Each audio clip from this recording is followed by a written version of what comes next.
March 11, 2024, 9:03 p.m., Austin, Texas. Security cameras captured Elon Musk walking to his car at the Tesla Gigafactory. He was smiling, talking on his phone, completely normal.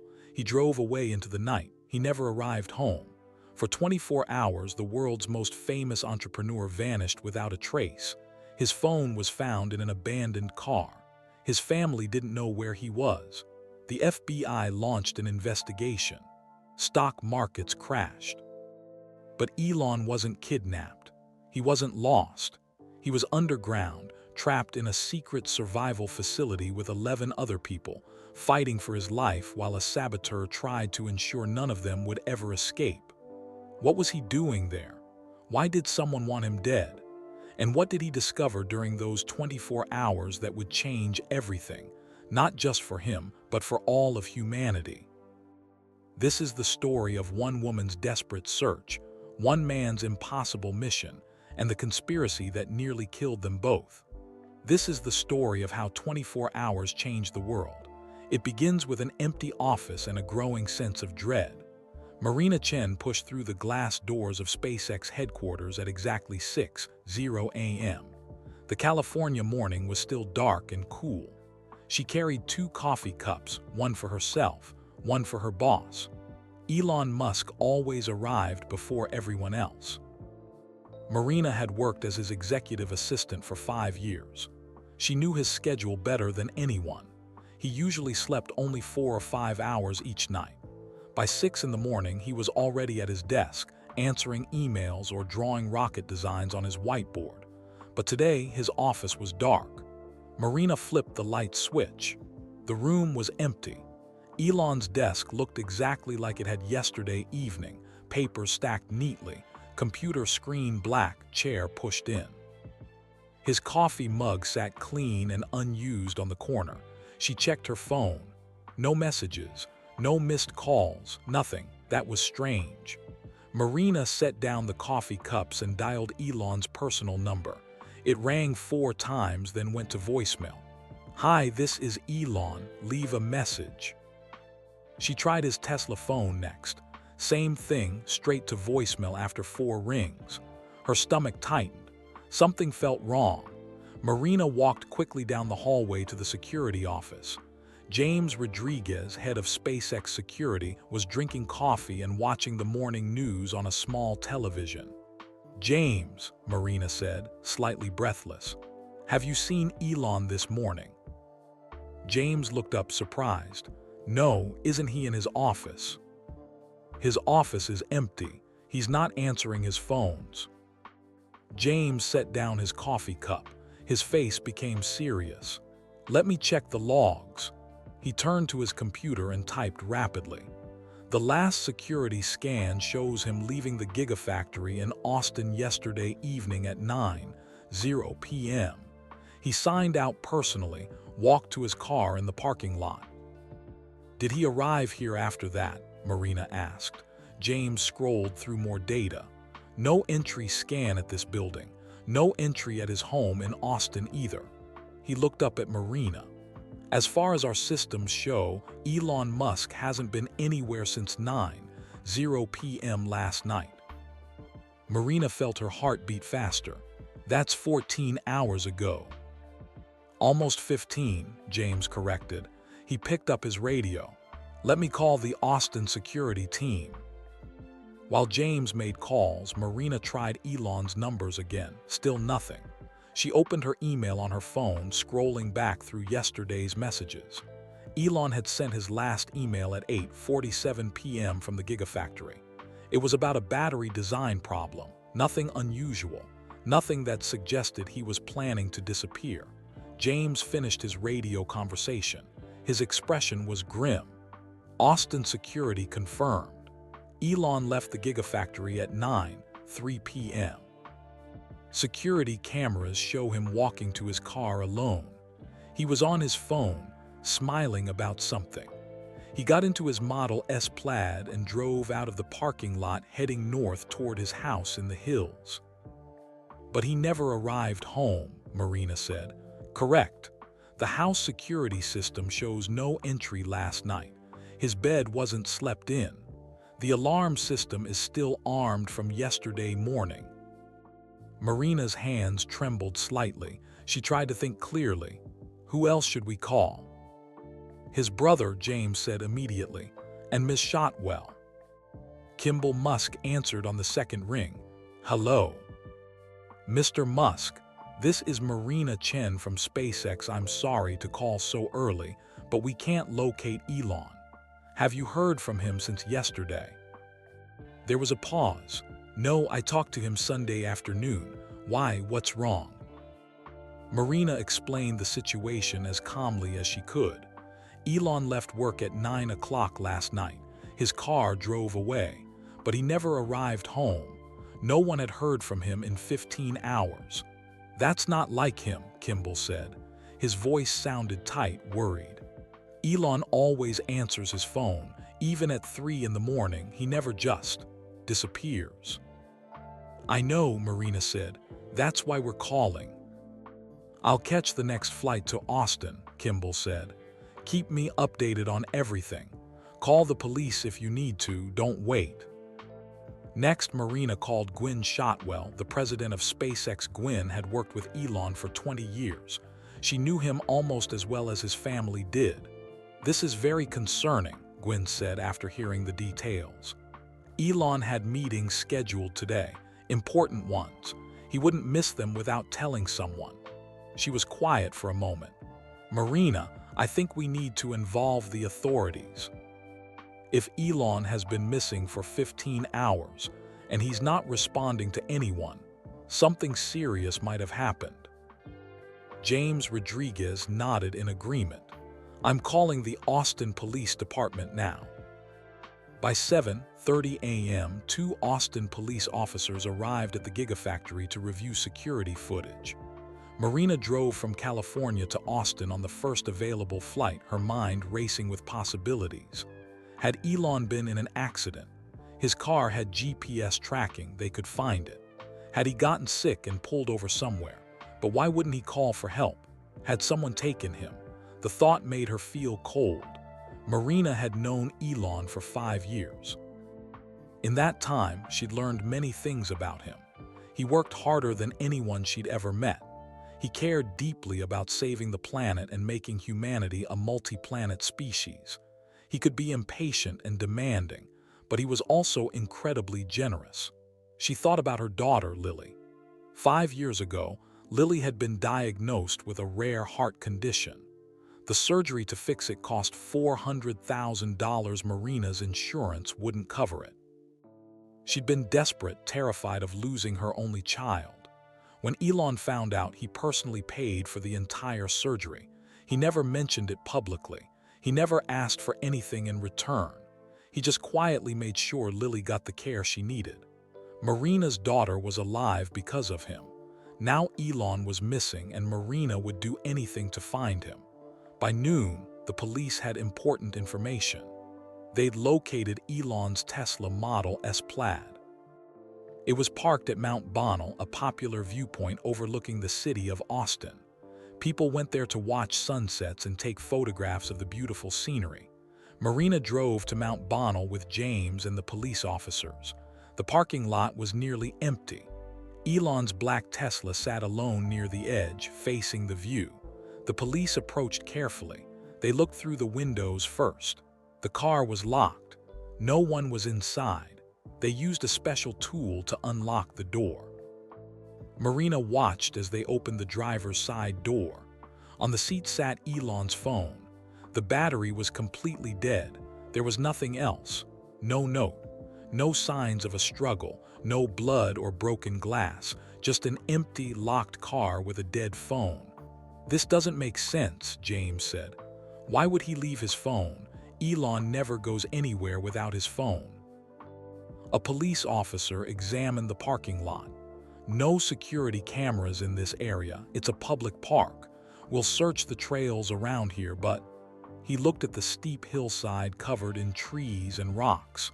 This area is pretty big. If someone doesn't want to be found, they could hide for days. Marina felt sick. She walked to the edge of the viewpoint and looked out over Austin. The city stretched for miles below, buildings gleaming in the afternoon sun. Somewhere down there, or out in the hills, or somewhere she couldn't even imagine, Elon Musk was missing. Her phone rang. It was Gwynn Shotwell. "Marina, we have a problem. The news has gotten out. CNN is reporting that Elon is missing. It's going to be everywhere in the next hour." Marina closed her eyes. Once the media knew, everything would become harder. Reporters would swarm, speculation would spread. The company's stock prices would drop. But more than that, whoever had Elon, if someone did have him, would know that the world was watching. By 3:00 p.m., Marina was back at SpaceX headquarters in Austin. She sat at a conference table with James, 2 FBI agents who had joined the case, and several SpaceX executives. They were reviewing everything they knew, trying to find any clue they'd missed. "Let's go through his schedule one more time," FBI agent Sarah Winters said. She was a tall woman with gray hair and sharp eyes. She'd investigated missing persons cases for 15 years. What was Elon doing yesterday? Marina pulled up her computer. He started the day at 6:00 a.m. at SpaceX in California. He had meetings about the next Starship launch until noon. Then he flew to Austin on his private jet, arriving at 3:00 p.m. He went directly to the Gigafactory for meetings about Tesla's new battery design. Those meetings ended at 8:30 p.m. And he left at 9:03 p.m., Agent Winters said, driving toward his home, but he stopped at Mount Bonnell instead. Why? Maybe he wanted to think, James suggested. Elon does that sometimes. He goes somewhere quiet when he needs to solve a problem. For 15 hours, Agent Winters shook her head. No, something else happened at Mount Bonnell. Either he met someone there, or someone followed him there, or, she paused, or he never actually drove there himself. What do you mean? Marina asked. Tesla cars can drive themselves, Agent Winters said. Is it possible someone else programmed his car to go to Mount Bonnell while Elon was somewhere else entirely? The room went silent. It was possible. Tesla's self-driving technology could navigate to any location without a human driver, but why would someone do that? And where would Elon be? Marina looked back at her computer, scrolling through Elon's calendar for Monday. Most of it was filled with meetings and notes. But then she noticed something strange. At 10:00 p.m. Monday night, after Elon had supposedly left the Gigafactory, there was a calendar entry. It had no title, no location, no description. Just 3 letters in the notes field, JTF. Look at this, Marina said, pointing at the screen. Does anyone know what JTF means? Everyone leaned forward. They all looked at the mysterious entry. No one recognized it. Could be initials, James said. Someone's name. Or a code, Agent Winters suggested. A company name maybe, or a location. Marina felt a chill run down her spine. Elon had scheduled something for 10:00 p.m. Monday night. Something secret enough that he didn't write down any details. And now he was missing. We need to find out what JTF means, Agent Winters said firmly. That might be the key to finding Elon Musk. Marina nodded. She looked at the 3 mysterious letters on the screen, JTF. Somewhere in those letters was the answer. Somewhere in those letters was Elon. She just had to figure it out before it was too late. The sun rose over Austin on Wednesday morning, painting the sky orange and pink. Marina hadn't slept. She'd spent the entire night at SpaceX headquarters, going through files, making phone calls, and searching for any clue about what JTF could mean. By 6:00 a.m., the story had exploded across every news channel in the world. Breaking news: tech billionaire Elon Musk has been missing for over 24 hours, the CNN anchor announced. Behind her, a photograph of Elon filled the screen.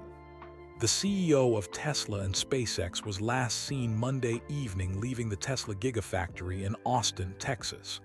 His car was found abandoned at Mount Bonnell, a popular viewpoint with his phone inside.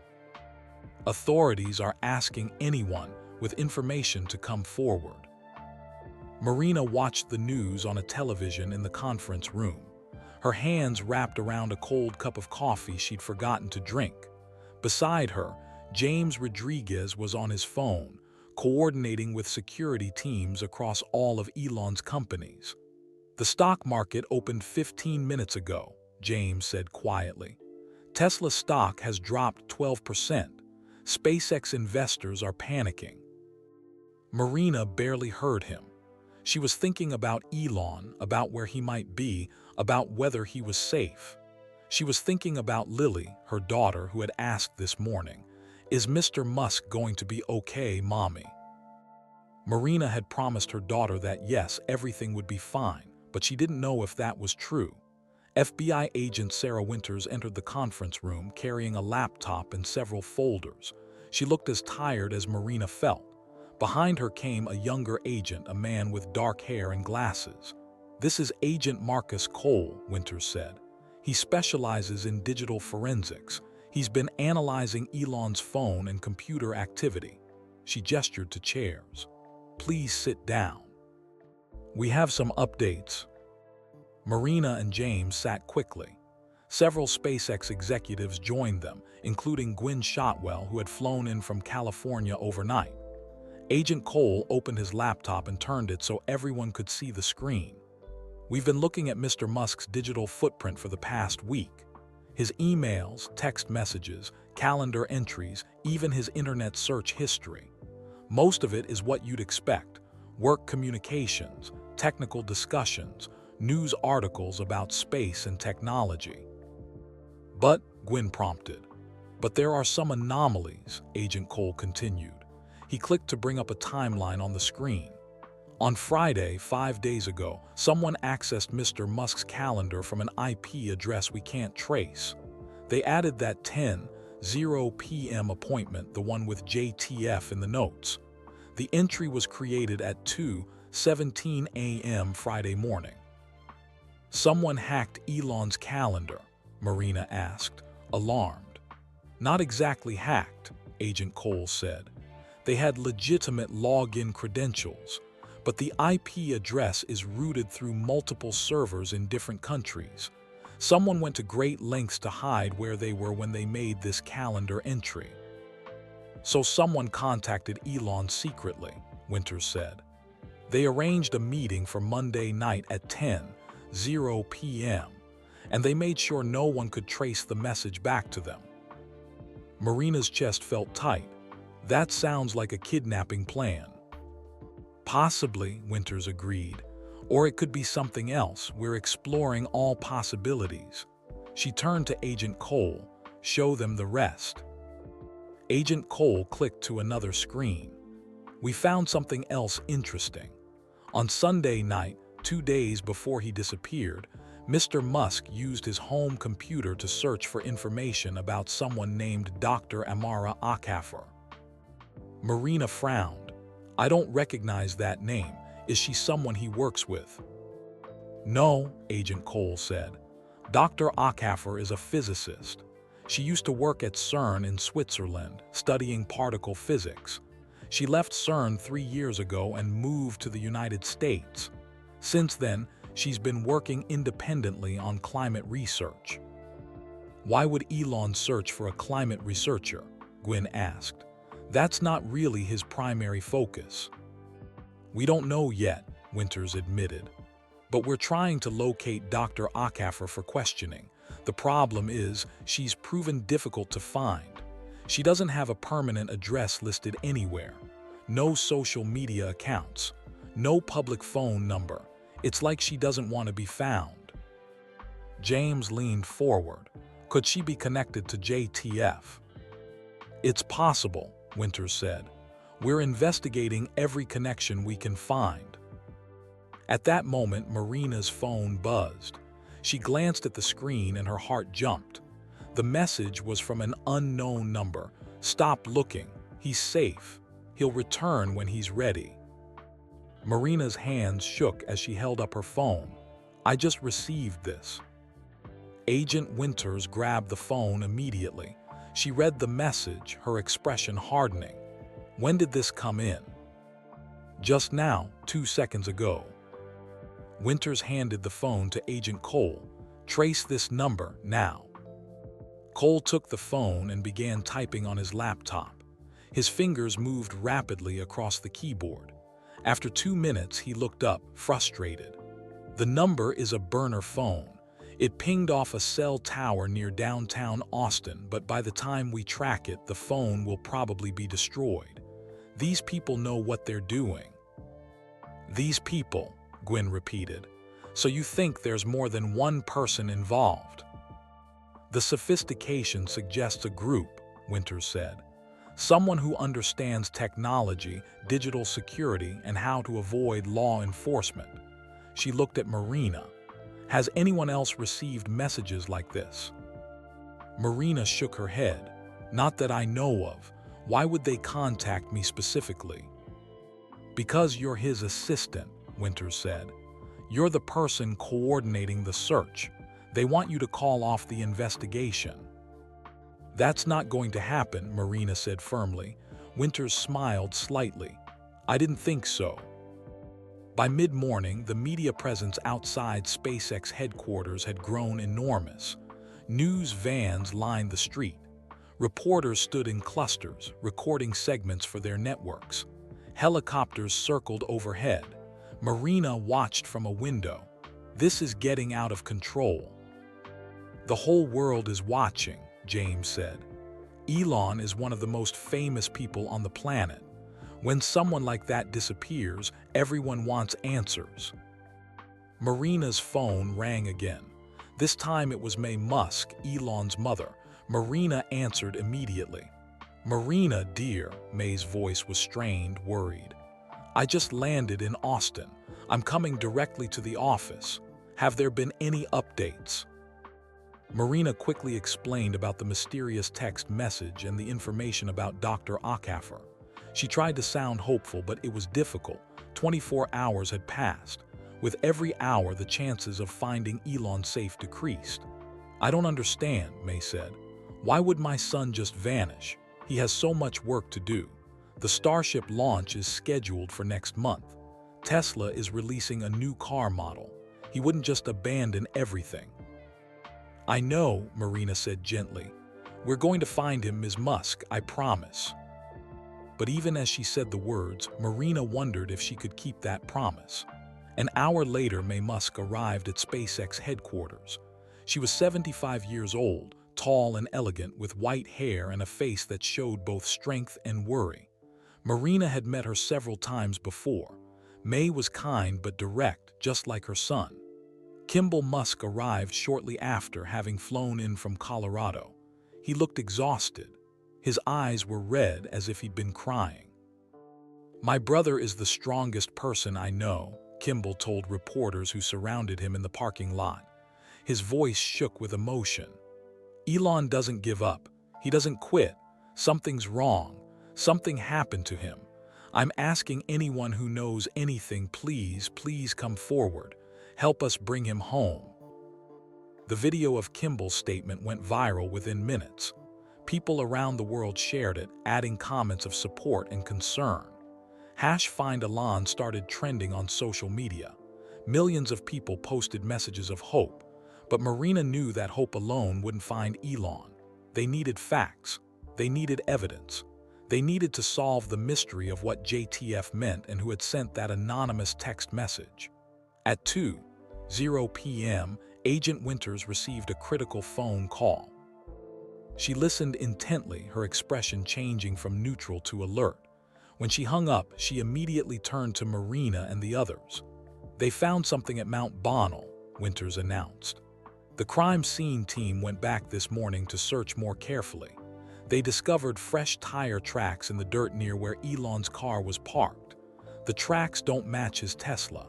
They belong to a larger vehicle, probably an SUV or truck. So someone else was there, James said. Yes, and there's more. Winters pulled out her phone and showed them photographs. They found these footprints leading away from Elon's car toward the hiking trails. 2 sets of prints. One matches the shoes we know Elon was wearing Monday night. The other belongs to someone else, someone wearing boots, size 11, probably male. Marina studied the photographs. The footprints were clear in the dirt. 2 people had walked together away from the parking lot. Did they find where the footprints led? Gwen asked. The trail goes about 200 yards into the woods, then disappears on rocky ground, Winters explained. But we found something else. She showed another photograph. This was hidden under a bush near where the footprints ended. The photograph showed a small object lying in the dirt. It looked like a piece of fabric, dark blue or black.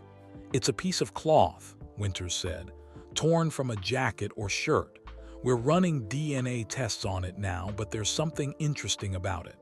She zoomed in on the photograph. See this symbol? Marina squinted at the image. On the piece of fabric, barely visible, was a small embroidered logo. It looked like 3 letters, TC, TC, Marina read aloud. What does that stand for? We're not sure yet, Winters admitted. But we're searching databases for any organizations, companies, or groups that use those initials. Agent Cole, who had been working silently on his laptop, suddenly sat up straight. I found something. Everyone turned to look at him. I've been searching for any connection between JTF and Dr. Amara Akafor, Cole explained rapidly. I cross-referenced scientific publications, conference attendance records, and research grants. Dr. Akafor has co-authored several papers with other researchers. One of them is a man named Dr. James Theodore Fraser. JTF, Marina breathed. James Theodore Fraser. Exactly, Cole said. He pulled up a photograph on his screen. It showed a man in his 50s with gray hair and a beard, wearing a suit and standing at a podium. Dr. Fraser is a climate scientist. He specializes in solar activity and its effects on Earth's atmosphere. He's published extensively about solar storms and electromagnetic pulses. Where is Dr. Fraser now? Winters asked. Cole's fingers flew across the keyboard. According to his university records, he took a leave of absence from MIT 2 years ago. His current location is listed as. Cole paused, reading the screen carefully. West Texas, near a town called Marfa. Marfa, Gwen repeated. I've heard of that place. It's famous for strange lights that appear in the desert. The Marfa lights, James confirmed. Mysterious lights that no one can explain. Scientists have studied them for decades, but there's no definite answer about what causes them. Marina felt a surge of hope mixed with fear. So Elon might be in Marfa, with Dr. Fraser and Dr. Akafor. It's a strong possibility, Winters said. She was already grabbing her jacket. Marfa is about 400 miles from here. We can drive there in 6 hours or fly in 2. She looked at Agent Cole. I want satellite images of the Marfa area, focusing on any large properties or isolated buildings. If someone is holding Elon Musk against his will, they'd need a secure, private location. Marina stood up. I'm coming with you. Marina, you should stay here, Gwen said gently. Let the FBI handle this. No, Marina said firmly. Elon saved my daughter's life. I'm not sitting here while he's missing. I'm going to Marfa. Winters studied Marina for a moment, then nodded. All right, but you follow my lead. This could be dangerous. Within 30 minutes, they were in an FBI vehicle heading west on Interstate 10. Marina sat in the back seat, watching the Austin skyline disappear behind them. The landscape gradually changed from green hills to flatter, drier terrain. James Rodriguez stayed behind to coordinate with other security teams and manage the media. May and Kimball Musk were at a hotel, surrounded by family and friends, waiting desperately for news. As they drove, Agent Cole continued researching on his laptop. I found more information about Dr. Fraser's work, he called from the front seat. His research focuses on extreme solar events, specifically the possibility of a solar storm similar to the Carrington event of 1859. What was the Carrington event? Marina asked.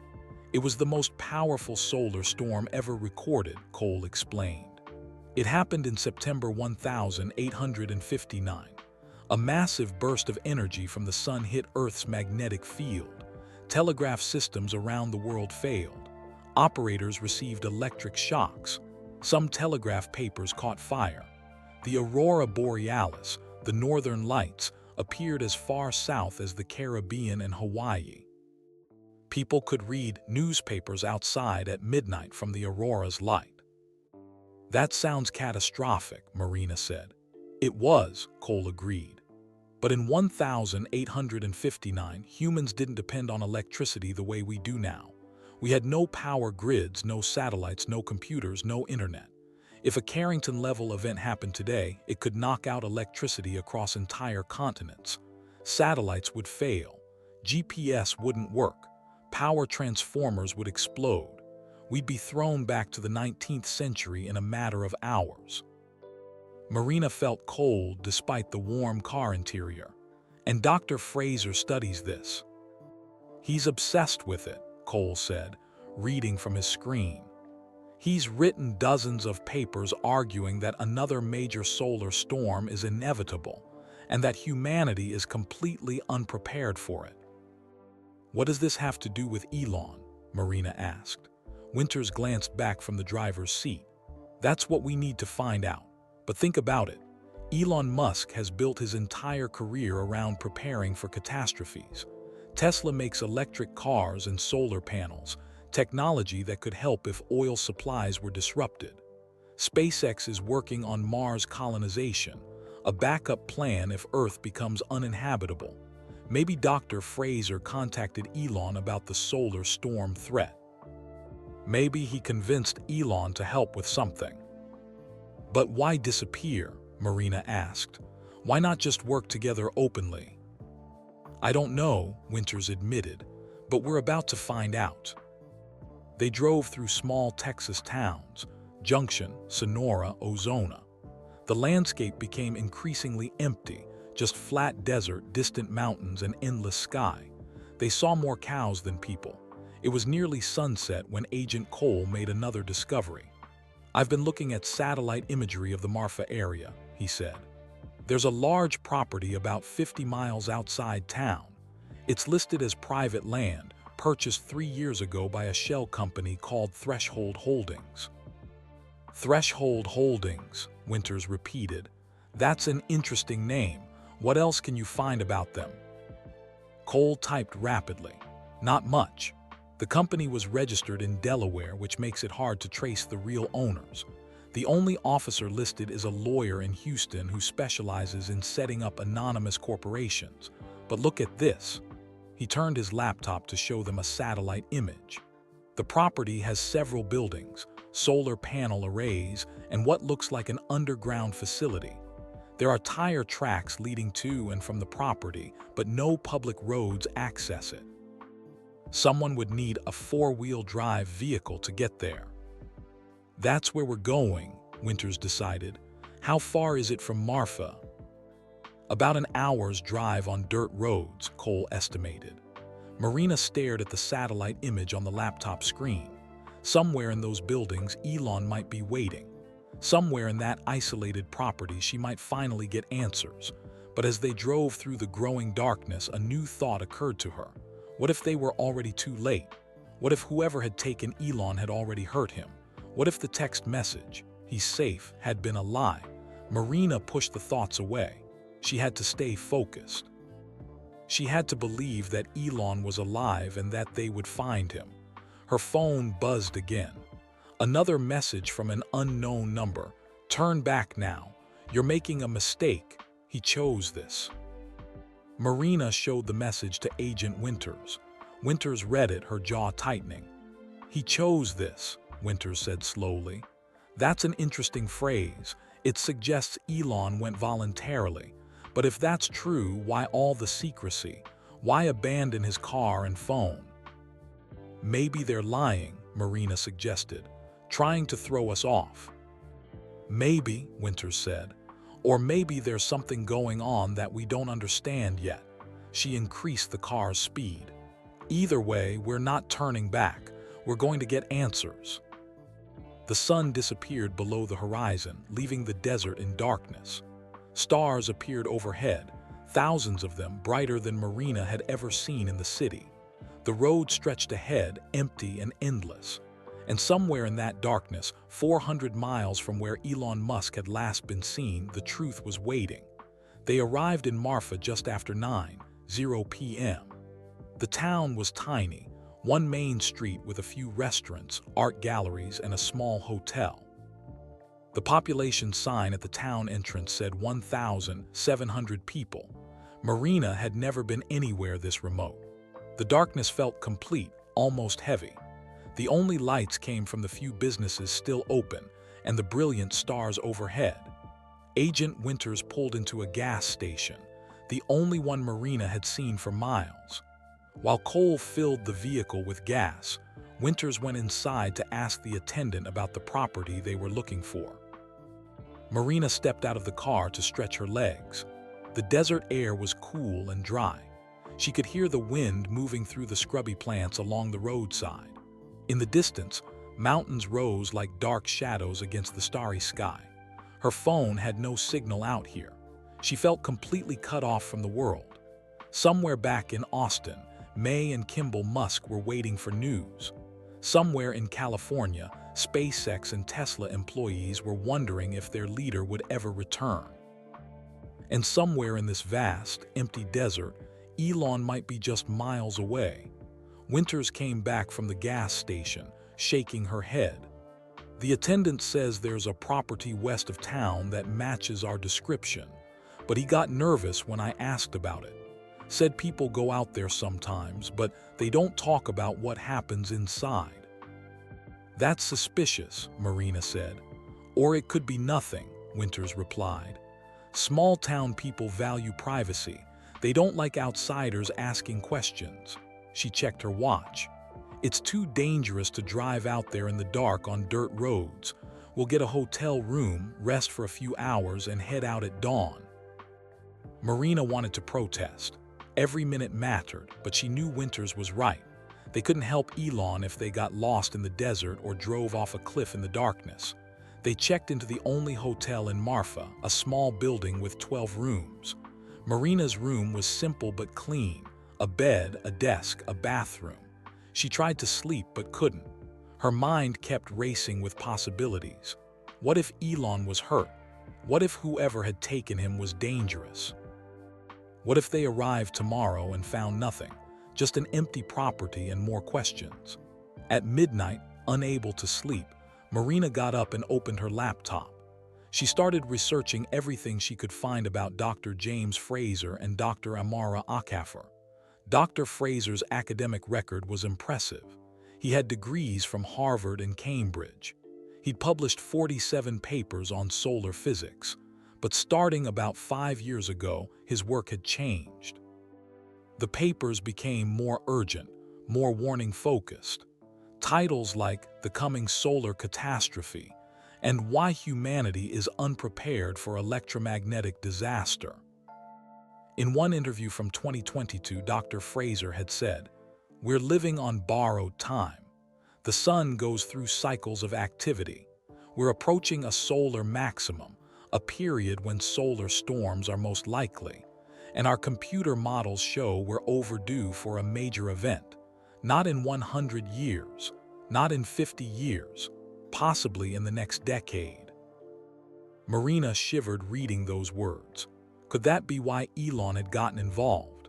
Elon had always talked about existential risks to humanity, asteroid impacts, artificial intelligence gone wrong, climate change. Maybe he'd learned about this solar storm threat and decided he needed to do something about it. She found less information about Dr. Amara Akafor. The physicist had worked at CERN from 2015 to 2021, studying subatomic particles. But then she'd left suddenly. No explanation, no forwarding address.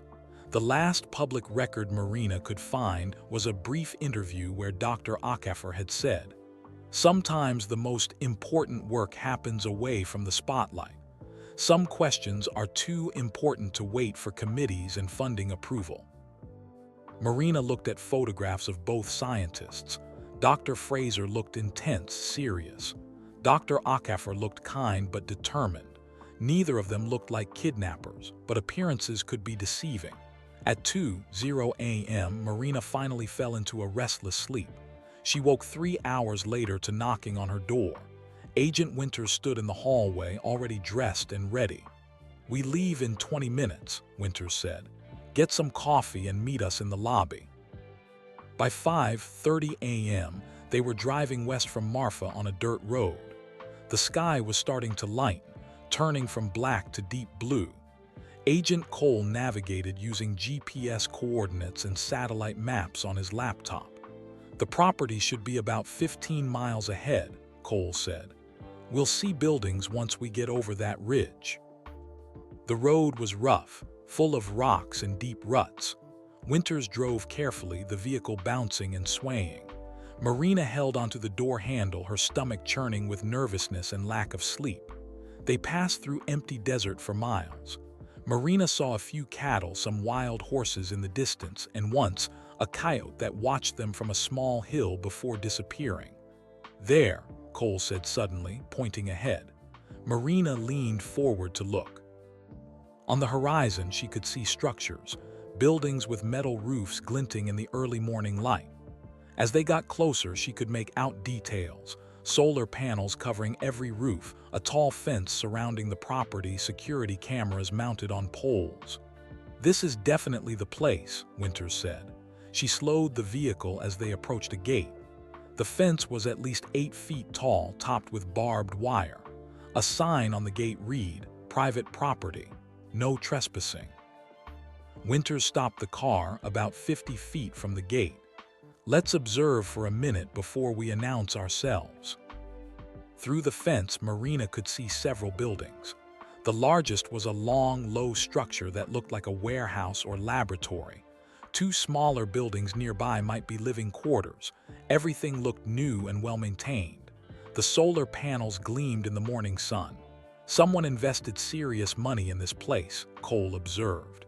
Marina noticed something else. "Look, there are vehicles." She pointed to 3 SUVs parked near the main building. "Someone's here."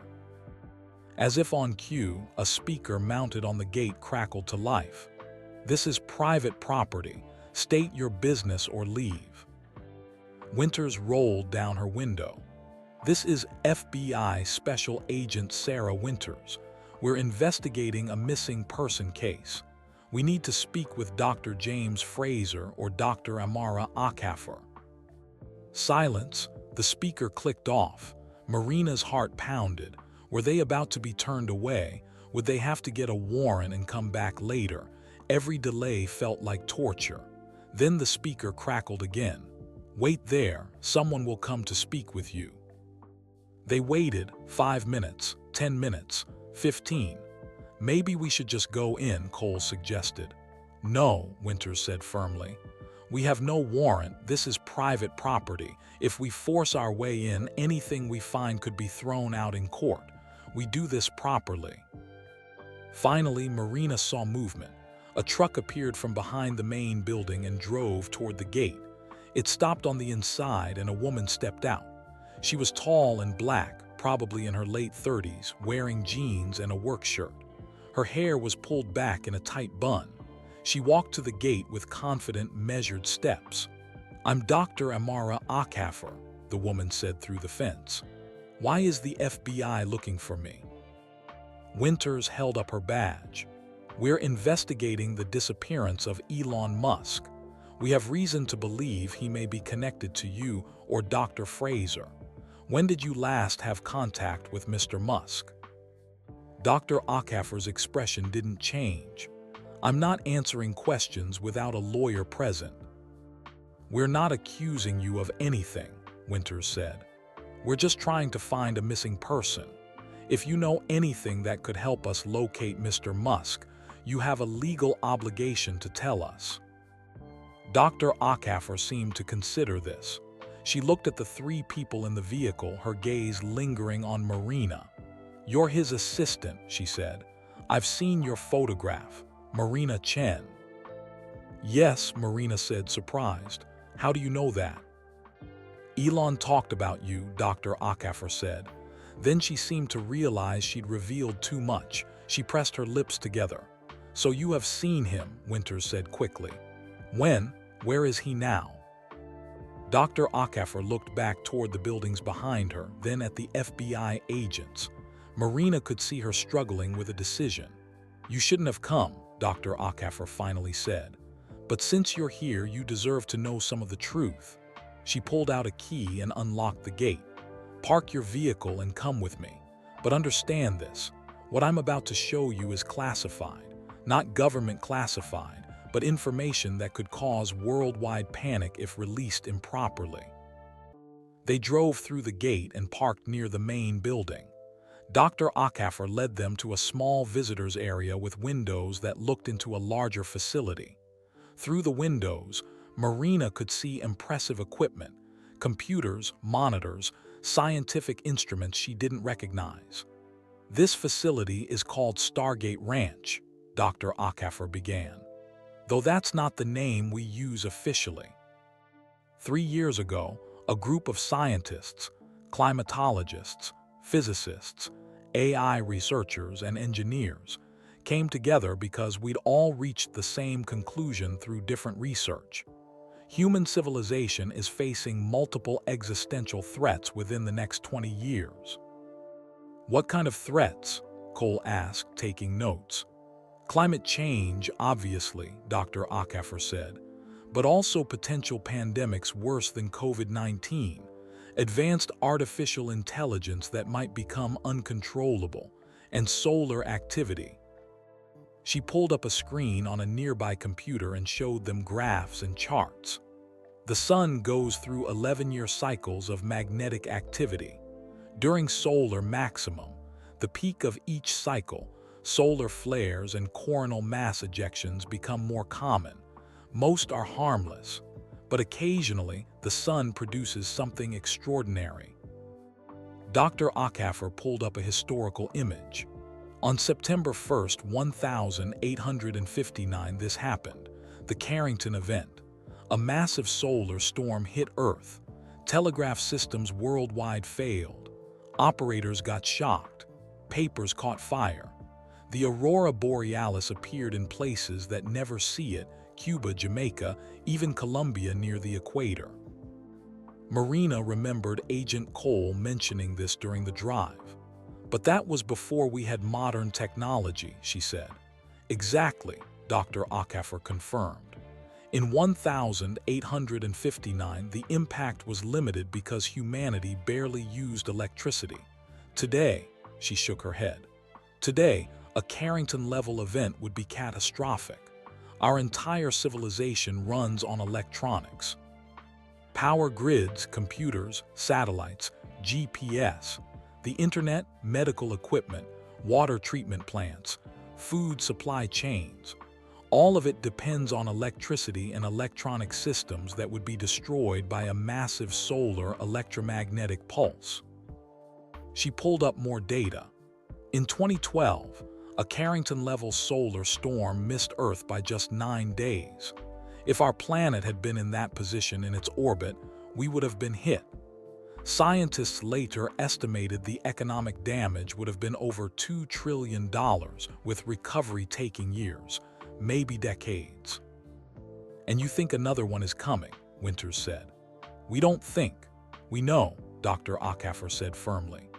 "Dr. Fraser, myself, and 17 other researchers have been studying solar cycles, magnetic field data, and historical patterns. Our models, independently verified, suggest we're approaching a solar maximum unlike any in recorded history. The probability of a major solar storm hitting Earth in the next 5 to 10 years is extremely high." Marina felt cold. What does this have to do with Elon? Dr. Akaffer took a deep breath. 6 months ago, we contacted several influential people, scientists, business leaders, politicians, to share our data. Most ignored us or dismissed us as conspiracy theorists, but Elon Musk took us seriously. He reviewed our research with his own scientists at SpaceX, and they confirmed our models were accurate. So Elon knows about this threat, Marina said. Yes, and he agreed to help us test something crucial. Dr. Akaffer gestured toward the buildings behind them. If a major solar storm hits, power grids will fail for months or years. Can humans survive without electricity?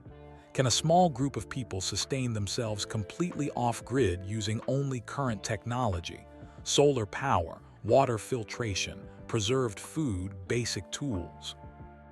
Agent Winters' eyes widened. You're running survival tests. We call it the ARC project, Dr. Akaffer confirmed. We built a completely self-contained facility underground. It has solar power, battery storage, air filtration, water recycling, food storage, medical supplies, everything a group would need to survive independently for months. We needed to test whether it actually works under real conditions. Marina's mind was racing. Elon volunteered to participate in the test. Yes, along with 11 other volunteers, all scientists and engineers who understand the risks we're facing. They entered the facility Monday night at 10:00 p.m. for a planned 30-day test. No outside contact, no supply deliveries, no internet, no help. Just 12 people trying to survive using only what's inside the Ark. So Elon's not missing, Cole said slowly. He's voluntarily locked in an underground facility. He was, Dr. Akaffer said, her expression darkened. But 12 hours ago, something went wrong. Marina felt her stomach drop. What happened? We lost contact with everyone inside the Ark, Dr. Akaffer said, her voice tight with worry. The facility has an emergency safety system. If it detects danger, fire, contamination, structural damage, it automatically seals from the outside world to prevent the danger from spreading. That system activated yesterday morning at 10:00 a.m. We don't know why. The doors are locked from the inside by magnetic seals that require power from within the facility. Our communication systems aren't working. We can see thermal signatures showing all 12 people are still alive, but they're not moving much. Can't you just break in? Winters demanded. The Ark is designed to survive disasters, Dr. Akaffer explained. The walls are reinforced concrete 3 feet thick. The door is like a bank vault. If we break through forcefully, we could cause sudden pressure changes, introduce contaminants, or damage the life support systems. If they're surviving on limited oxygen, we could kill them trying to save them. Marina felt tears burning her eyes. How long can they survive in there? Dr. Akaffer hesitated. The Ark was designed for 30 days with 12 people, but if something's wrong with the life support systems, if oxygen production or air filtration failed, they might have only 48 to 72 hours. And how long has it been since the emergency seal activated? Winters asked. 14 hours, Dr. Akaffer said quietly. Marina did the math. That meant Elon and the others had 34 to 58 hours left, maybe less. We need to get them out now, Marina said urgently. We're trying, Dr. Akaffer insisted. We have our best engineers working on it, but the safety systems are complex. We can't just... Show us the facility, Winters interrupted. Everything. We might see something your team missed. Dr. Akaffer nodded. She led them outside and across the compound to a hillside. Built into the hill was a concrete structure with a large circular door, like something from a science fiction movie. Around the door were control panels, monitors, and equipment. 3 people were working frantically at the controls, 2 men and 1 woman. They looked exhausted, stressed. This is the entrance to the Ark, Dr. Akafer explained. The facility extends 100 feet underground. Inside are living quarters, a laboratory, food storage, water recycling equipment, and air filtration systems. Everything powered by solar panels on the surface and batteries underground. Marina approached the door. It was massive, at least 10 feet in diameter, made of thick metal. She placed her hand on it. Somewhere behind this door, Elon was trapped. "Have you tried communicating with them?" Marina asked. "Of course," said one of the engineers, a middle-aged Asian man with glasses. "We have an emergency radio system, low-frequency waves that penetrate the concrete. We've been broadcasting constantly, but getting no response. Either their receiver is broken or they can't reach it." Marina turned to Dr. Akafer. "Let me try, please." Dr. Akafer nodded to the engineer. He led Marina to a radio setup nearby. He handed her a microphone. Marina took a breath, trying to steady her shaking hands. She pressed the transmit button. "Elon, this is Marina. If you can hear me, please respond. We know you're in there. We know about the test. We're going to get you out." Her voice broke slightly. "Lily sends her love. She wants you to come home. We all do. Please, Elon, give us a sign." She released the button. Static crackled from the speaker. Nothing else. Marina tried again. "Elon, it's been 14 hours since the emergency seal activated. We need to know what's happening inside. If you can hear me, try to signal somehow. Tap on the walls. Turn lights on and off. Anything." More static. No response. Agent Winters pulled Dr. Akafer aside. Marina couldn't hear what they were saying, but both women looked serious, worried. Then Winters came over to Marina and the engineer. "Show me the security footage from yesterday morning, the hour before the emergency seal activated." The engineer pulled up video on a laptop. Marina watched the screen. It showed exterior cameras pointed at the Ark entrance and the surrounding area. The timestamp read 9:00 a.m. Wednesday morning. For several minutes, nothing happened, just empty desert, solar panels, the sealed door. Then at 9:47 a.m., a figure appeared in the frame. The person wore dark clothes and a hooded jacket. Their face wasn't visible. "Who is that?" Winters demanded. "I don't know," Dr. Akafer said, moving closer to look. "All our personnel were accounted for yesterday morning. Everyone was here at the main building." On the video, the hooded figure approached an external control panel near the Ark entrance. They crouched down, opened a panel, and did something inside. Their hands moved quickly, purposefully. After about 90 seconds, they closed the panel and walked away quickly, disappearing from the camera's view. At 9:53 a.m., according to the video timestamp, warning lights began flashing on the Ark door. At 9:55 a.m., the massive door's locks engaged with visible force.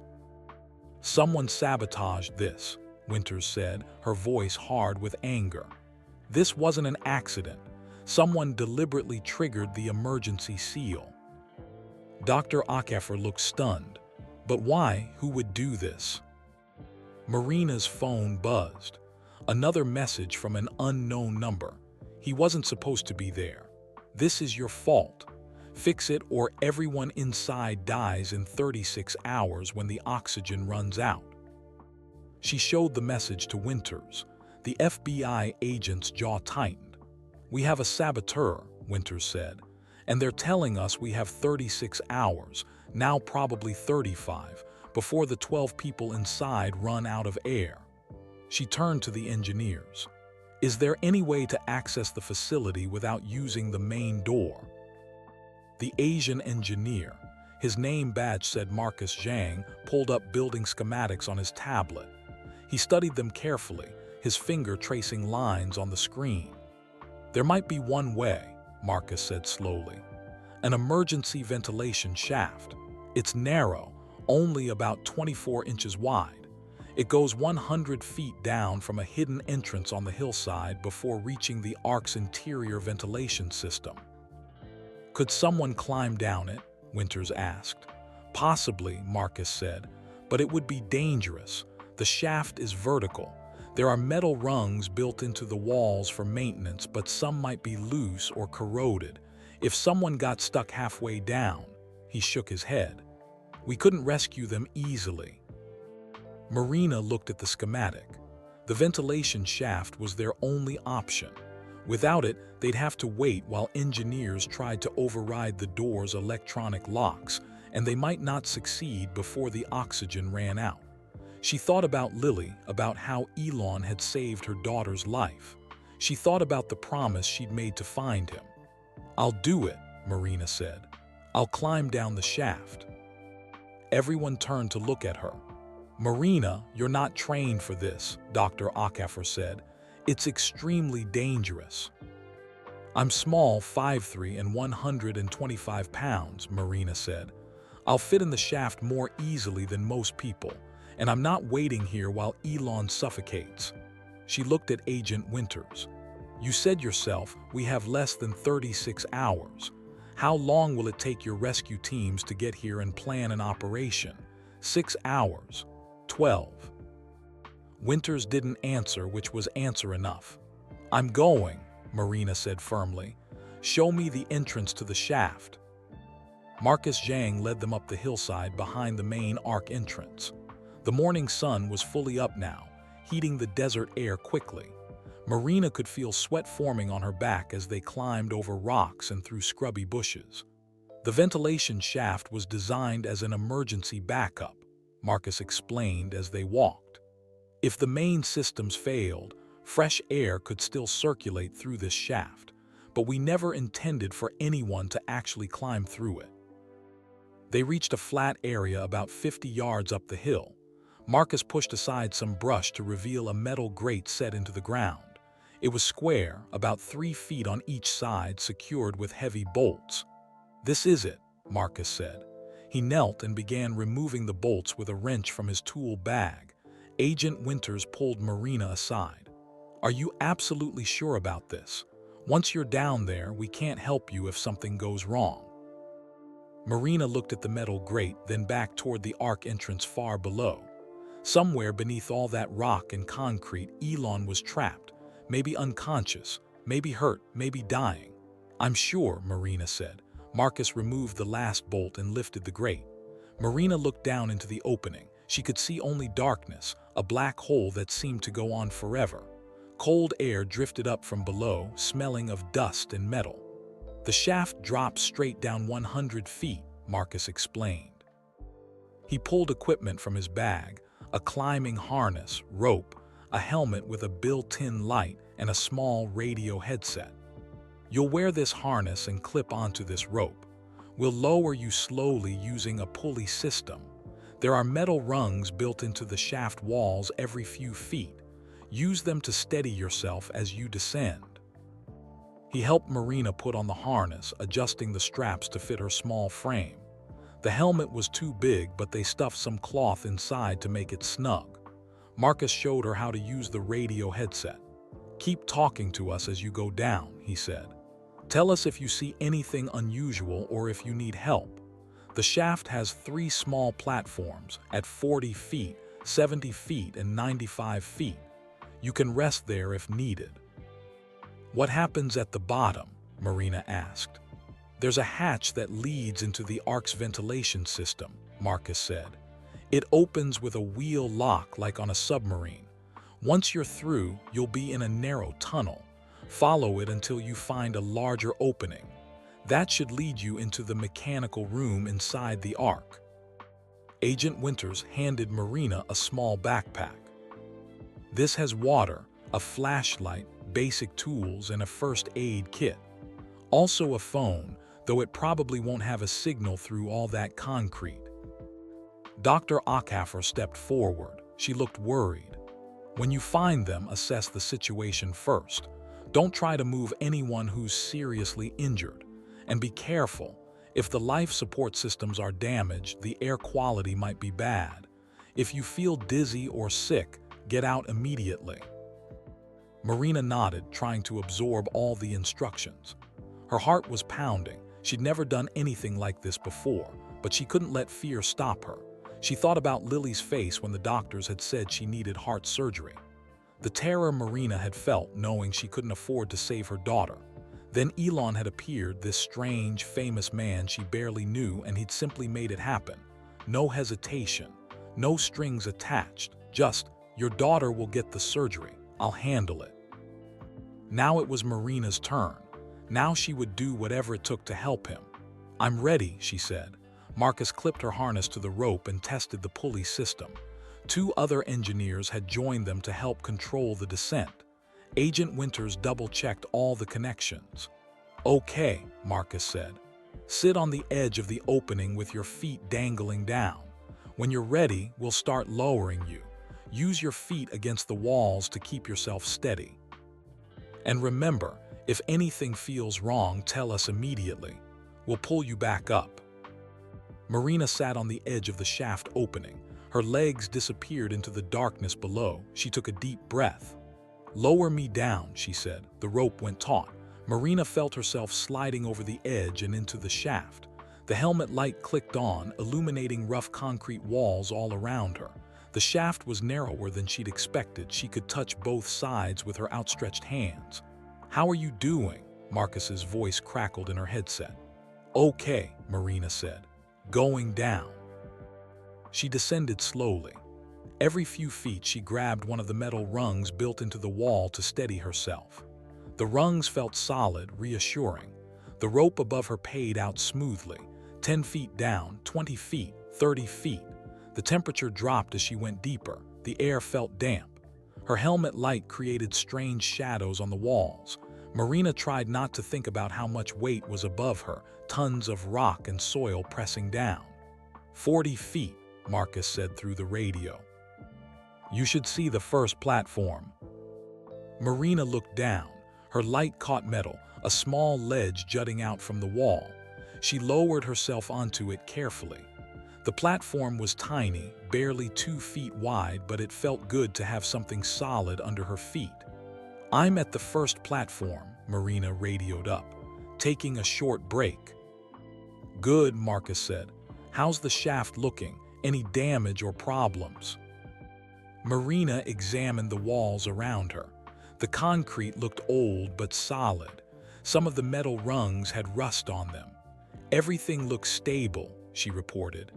"The rungs are rusty but still strong." She drank some water from the bottle in her backpack. Her arms already ached from gripping the rope and rungs. She had 60 more feet to go. After 2 minutes of rest, Marina stepped off the platform and continued descending. 50 feet, 60 feet. At 65 feet, one of the metal rungs broke free under her hand. Marina gasped as she swung on the rope, her feet scrabbling against the smooth wall for purchase. Her heart hammered in her chest. "Marina, what happened?" Winters's voice was urgent in her headset. "I'm okay," Marina managed to say. "A rung broke. I'm on the rope. Give me a second." She found another rung a few feet down and grabbed it, testing carefully before putting weight on it. This one held. Marina took several deep breaths, waiting for her heartbeat to slow. "Be more careful," she told herself quietly. She continued down, testing each rung before trusting it. 70 feet. The second platform appeared below her. Marina lowered herself onto it gratefully. This platform was slightly larger than the first. She sat down, letting her legs dangle over the edge. "Second platform," she radioed. "Everything's okay." Above her, the shaft opening was just a tiny square of light. Marina had never felt so alone. The silence was absolute except for her own breathing and the occasional crackle of the radio. She thought about Lily, probably at school right now. Marina had texted her daughter early this morning. "I love you. Working on something important. Be brave."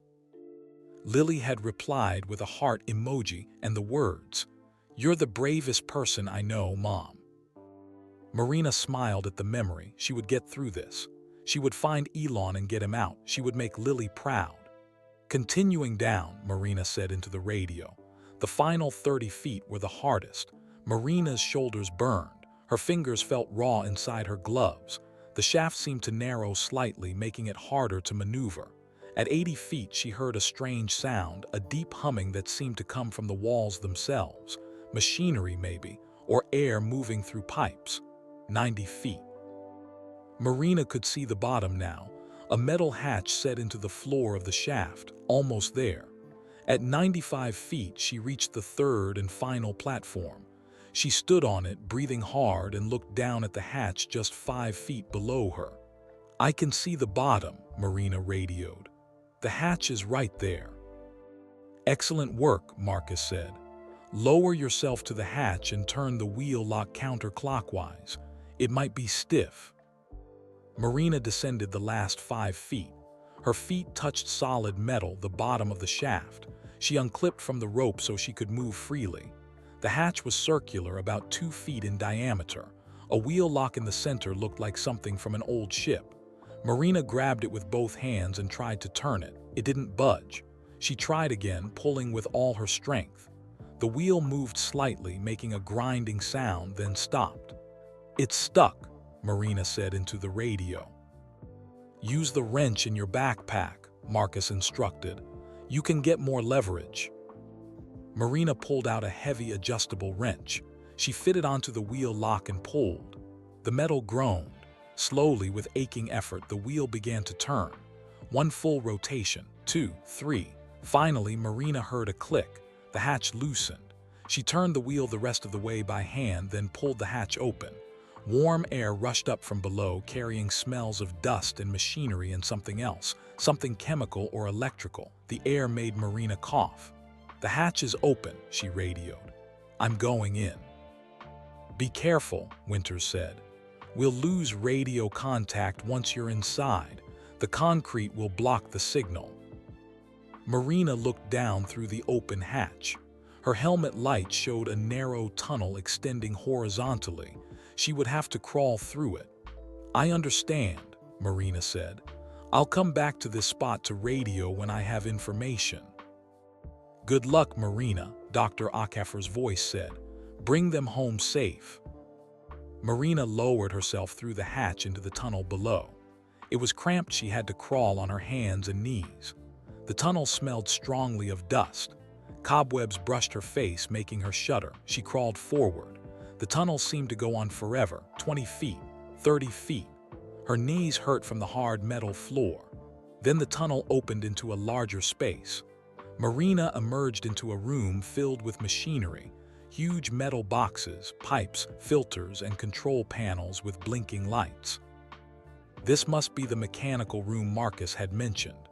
Marina stood up, relieved to be out of the narrow tunnel. She looked around. The room was bigger than she'd expected, probably 30 feet by 20 feet. Equipment filled most of the space. Some machines were running, making a steady humming sound. Others were dark and silent. She checked her phone. No signal, just as Winters had predicted. She was completely on her own now. Marina crossed the mechanical room to a door on the far side. She turned the handle slowly and pulled it open. Beyond was a corridor with white walls and fluorescent lights. The lights flickered occasionally but stayed on. The corridor was empty and silent. Marina stepped into the corridor, letting the door close behind her.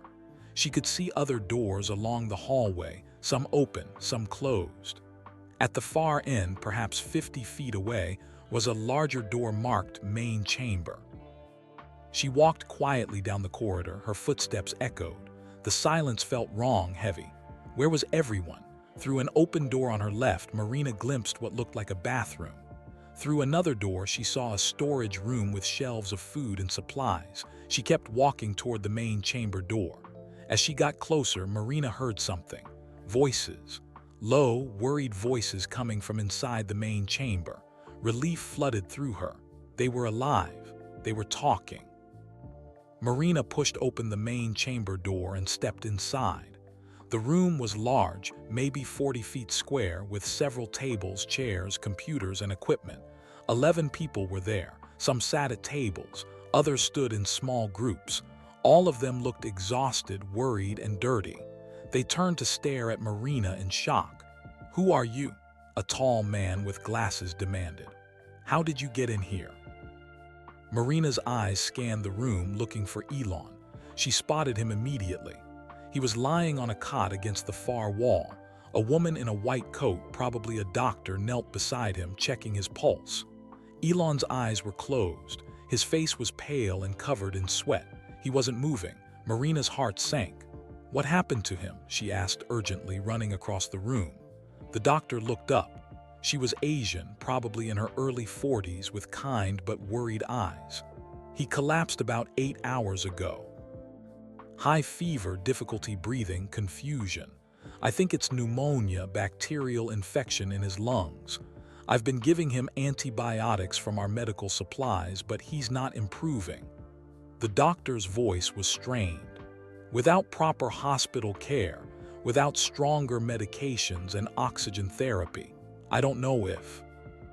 She didn't finish the sentence. She didn't have to. Marina dropped to her knees beside Elon's cot. She took his hand. It felt hot and dry. "Elon," she said softly, "it's Marina. I'm here. We're going to get you out." Elon didn't respond. His breathing was shallow and rapid. His chest rattled with each breath, a terrible sound Marina recognized from when Lily had once had a bad respiratory infection.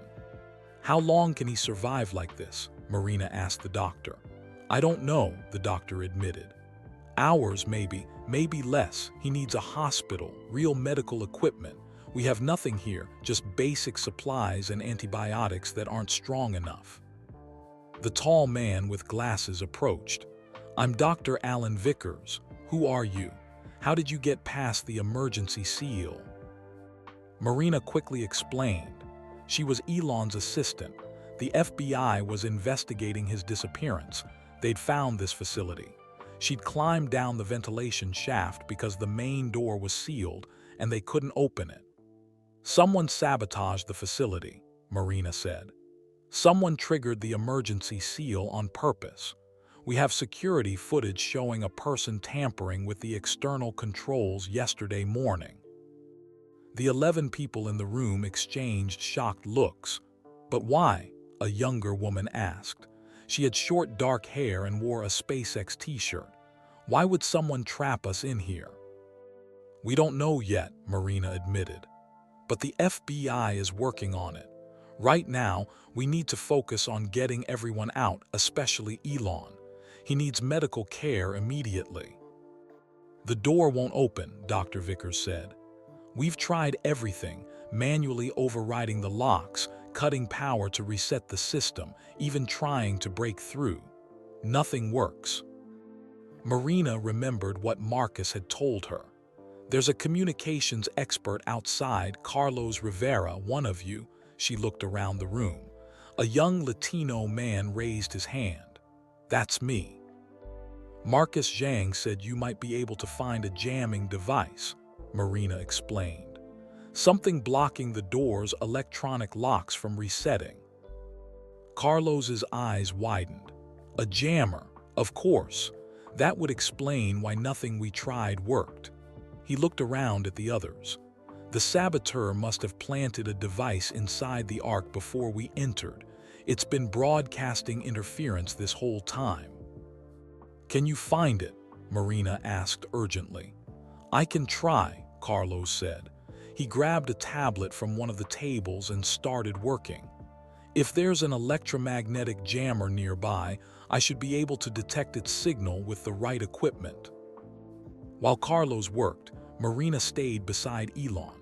She held his hand and watched his chest rise and fall with those terrible rattling breaths. 11 other people gathered around, watching anxiously. The doctor introduced herself as Dr. Yuki Tanaka. She told Marina they'd all been trapped since yesterday morning when the emergency seal activated without warning. "We thought it was just a malfunction at first," Dr. Tanaka said. "A drill, maybe, to test how we'd react. But when we couldn't contact anyone outside and couldn't override the locks, we realized something was seriously wrong." "And Elon got sick," Marina said. "He started coughing Tuesday night, the night we entered," Dr. Tanaka explained. "By Wednesday morning, he had a fever. I thought it was just a cold or stress, but it got worse quickly. By yesterday afternoon, he was delirious. By evening, he collapsed. Without diagnostic equipment, I can't be certain, but all the symptoms point to pneumonia. Marina looked at Elon's face. Even unconscious and sick, he looked determined somehow, like he was fighting. "He's strong," Marina said quietly. "He'll make it." "I hope so," Dr. Tanaka said, but her tone suggested she wasn't sure. Across the room, Carlos suddenly shouted, "Found it! The jammer signal is coming from behind the power control panel." He pointed to a large metal cabinet mounted on the wall. Several people rushed over. A muscular man with a beard, he introduced himself as Tom Anderson, used tools to remove the panel's cover. Behind it, nestled among wires and circuit boards, was a small device about the size of a phone. "There," Carlos said, "that's the jammer." Tom carefully pulled the device out, being careful not to damage the wires around it. He held it up for everyone to see. It was black and rectangular, with a small antenna and a blinking red light. "This has been broadcasting interference on the frequency the door locks use," Carlos explained. "That's why we couldn't reset them. The jammer kept blocking the signal." "Can you disable it?" Marina asked. Carlos examined the device carefully. "Yes, there's a manual override, a small button on the side. If I press it 3 times rapidly, it should shut down." He looked around at the others. "But the moment I do, whoever planted this will know. If they're monitoring the signal, they'll realize we found it." "We don't have a choice," Marina said. "Elon needs a hospital. We need to open that door now." Carlos nodded. He held up the device and found the small button on its side. "Here goes." He pressed the button 3 times in quick succession. The device's red light changed to green. The humming sound it had been making, so quiet Marina hadn't noticed it, stopped. For a moment, nothing happened. Then alarm sounds echoed through the facility. Red lights began flashing in the corners of the main chamber. A mechanical grinding noise came from the direction of the main entrance. "The locks are resetting," Dr. Vickers shouted. "It's working." Tom and Carlos ran out of the main chamber toward the entrance. Marina stayed with Elon, unwilling to leave his side. Dr. Tanaka remained too, monitoring his vital signs. After what felt like forever but was probably only 3 minutes, Tom and Carlos returned, grinning. "The door's opening," Tom announced. "The emergency seal is releasing." Everyone in the room cheered. Some people hugged, others cried with relief. Marina squeezed Elon's hand. "We did it," she whispered. "You're getting out. You're going to be okay." Elon's eyes flickered. For a moment, his eyelids opened slightly. He looked at Marina without seeming to see her. His lips moved. Marina leaned closer. "What, Elon, what are you trying to say?" His voice was barely a whisper, rough and weak. "Did we finish the test?" Marina felt tears spring to her eyes. Even now, sick and barely conscious, Elon was thinking about the mission, about whether they'd succeeded, about the data they'd gathered to help humanity survive. "The test doesn't matter right now," Marina said gently. "You need to get better. That's what matters." But Elon's eyes found hers, suddenly more focused. "No, listen," he coughed, a painful sound. "We need to prove we can survive. If we can't, with all our preparation, then civilization." Another cough cut him off. "SHH," Marina said, wiping away her tears. "Don't talk, save your strength." But she understood what he meant. This wasn't about ego or completing a challenge. Elon genuinely believed humanity needed to learn how to survive without modern infrastructure. He'd risked his life because he thought the test was that important. "We'll finish the test later," Marina promised. "When you're healthy, we'll come back and do it right." Elon's eyes closed again. A small smile crossed his face. Then he went still, not dead, just unconscious again, his body focused on fighting the infection. Dr. Akaffer appeared in the doorway, along with Agent Winters, Marcus Zhang, and several other people from outside. Behind them, Marina could see the massive vault door standing open, bright desert sunlight streaming through.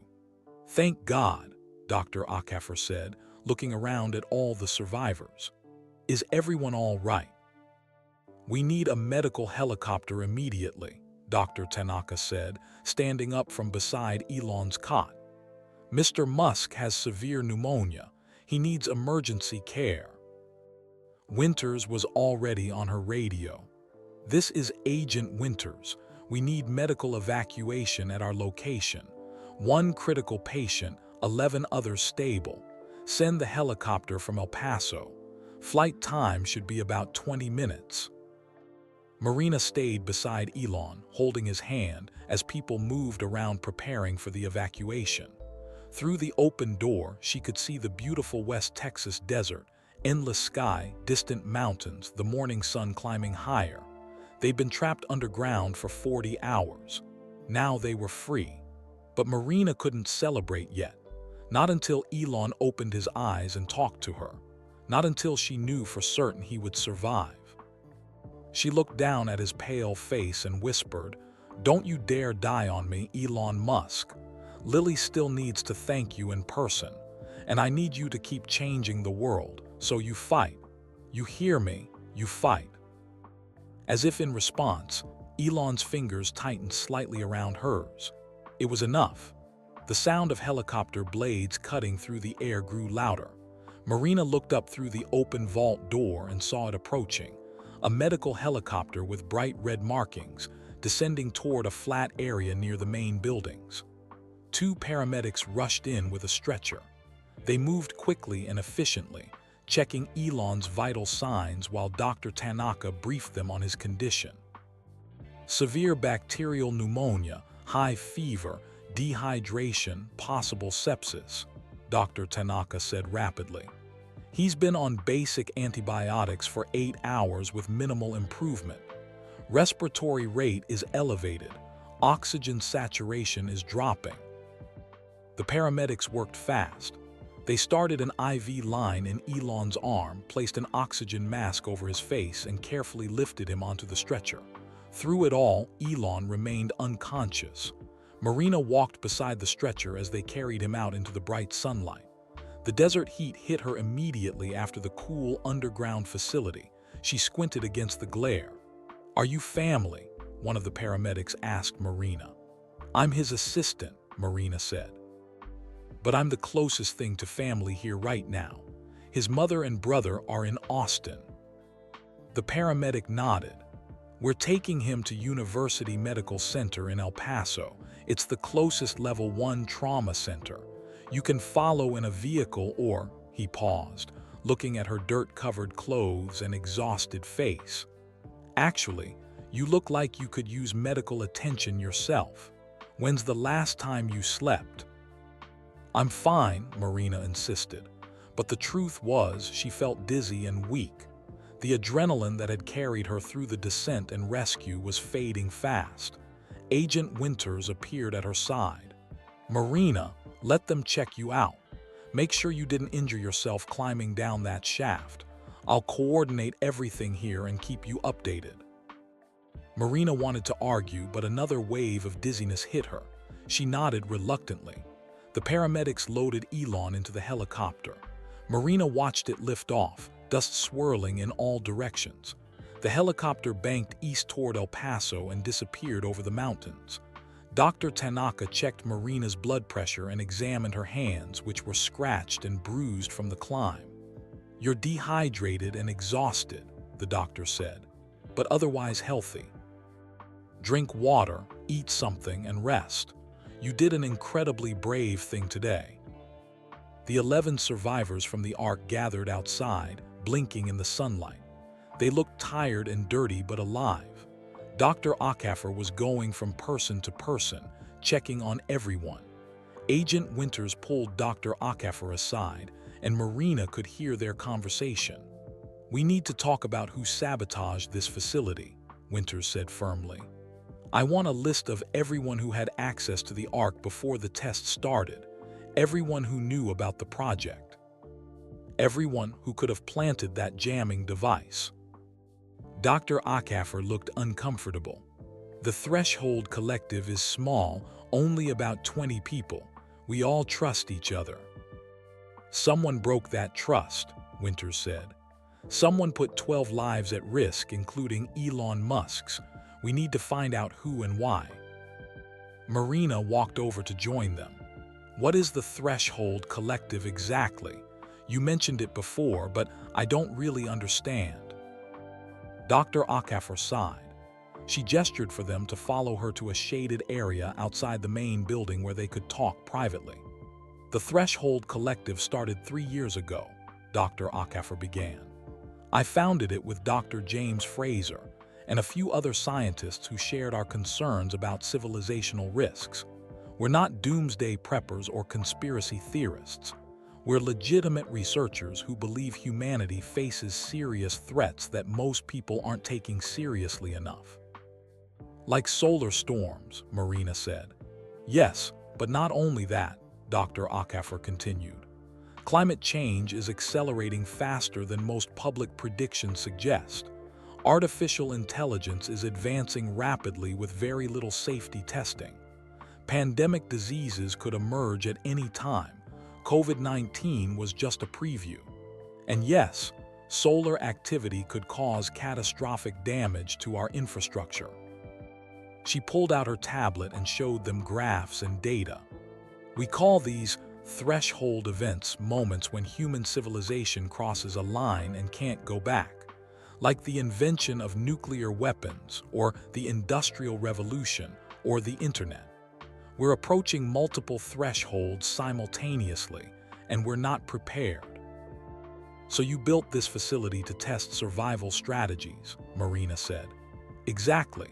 The ARC project is our first major experiment. We wanted to answer a simple question. Can a small group of humans survive for 30 days using only off-grid technology? Dr. Acaffer looked sad. We were supposed to gather data, learn what works and what doesn't, and use that information to help communities prepare for worst-case scenarios.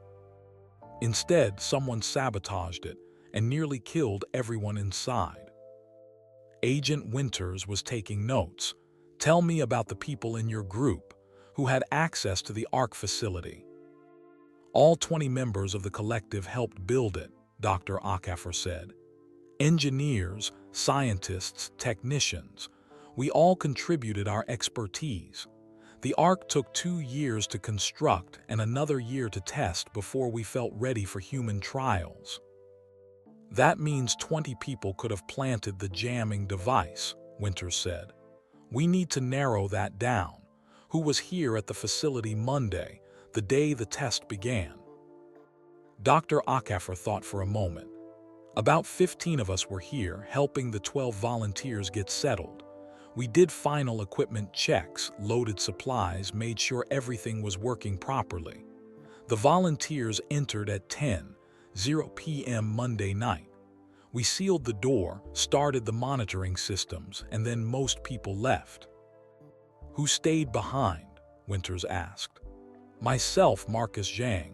He's our lead engineer, Ibrahim Hassan, who handles security, and Dr. Yuki Tanaka's assistant, a woman named Sophia Martinez.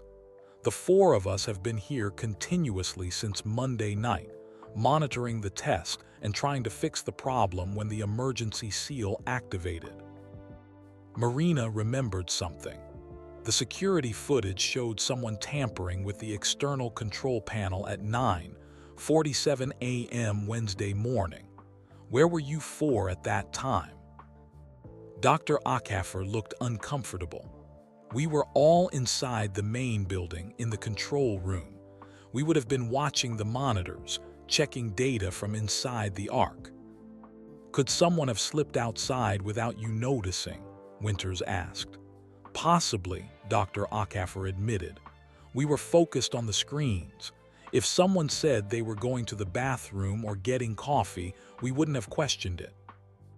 Winters made more notes. I need to interview all 4 of you separately, and I need access to all your security footage, personnel records, and communications. At that moment, Marcus Zhang approached. He looked nervous.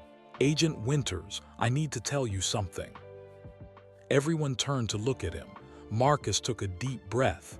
"I think I know who sabotaged the Ark, and I think I know why." His voice shook. "It might be my fault." Agent Winters' expression hardened. "Explain."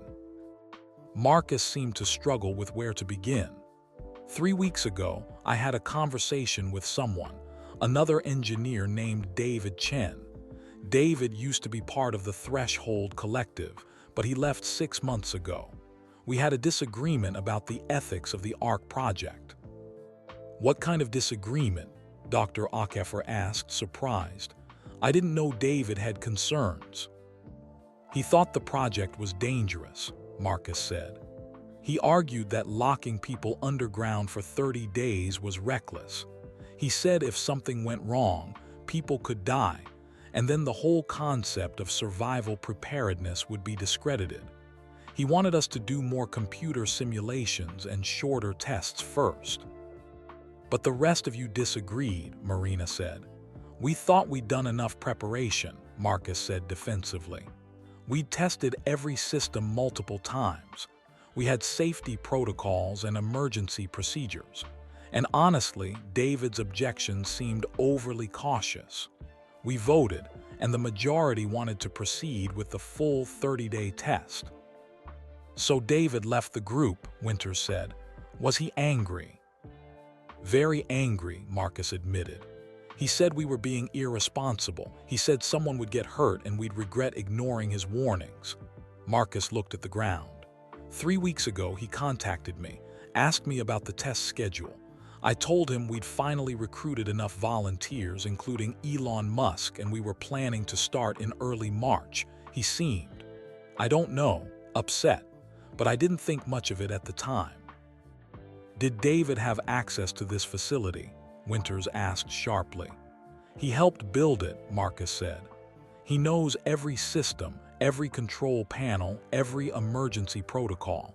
He even installed some of the safety features himself." Winters was already pulling out her phone. "I need David Chen's full name, last known address, phone number, and any other contact information. Now." While Marcus provided the information, Marina's mind raced. This made sense. David Chen had disagreed with the Ark project. He'd left the group angry. He knew exactly how to sabotage the facility. And he'd contacted Marcus recently to find out when the test would happen. But something didn't add up. "If David wanted to stop the test, why wait until after it started?" Marina asked. "Why not sabotage the facility before anyone entered? Why trap people inside?" Marcus looked miserable. Maybe he wanted to prove his point, show that the Ark wasn't safe, force us to abandon the project.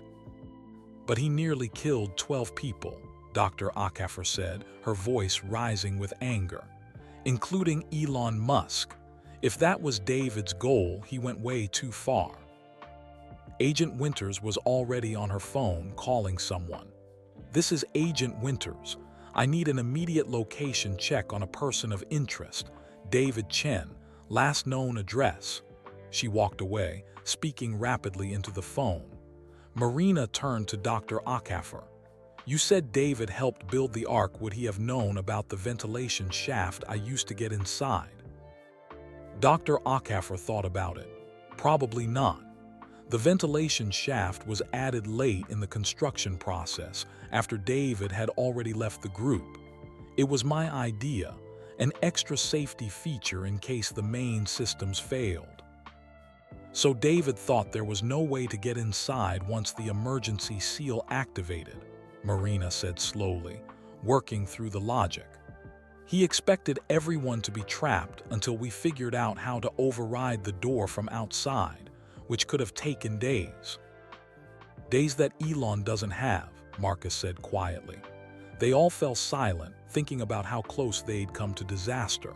If Marina hadn't climbed down that shaft, if Carlos hadn't found the jamming device, if the door had stayed sealed for another 24 hours.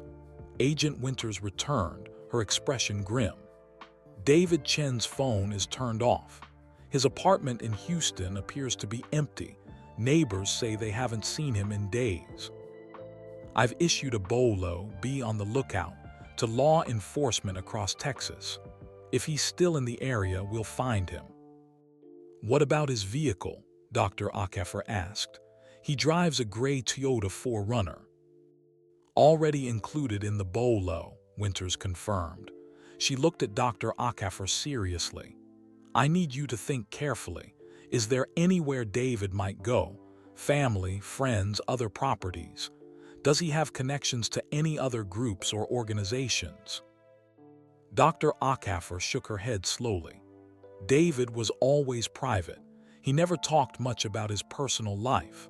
I know he came to the U.S. from Taiwan for graduate school and stayed after getting his engineering degree. I think his parents still live in Taipei, but I'm not sure." Marcus spoke up. "David had a girlfriend. I met her once at a collective meeting. Her name was Rachel something. She worked in renewable energy, I think." "Last name?" Winters prompted. "I don't remember," Marcus said apologetically. "But Dr. Fraser might know. He and David were close before the disagreement." "Where is Dr. Fraser?" Marina asked, realizing she hadn't seen the man who'd been mentioned so many times.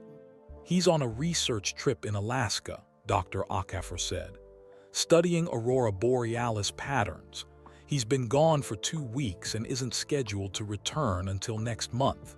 He doesn't even know about the sabotage yet. We haven't been able to reach him." Winters made a note. "We need to contact Dr. Fraser immediately. If David Chen is targeting the Threshold Collective, Fraser could be in danger."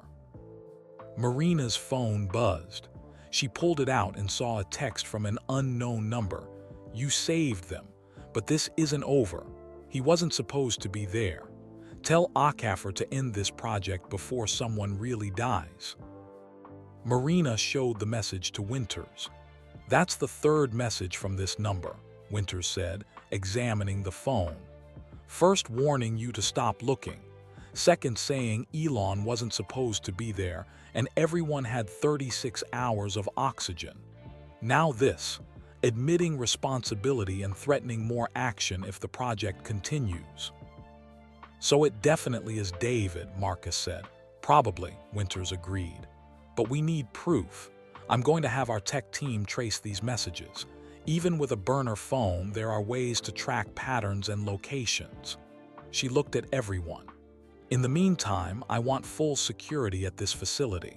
No one enters or leaves without my approval, and everyone who was here Monday needs to be interviewed." Over the next 2 hours, Agent Winters conducted interviews with Dr. Ackefer, Marcus Zhang, Ibrahim Hassan, and Sophia Martinez. She also spoke with each of the 12 survivors from the Ark, including getting detailed statements from Dr. Tanaka and the others about what they'd experienced inside. Marina sat in the shade, drinking water and trying to process everything that had happened. Less than 48 hours ago, she'd been arriving at SpaceX headquarters for a normal workday. Now she'd climbed 100 feet down a ventilation shaft, rescued Elon Musk from an underground bunker, and uncovered a sabotage plot. Her phone rang. It was Gwyn Shotwell calling from SpaceX headquarters. "Marina, thank God you're all right," Gwyn said. "We've been following the news. Is it true you found Elon?" "Yes," Marina said. She explained the situation. The Threshold Collective, the Ark Project, the sabotage, Elon's pneumonia, the medical evacuation to El Paso. "I'm arranging a company jet to take his family to El Paso immediately," Gwyn said. "May and Kimball have been worried sick. They'll be relieved to know he's alive, even if he is seriously ill." "How are things at the companies?" Marina asked. "The stock prices, the employees." "Chaotic but manageable," Gwyn said. Tesla stock recovered some of its losses once news broke that Elon was found alive. SpaceX employees are celebrating, but there are a lot of questions about what Elon was doing and why he disappeared without telling anyone. Marina thought about that. He believed the test was important. important enough to risk his life and his company's stability. That tells you something about how seriously he takes these civilizational risks. It does, Gwen agreed. And honestly, it makes me take them more seriously too. If Elon thinks solar storms and infrastructure collapse are real threats, maybe the rest of us should be paying attention. After the call ended, Marina walked over to where the 11 other Ark survivors were gathered. They'd showered in the facility's bathrooms and changed into clean clothes. They looked much better than they had an hour ago. Dr. Alan Vickers, the climatologist with glasses, was talking with several others. He noticed Marina and waved her over. "We wanted to thank you," Dr. Vickers said. "If you hadn't come down that shaft, if you hadn't found us when you did." He didn't finish the sentence. "Elon would have died," said Sophia Martinez, the young woman with the SpaceX t-shirt. "And the rest of us would have run out of oxygen in another day or two. You saved all of our lives." Marina felt embarrassed. "I just did what I had to do. Elon saved my daughter's life once. I owed him." "Still," said Tom Anderson, the muscular man who'd helped remove the jamming device, "that was one of the bravest things I've ever seen. Climbing down into darkness, not knowing what you'd find, risking getting stuck or falling. That took serious courage." The others murmured agreement. Marina felt tears threatening and blinked them back. She wasn't used to being called brave. She was just a single mother who worked hard and tried to do the right thing. "Tell us about your daughter," Dr. Tanaka said kindly. "Elon mentioned her several times while we were inside the Ark. He clearly cares about her." Marina smiled, thinking of Lily. "She's 12 years old, smart, funny, brave, way braver than I am. 5 years ago, she was diagnosed with a rare heart condition that needed surgery. I couldn't afford it. When Elon found out, he paid for everything. Never asked for anything in return. Never mentioned it publicly. He just did it because he could and because it was the right thing to do."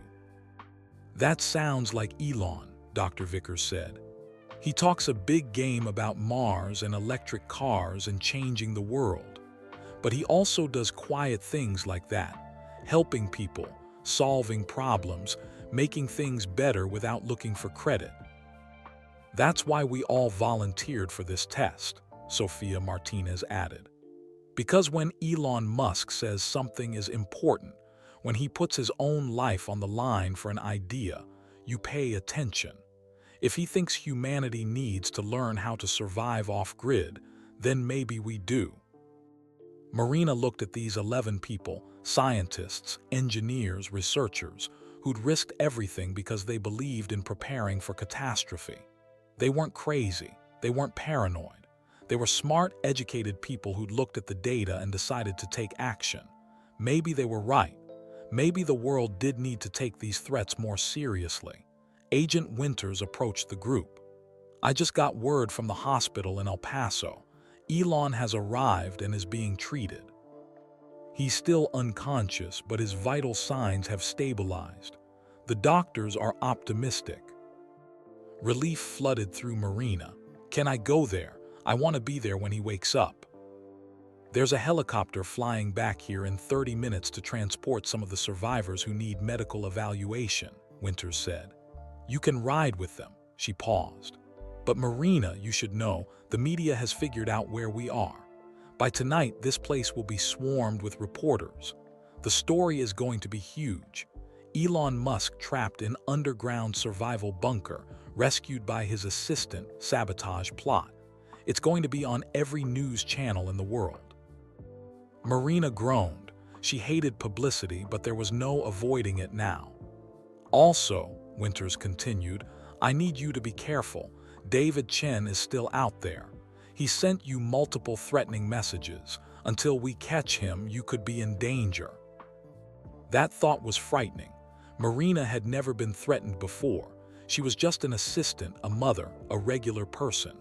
Now she was somehow involved in an international incident with a saboteur sending her warnings. "I'll be careful," Marina promised. Dr. Acaffer joined them. "Marina, before you leave, I want to give you something." She handed Marina a small USB drive. "This contains all the data we collected during the ARC test. Temperature readings, air quality measurements, power consumption, water usage, psychological assessments, everything. Despite the sabotage and the early end to the test, we learned valuable information. I trust you to make sure this data gets used properly." Marina took the USB drive. "What do you want me to do with it?" "Give it to Elon when he recovers," Dr. Akafor said. "He funded this project. He risked his life for it. He deserves to see the results. And maybe, when he's better, he can help us figure out what to do next. Do we continue the ARC project? Do we modify it? Do we try something different? Elon has the resources and the platform to turn this research into something that could actually help humanity prepare." Marina put the USB drive carefully in her pocket. "I'll make sure he gets it." The helicopter arrived, landing in the same spot it had earlier. Marina climbed aboard along with Dr. Tanaka, Sofia Martinez, and 2 other survivors who wanted to be checked at the hospital. As the helicopter lifted off, Marina looked down at Stargate Ranch, the main buildings, the solar panels gleaming in the afternoon sun, the hillside where the ARC entrance was hidden. From the air, it looked peaceful, almost boring. No one would guess that beneath that hill was an underground facility designed to help humanity survive the apocalypse. The helicopter turned east toward El Paso. Marina watched the desert pass below, endless brown and tan, dotted with scrubby plants and occasional rock formations. She thought about everything Dr. Akafor and Dr. Fraser had said about solar storms, climate disasters, and civilization collapse. It all sounded so abstract, so distant. But it wasn't, was it? These were real threats, real possibilities. Marina pulled out her phone and looked at the photos of Lily, her beautiful daughter, healthy now thanks to Elon's generosity. What kind of world would Lily inherit? Would there be another solar storm like the one in 1859? Would Lily's generation have to survive without electricity, without modern technology, without all the conveniences Marina had always taken for granted? The thought made Marina determined. If Elon recovered, when he recovered, she would help him however she could. If preparing for catastrophe was important enough for him to risk his life, then it was important enough for her to dedicate her career too. She would make sure the data from the ARC project didn't go to waste. She would help the Threshold Collective continue their work. She would do whatever it took to give Lily and her generation a fighting chance. The helicopter began its descent toward El Paso. Marina could see the city spreading below. Buildings, roads, power lines, all the infrastructure that made modern life possible. Beautiful, fragile, worth protecting. She closed her eyes and whispered a prayer for Elon, for Lily, for humanity, for the future. Then the helicopter touched down, and Marina opened her eyes to face whatever came next. University Medical Center in El Paso was massive, a sprawling complex of buildings connected by walkways and parking structures. The helicopter landed on the roof, where a medical team was waiting. Marina climbed out and was immediately hit by the hot Texas wind. A nurse guided her and the other survivors toward an elevator that would take them down to the emergency department. "Mr. Musk is in the intensive care unit on the 4th floor, the nurse explained. "His family arrived about 30 minutes ago. The doctors are with him now." Marina's heart lifted. May and Kimball were here. Elon wouldn't be alone. The elevator descended and Marina found herself in a busy hospital corridor. Doctors and nurses moved quickly past. Medical equipment beeped and hummed from nearby rooms. The smell of disinfectant filled the air. A doctor approached, a tall man in his 50s with gray hair and kind eyes. His name tag read Dr. Richard Morrison, Pulmonology. "Are you Marina Chen?" he asked. "Yes," Marina said. "How is Elon?" Dr. Morrison gestured for her to follow him to a quieter area. Mr. Musk has severe bilateral pneumonia, infection in both lungs. His oxygen saturation was dangerously low when he arrived. We've intubated him and put him on a ventilator to help him breathe. We're also giving him strong IV antibiotics and fluids. Marina felt cold despite the warm hospital. Is he going to be okay? The next 24 to 48 hours are critical, Dr. Morrison said honestly. Pneumonia this severe can cause complications, sepsis, organ failure, respiratory distress, but Mr. Musk is otherwise healthy and strong.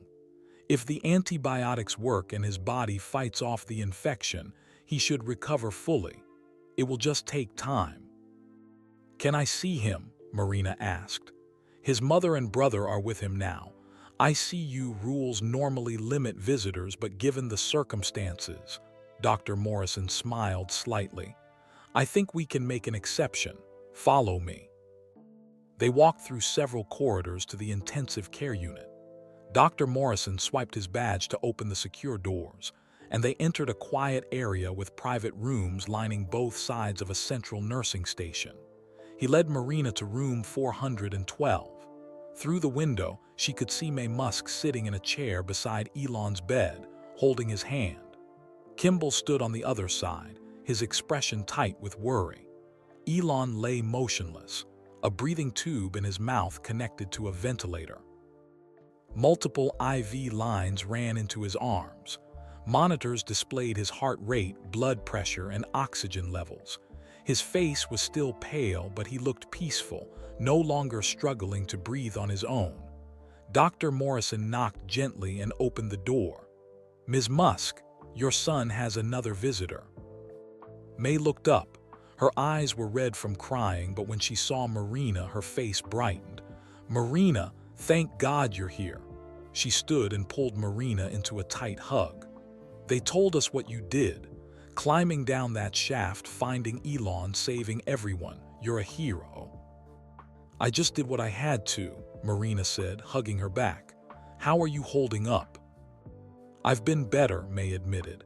She looked at Elon with fierce love.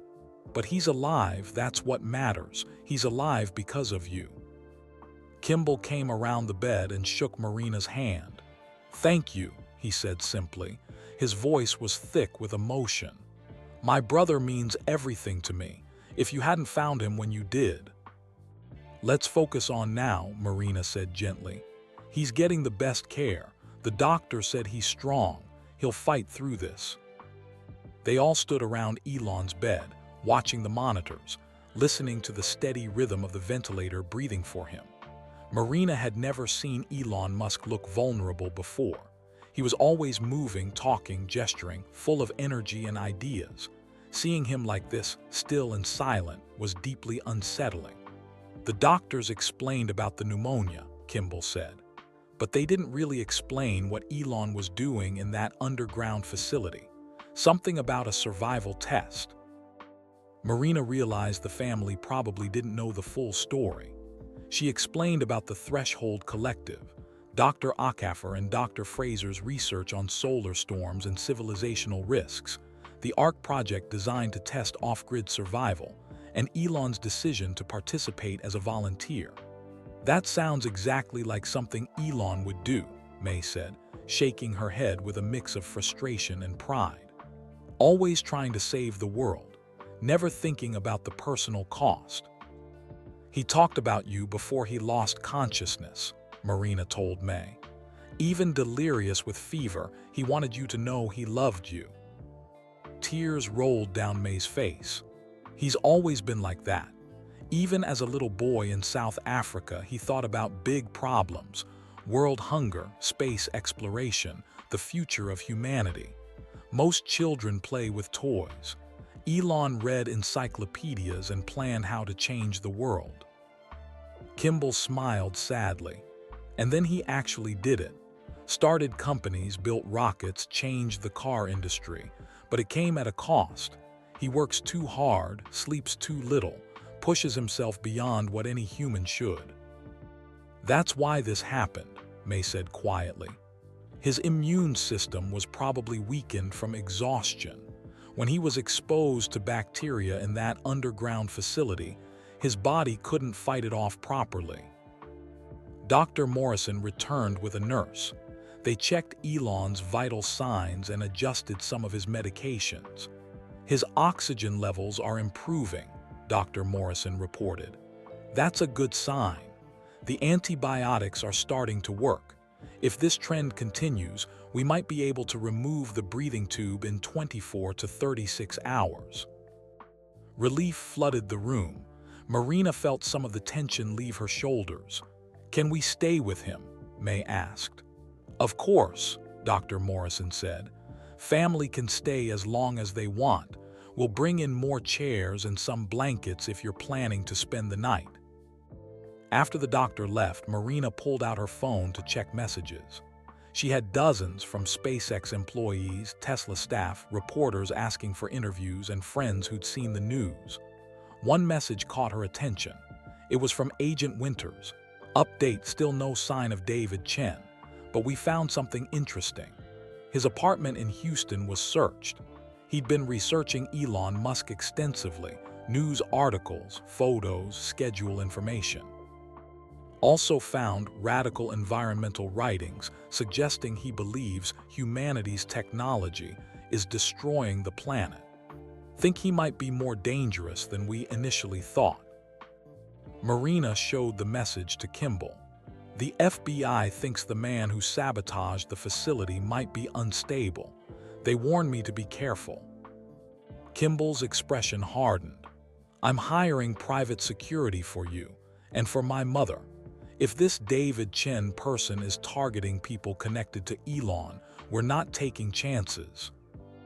"I don't need," Marina started to protest. "Yes, you do," Kimball interrupted firmly. "Someone tried to kill my brother and 11 other people.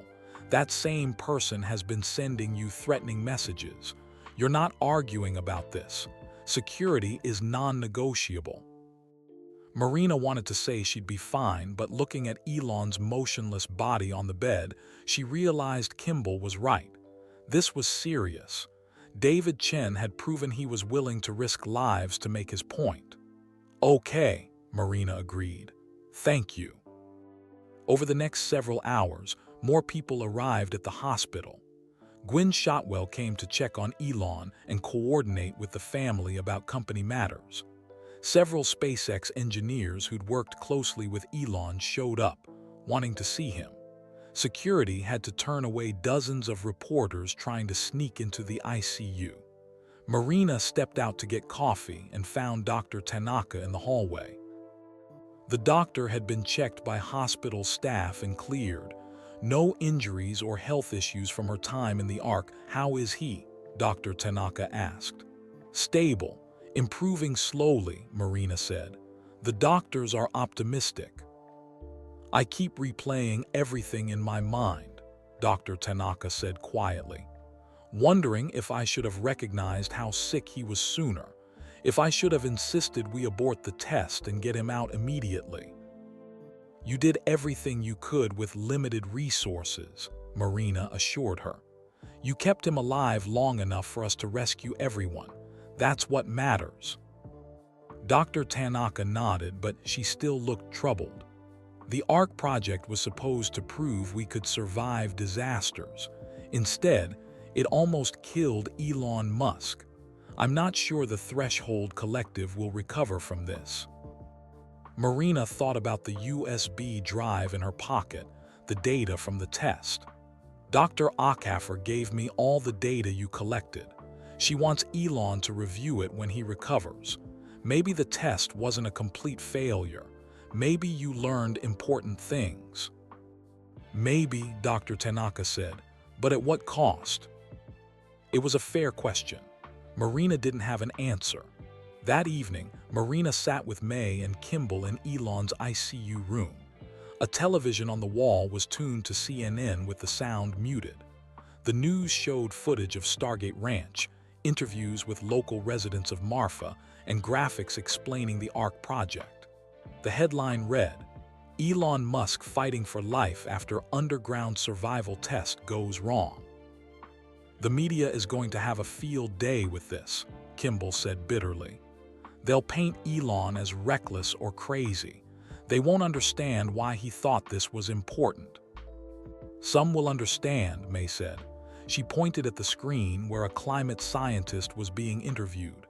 The caption read, "Expert, solar storm threat is real." They unmuted the television. The Carrington event of 1859 was real, the scientist was saying.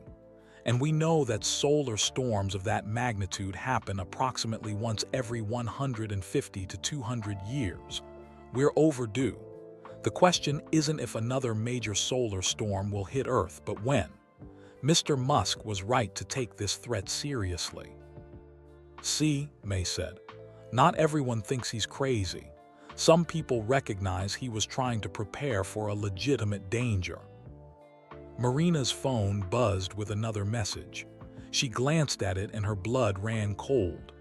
You think you saved him, but he's not safe. None of you are. The Threshold Collective must end. Tell Akaffer, disband the group and destroy all the research, or I'll make sure the next accident succeeds. Marina showed the message to Kimball. He immediately called the security team he'd hired who were stationed outside the ICU. Within minutes, 2 armed security guards entered the room. One was a tall woman with short blonde hair. The other was a muscular man with a military bearing. "I'm Sarah," the woman said. "This is Miguel. We're from Sentinel Executive Protection. Mr. Musk hired us to ensure everyone's safety. Can I see the threatening message?" Marina showed her phone. Sarah photographed the message and forwarded it to someone. "We're coordinating with the FBI and local police," Sarah explained. "They're trying to trace these messages, but the sender is using sophisticated methods to hide their location. In the meantime, we're implementing security protocols. No one enters this floor without authorization. Ms. Chen, you'll have protection whenever you leave the hospital. Ms. Musk, same for you." "This is surreal," May said. "My son is lying here unconscious, and we're being threatened by someone we don't even know." "David Chen," Marina said. "His name is David Chen. He used to be part of the Threshold Collective but left because he disagreed with the ARC project. The FBI thinks he sabotaged the facility." "Why?" May asked. "What does he want?" "To stop the project," Marina said. "He thinks it's dangerous.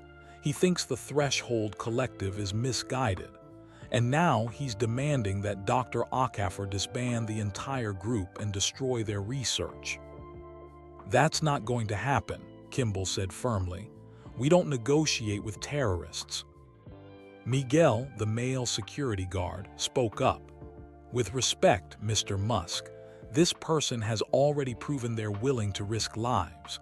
We need to take the threat seriously while law enforcement tracks him down." Marina looked at Elon, still unconscious on the bed. The ventilator continued its steady rhythm. The monitors showed stable vital signs. He was fighting. His body was fighting the infection, trying to recover. "Elon would want us to protect the research," Marina said quietly. "He risked his life for this.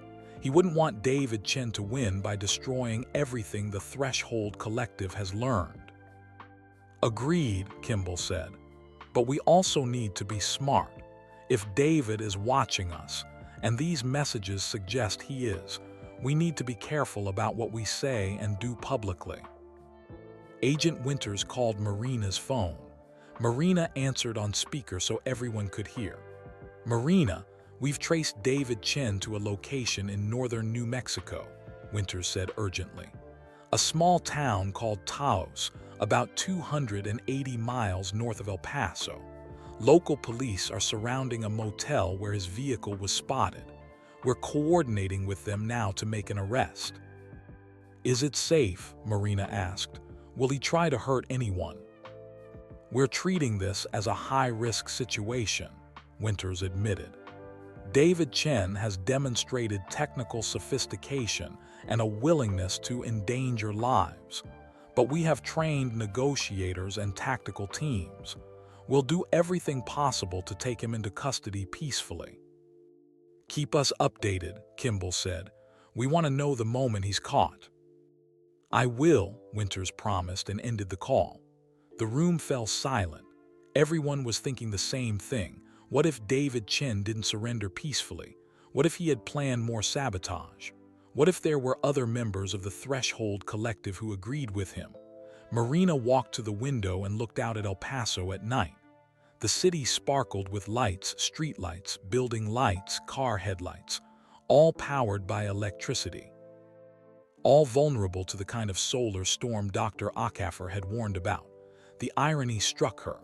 They were in a hospital kept running by electricity. Elon's ventilator required electricity. The monitors, the IV pumps, the lights, everything depended on the power grid staying functional. If a Carrington-level solar storm hit right now, what would happen? Would the backup generators keep working? Would there be enough fuel to run them for weeks or months while the grid was repaired? Would Elon survive? These were the questions the Threshold Collective had been trying to answer. These were the scenarios they'd been preparing for, and David Chen wanted to stop them. Marina pulled out the USB drive Dr. Acaffer had given her. Such a small object to contain so much important information. Data that could help communities prepare. Knowledge that could save lives. She made a decision. Tomorrow, when things were calmer, she would copy the data and send it to multiple secure locations. Cloud storage, physical backups, trusted researchers. David Chen might threaten to destroy the research, but Marina would make sure that was impossible. Elon had risked his life for this information. Marina wouldn't let it be lost. Dr. Morrison returned for his evening check. He examined Elon carefully, reviewed the monitors, and consulted with the nurses. His condition continues to improve, the doctor reported. Temperature is down.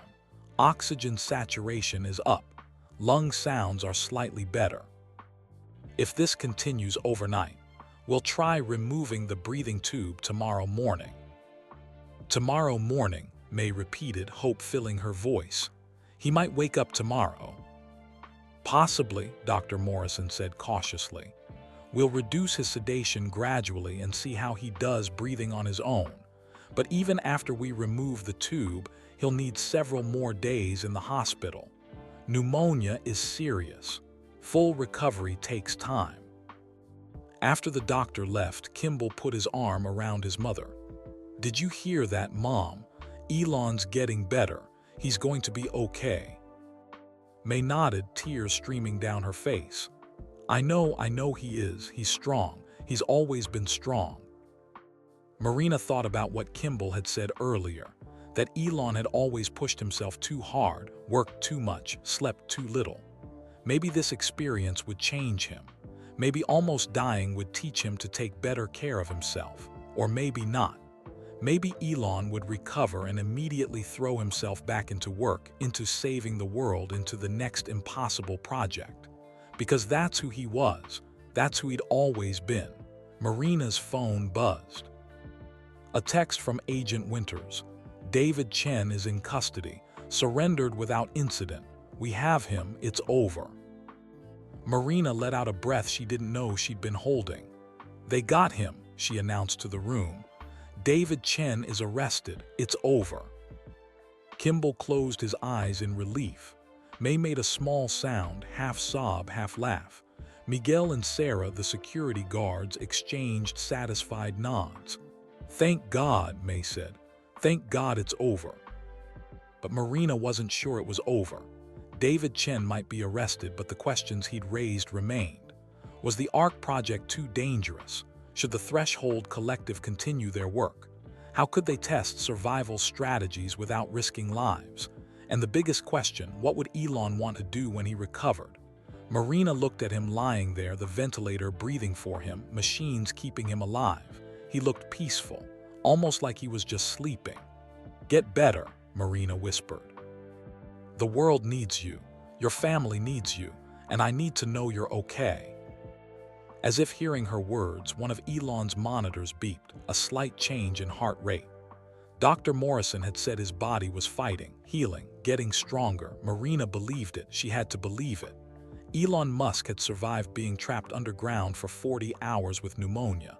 He would survive this too. He had to. Outside the ICU window, El Paso continued its normal evening. People drove home from work. Families ate dinner. Children did homework. Life went on, ordinary and familiar. But for Marina, nothing would ever be ordinary again.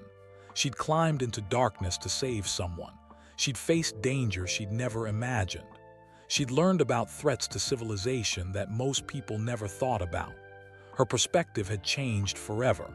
And when Elon woke up, when not if, she knew their work together would change too. They wouldn't just be working on rockets and electric cars. They'd be working on something bigger, preparing humanity for catastrophes that might come sooner than anyone expected. The night deepened. May dozed in her chair, exhausted from worry and travel. Kimball scrolled through his phone, handling business matters and family communications. The security guard stood watch outside. Marina sat beside Elon's bed and waited for tomorrow, when the doctors would try to wake him, when they would find out if he could breathe on his own, when they would know for certain that he would survive. 24 hours, Marina said softly to Elon. When you went missing, everything changed. When you came back, everything changed again. Now we wait 24 more hours to see what comes next, but whatever it is, we'll face it together. The ventilator continued its steady rhythm. The monitors beeped their reassuring patterns, and somewhere in his medically induced sleep, Elon Musk fought to return. Marina woke with a start. She'd fallen asleep in the uncomfortable hospital chair, her neck stiff and aching. Gray dawn light filtered through the ICU window. She checked her phone. 6:15 a.m. Thursday morning. May was still sleeping in the recliner the nurses had brought in. Kimball had left around midnight to get some rest at a hotel, promising to return first thing in the morning. Marina stood and stretched, then walked to Elon's bedside. The ventilator still breathed for him, but his face looked better, less pale, more color in his cheeks. The monitors showed steady numbers. A nurse entered quietly to check his vital signs. She was young, with dark hair pulled back in a ponytail. "Good morning," the nurse whispered. "I'm Jenny. I've been monitoring Mr. Musk overnight. His oxygen levels have been excellent. Dr. Morrison will be here at 7 to evaluate whether we can remove the breathing tube." "That's wonderful news," Marina said softly, not wanting to wake May. "Are you family?" Jenny asked. "His assistant, but also a friend." Jenny smiled. "He's lucky to have people who care so much. A lot of patients don't get visitors like you folks." After Jenny left, Marina went to the hospital cafeteria for coffee. The hallways were quiet, just a few early shift staff moving between departments. In the cafeteria, she bought 2 coffees and a muffin, then returned to the ICU. May was awake, washing her face in the small bathroom attached to Elon's room. "I brought coffee," Marina said, offering one of the cups. "You're a lifesaver," May said gratefully. She took the coffee and sat back down in the recliner. "Any changes overnight?" "The nurse says he's doing well. The doctor will be here at 7 to possibly remove the breathing tube." May looked at her watch. 45 minutes. Kimball should be here by then too. She studied Marina's tired face. "When's the last time you properly slept or ate a real meal?" "I slept a few hours just now," Marina said. "I'm fine." "You climbed down a 100-foot shaft yesterday and rescued 12 people," May said firmly. "You're not fine. You're running on adrenaline and worry.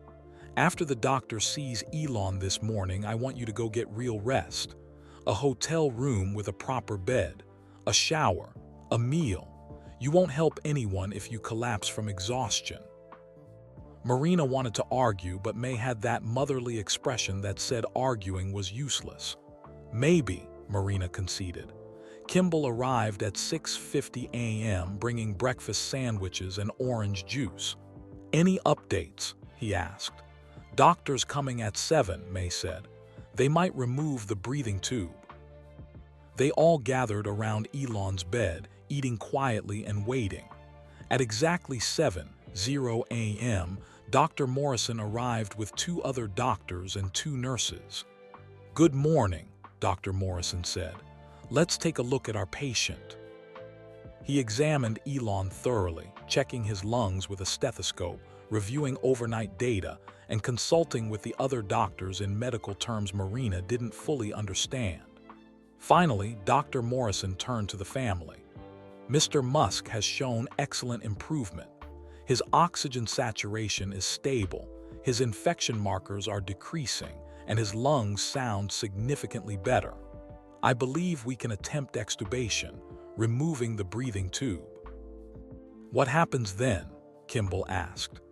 "We'll reduce his sedation and allow him to wake up gradually," Dr. Morrison explained. "Once he's alert enough to protect his own airway and breathe independently, we'll remove the tube.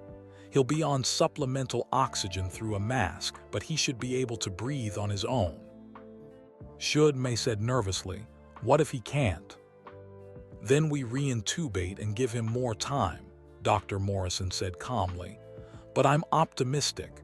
His numbers suggest he's ready." Over the next 30 minutes, the medical team worked carefully. They adjusted Elon's medications, reducing the sedatives keeping him asleep. Marina watched anxiously as Elon's face began to show small signs of awareness. His eyelids fluttered, his fingers twitched. "Elon," Dr. Morrison said clearly, "can you hear me? If you can hear me, squeeze my hand." Elon's hand moved slightly, gripping the doctor's fingers. "Good," Dr. Morrison said. "Elon, you're in the hospital. You have a breathing tube. We're going to remove it. When I tell you to, I want you to cough. Can you do that?" Elon's eyes opened slightly, confused, unfocused, but open. "On 3, Dr. Morrison said. 1, 2, 3, cough." Elon coughed, and the medical team quickly removed the tube. Elon gasped, coughed again, and the nurses immediately placed an oxygen mask over his face. For a terrifying moment, Marina held her breath, waiting to see if Elon could breathe on his own. His chest rose and fell, once, twice. The monitor showed his oxygen saturation holding steady at 94%. "Excellent," Dr. Morrison said with satisfaction. "He's breathing independently. Well done, Mr. Musk." May burst into tears of relief. Kimball put his arm around her. Marina felt her own eyes filling with tears. Elon's eyes opened more fully. He looked around the room, still disoriented from the sedation. When his gaze found his mother, he tried to speak, but his voice was just a raspy whisper. "Mom." "I'm here, baby," May said, rushing to his side. She took his hand, careful of the IV lines. "I'm right here. You're safe. You're in the hospital. You're going to be okay." Elon's eyes moved to Kimball. "Brother." "Hey man," Kimball said, his voice thick with emotion. "You scared the hell out of us. Don't ever do that again." Then Elon's eyes found Marina. Recognition flickered across his face. "Marina, you came." "Of course I came," Marina said, moving closer. "I'll always come when you need me. That's what family does." Elon's lips curved in a weak smile. Then his eyes closed again, not unconscious, just exhausted from the effort of waking up. "Let him rest," Dr. Morrison advised.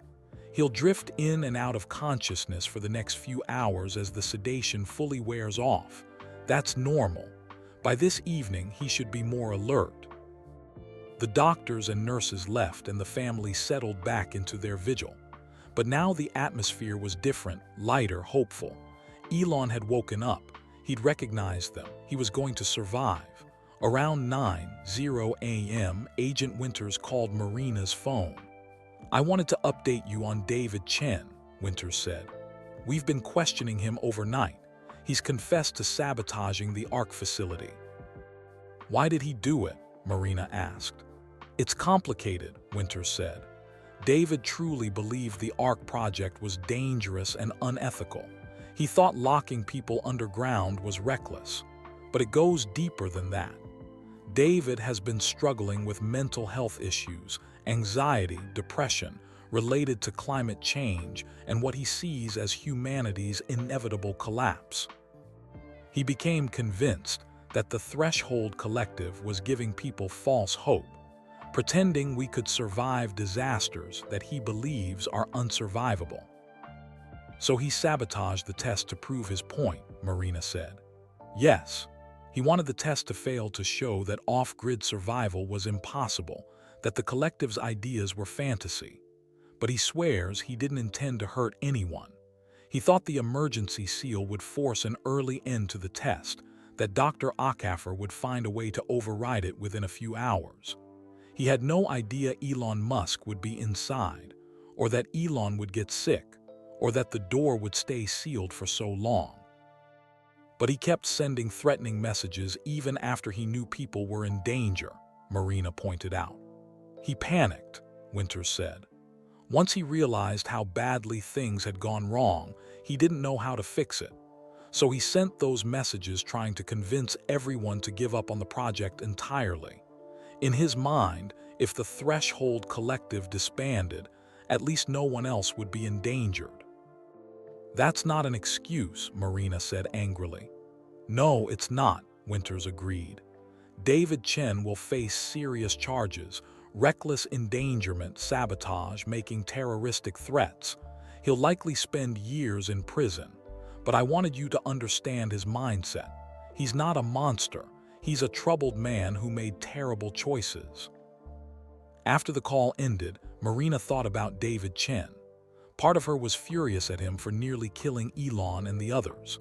But another part felt sad. David had been so overwhelmed by fear of the future that he tried to destroy the very people working to prepare for it. How many other people felt that way? How many people were so scared of climate change, solar storms, pandemics, and other threats that they shut down, gave up, or lashed out? Maybe that was another reason the Threshold Collective's work mattered. Not just to develop survival strategies, but to give people hope that humanity could face these challenges and endure. Around noon, Dr. Ackafer arrived at the hospital with Marcus Zhang and Ibrahim Hassan. They'd driven from Stargate Ranch to check on Elon and discuss the future of the ARC project. Marina met them in the ICU waiting room. How is he? Dr. Ackafer asked immediately. Better, Marina said. They removed the breathing tube this morning. He woke up briefly and recognized his family. The doctors say he should make a full recovery. Relief washed over Dr. Ackafer's face. Thank God, I've been so worried. If Elon had died because of our project, she couldn't finish the sentence. He didn't die, Marina said firmly. He's going to be fine, and he'd want you to continue the work. Are you sure? Marcus asked. After everything that happened, the sabotage, Elon nearly dying, all the media attention, maybe David was right. Maybe the ARC project is too dangerous. David was wrong, Marina said. She pulled out the USB drive Dr. Ackafer had given her. You collected valuable data during the test, data that could help communities prepare for real disasters. Yes, things went wrong. Yes, someone sabotaged the facility, but that doesn't mean the core idea is flawed. Dr. Ackafer looked uncertain. The FBI questioned me for hours yesterday. They wanted to know if we had proper safety protocols, if we'd done adequate testing, if we'd properly vetted all our volunteers. I couldn't answer all their questions confidently. Maybe we rushed into human trials too quickly. Maybe you did, Marina admitted. But that means you need to improve your protocols, not abandon the project entirely. Ibrahim Hassan, the security expert, spoke up. Marina's right. Every important project faces setbacks. The early rocket tests at SpaceX failed multiple times before they succeeded. The first electric cars had major problems before Tesla perfected them. Failure is part of innovation. But rockets don't have people inside when they explode during tests, Marcus said quietly. Actually, they do now. Marina pointed out. SpaceX sends astronauts to the International Space Station. Those astronauts trust that the rockets are safe because SpaceX learned from their failures and improved. Dr. Ackafer sat down heavily in one of the waiting room chairs. I don't know what to do. Part of me wants to continue, to honor the risks Elon and the others took by using what we learned. But another part of me is terrified of making another mistake that costs lives. Marina sat beside her. I can't tell you what to do. That's your decision and the collective's decision. But I can tell you what I think Elon would say. She paused, choosing her words carefully. Elon would say that giving up because something is difficult or dangerous means nothing important would ever get accomplished. He'd say the threats you're preparing for, solar storms, infrastructure collapse, climate disasters, are real. And if you don't prepare for them, who will? Dr. Ackafer wiped tears from her eyes. When did you become so wise? Yesterday, when I climbed down a 100-foot shaft in the dark, Marina said with a small smile. Fear and danger have a way of clarifying what matters. They sat together in silence for a few minutes. Then Dr. Ackafer pulled out her own tablet and opened a file. I've been analyzing the data from the ARC test, she said. Even though we only completed 40 hours instead of 30 days, we learned important things. She showed Marina graphs and charts. The solar power and battery systems worked perfectly. Water filtration was effective. Food storage was adequate. Air filtration functioned well until the sabotage. The main problems we identified were psychological. People struggled with the isolation and confinement more than we expected. And medical, we need better diagnostic equipment and more comprehensive first aid supplies. So the technology works, Marina said. You just need to improve the human factors.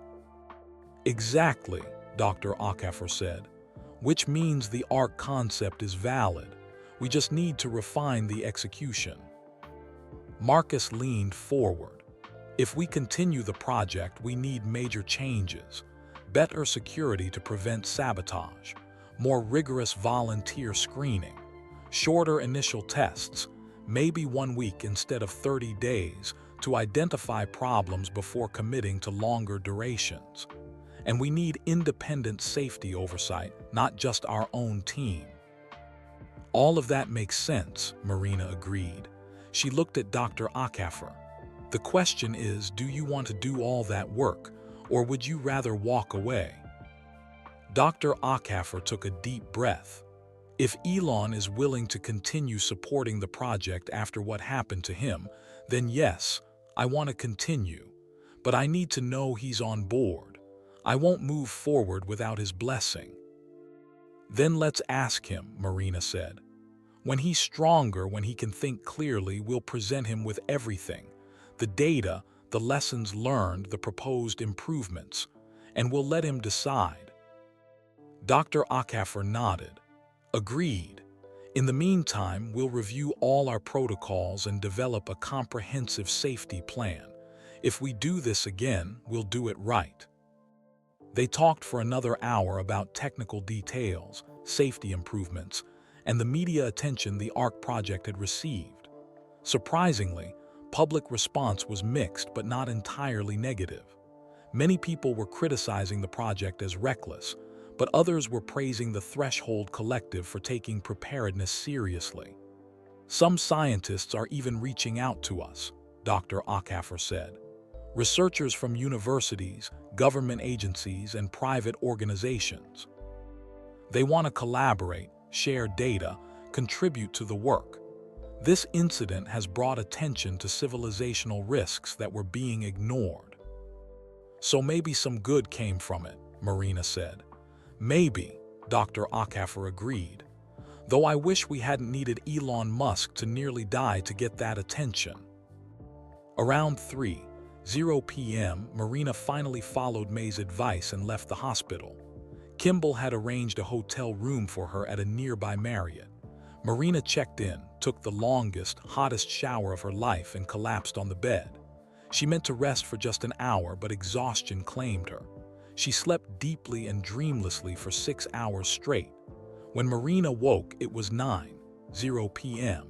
She felt disoriented until she remembered where she was. She checked her phone and found several messages. One from Kimball: "Elon is more alert, talking in short sentences.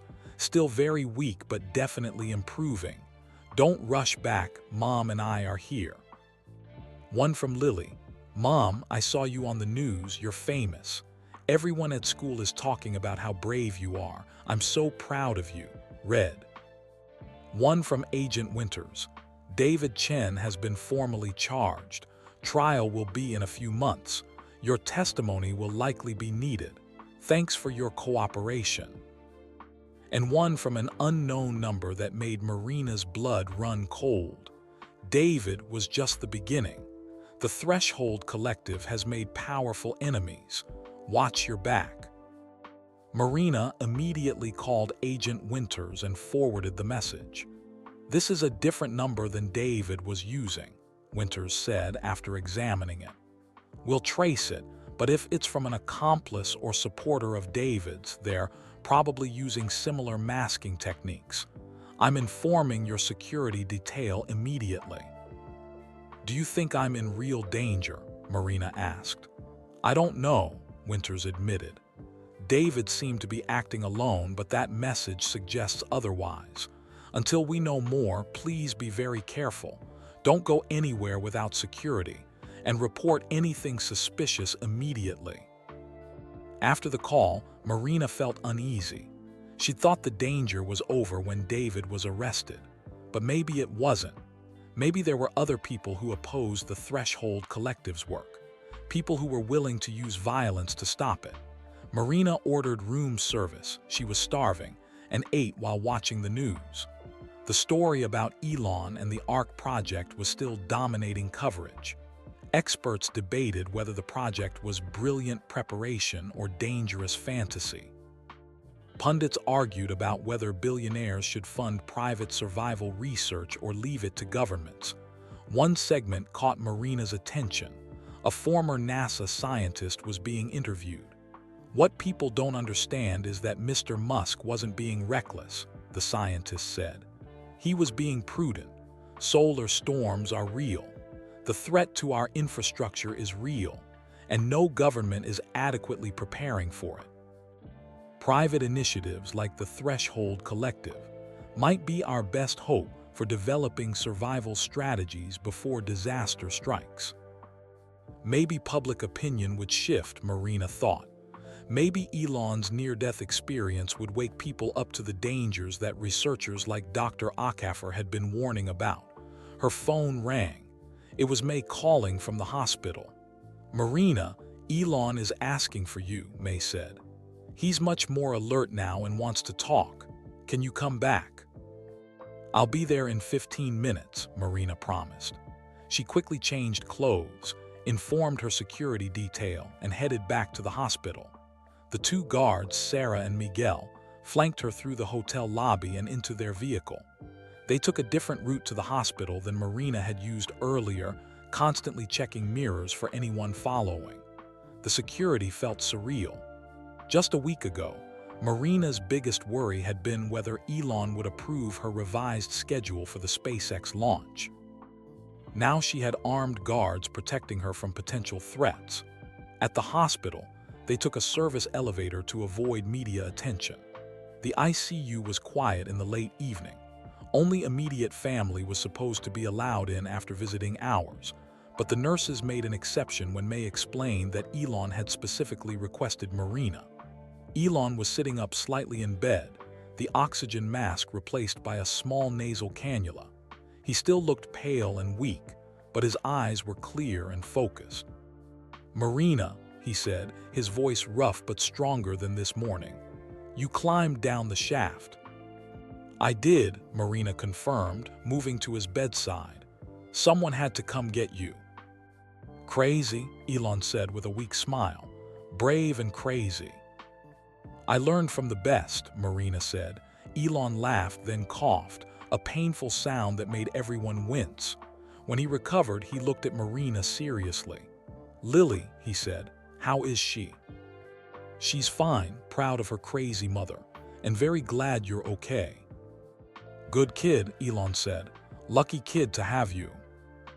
"Lucky kid to have you pay for her surgery," Marina reminded him. Elon waved that away dismissively, as he always did when anyone mentioned his generosity. "Tell me about the test. What happened?" "Last thing I remember clearly is Tuesday evening. Then everything's fuzzy, fever dreams, confusion. I remember you being there when I woke up inside the Ark, but I don't know if that was real or hallucination." "It was real," Marina assured him. She explained everything: the sabotage, the jamming device, the rescue, David Chen's arrest, and the data they'd collected. Elon listened intently, occasionally asking questions. When she finished, he was quiet for a long moment. "David was wrong," Elon finally said. "The test wasn't reckless. It was necessary. We learned valuable information." "Dr. Akaffer has the data," Marina said. "She wants your input on whether to continue the Ark project." "Of course we continue," Elon said without hesitation. "We improve the protocols, fix the problems, and try again. That's how progress works." He looked tired suddenly, the conversation draining his limited energy. "Rest," Marina said gently. "We'll talk more when you're stronger." "One more thing," Elon said, gripping her hand. "Thank you for coming for me, for risking yourself, for—" his voice caught, "for not giving up." "Never," Marina promised. "I'll never give up on you." Elon's eyes closed, and within seconds he was asleep. Marina stayed for a few more minutes, watching him breathe, easier now, more natural. The monitors showed all his numbers improving. He was going to make it. He was going to recover, return to work, and continue trying to save the world in his complicated, impossible way. And Marina would be there, supporting him, because that's what family did, even when it meant climbing into darkness, even when it meant facing danger, even when it meant risking everything. Marina left the hospital around 11:00 p.m. with Sarah and Miguel close behind. The El Paso night was cool and the streets were quiet. As they walked to the parking garage, Marina couldn't shake the feeling that someone was watching them. "Everything okay?" Sarah asked, noticing Marina's nervous glances. "Just paranoid," Marina admitted. "That message earlier spooked me." "Paranoid keeps you alive," Miguel said. "Trust your instincts." They reached the vehicle without incident and drove back to the hotel. But as they pulled into the parking lot, Sarah's phone buzzed. She answered, listened for a moment, then her expression changed.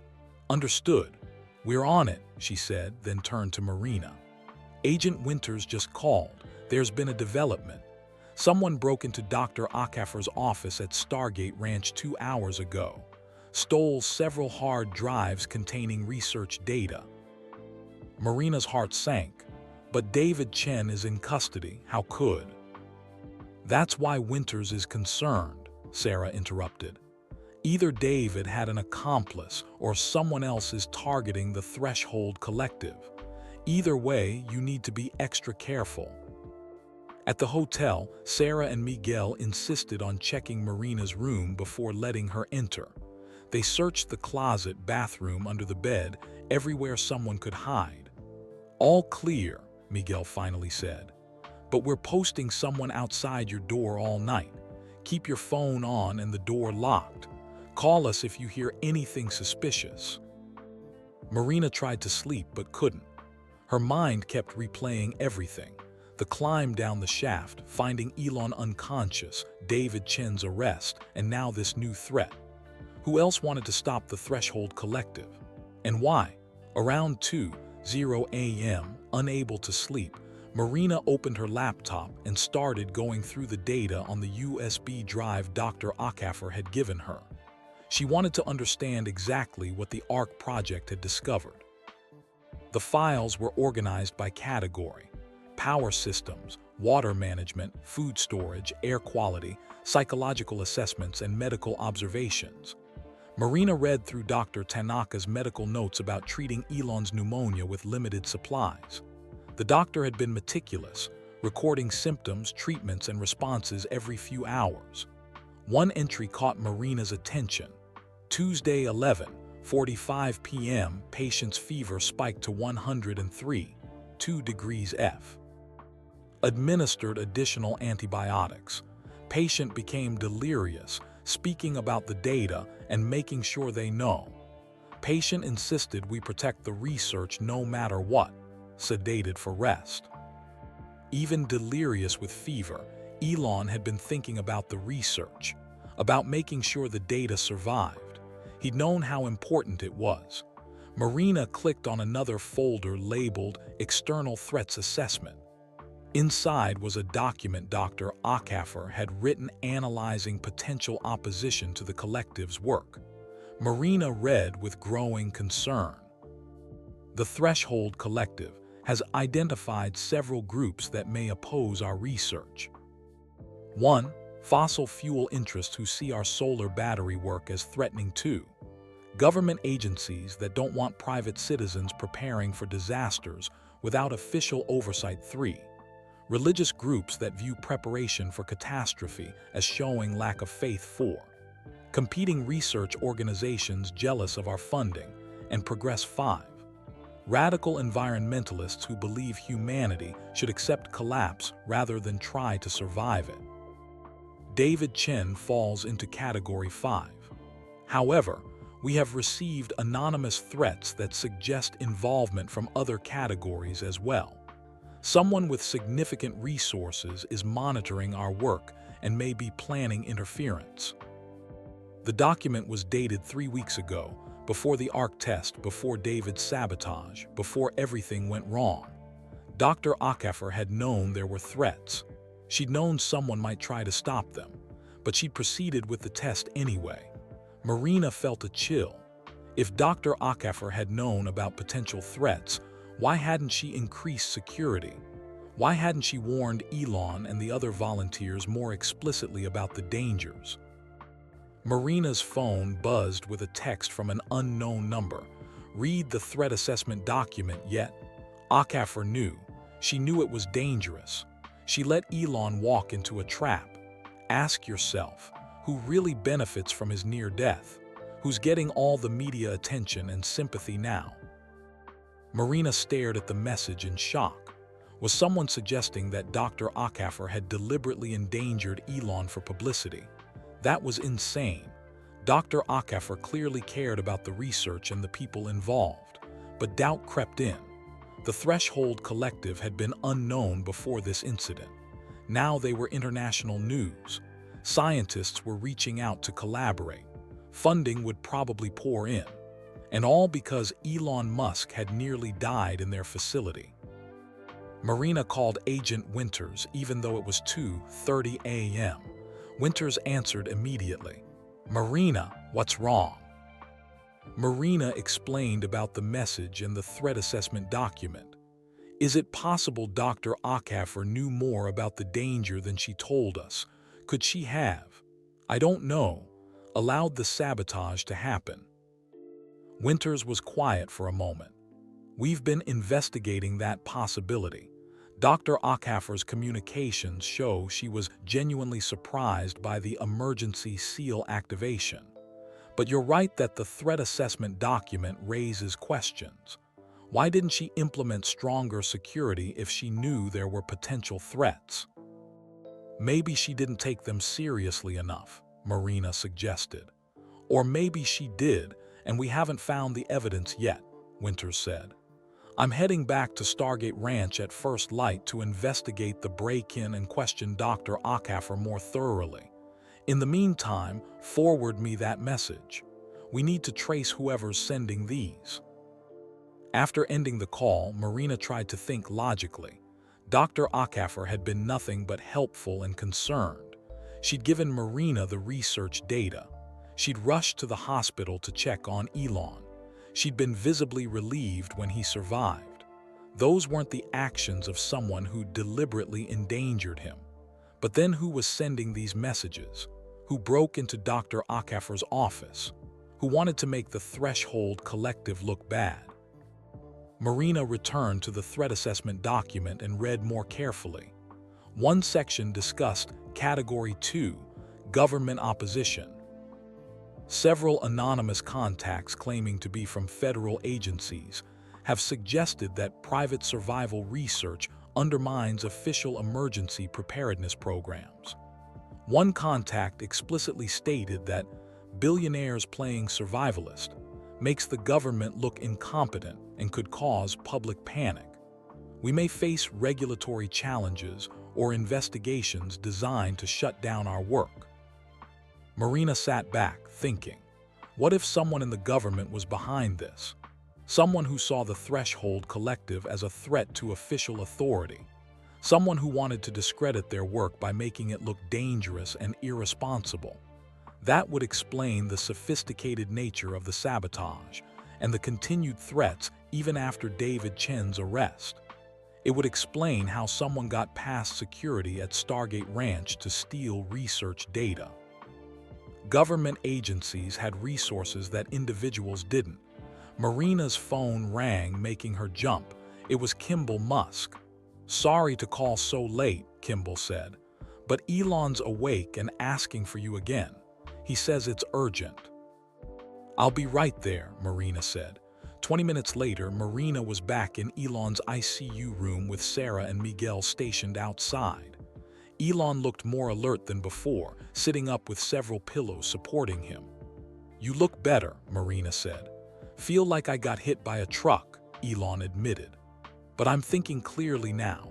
Marina, I need to tell you something about the ARC project that I didn't tell anyone else." Marina pulled a chair close to his bed. "I'm listening." 6 months ago, when Dr. Akafer first contacted me about the solar storm research, I was skeptical, Elon began. I thought it might be exaggerated or based on faulty models.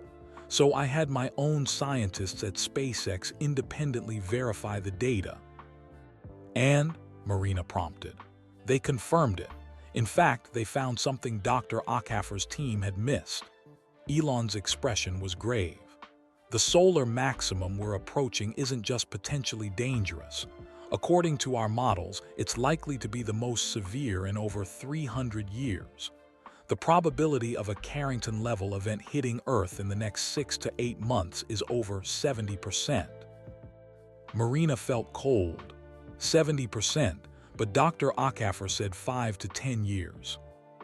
She was being conservative, basing her estimate on older data, Elon explained. Our satellites and monitoring stations have detected unusual patterns in the sun's magnetic field in just the past few months.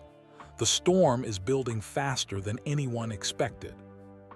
"Why didn't you tell people?" Marina asked. "Why didn't you warn the world?" "I tried," Elon said. "I contacted NASA, the Department of Energy, the White House. I shared our data and models. Want to know what they said?" His voice turned bitter. "They said I was being alarmist. They said my scientists were interpreting the data incorrectly. They said public warnings would cause unnecessary panic and economic disruption." "They dismissed you," Marina said. "Worse, they told me to stop spreading unscientific fear. A senior official at NASA actually said that if I continued making these claims publicly, they'd launch an investigation into SpaceX's safety protocols and government contracts. It was a threat. Stay quiet or face consequences." Marina was shocked. "So you decided to test the ARC instead, to prove survival was possible without government help?" "Exactly. I figured if I could show that a small group could survive off-grid using current technology, it would validate the Threshold Collective's work and get people taking the solar threat seriously." Elon coughed, then continued. "I also quietly started hardening SpaceX and Tesla facilities against electromagnetic pulses, installing backup systems, stockpiling supplies, training key personnel. If the government won't prepare, at least my companies will be ready." "Does Dr. Akafer know about your data showing the threat is more imminent?" Marina asked. "No, I planned to tell her after the test once we had proof of concept. But then the sabotage happened and Elon gestured weakly at himself in the hospital bed. Marina's mind raced. If government officials had threatened Elon to stay quiet about the solar storm data, might they also have sabotaged the ARC project to discredit his warnings? It seemed far-fetched, but not impossible. "Elon, I need to tell you something," Marina said. She explained about the mysterious messages, the break-in at Stargate Ranch, and the suggestion that Dr. Akafor might have known about threats but proceeded anyway. Elon shook his head firmly. "Dr. Akafor isn't the problem. I trust her.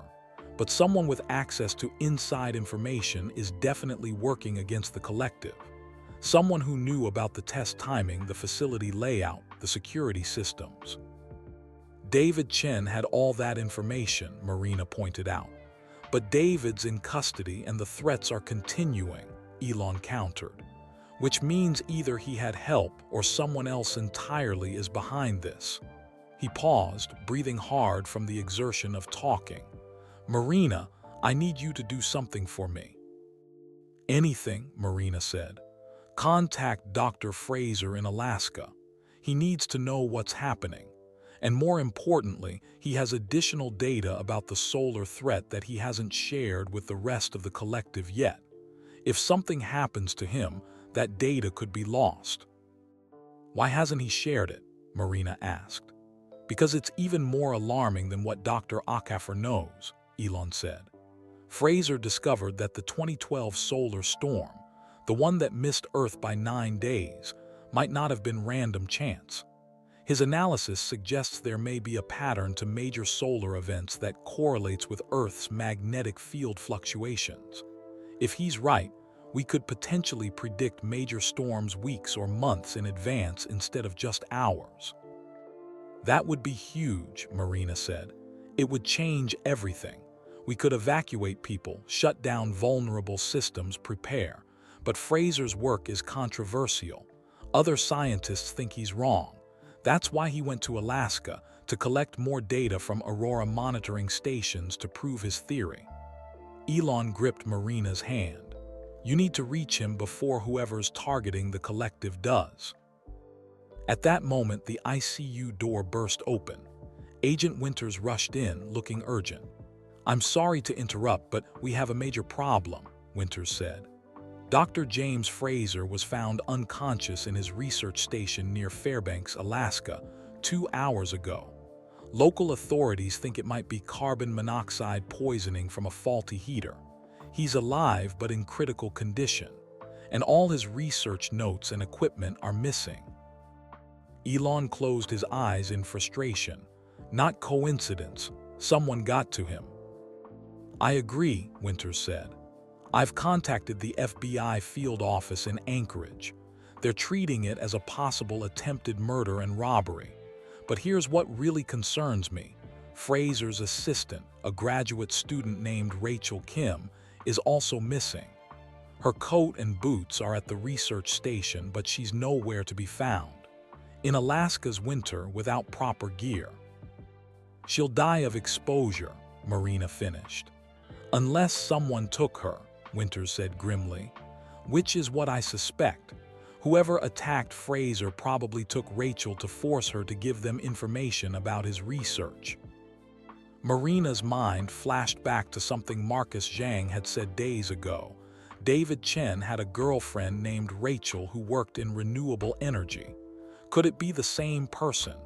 "Rachel Kim," Marina said slowly. "Was she David Chen's girlfriend?" Winters pulled out her phone and quickly searched. Her face paled. "Yes, Rachel Kim, 26, graduate student in atmospheric sciences. Last known address, Houston, Texas. She was in a relationship with David Chen until they broke up 6 months ago." She looked up at Marina and Elon. "This isn't random. Rachel must have stayed connected to the Threshold Collective after David left. She's been working as Fraser's assistant this whole time." "As a spy," Elon said, "feeding information to David or whoever he's working with." "But if Rachel was working with David, why would she be kidnapped now?" Marina asked. Unless she wasn't working with David voluntarily, Winters said, catching on. What if someone was forcing her to spy? What if they threatened her and now that David's arrested and can't keep her in line, they took her directly? The room fell silent as everyone processed this. We need to find her, Marina said, if she knows who's really behind all this. She's in extreme danger, Winters finished. I'm contacting Anchorage FBI now. We'll coordinate a search. She looked at Elon. Mr. Musk, I know you're recovering, but I need to know everything you haven't told us yet.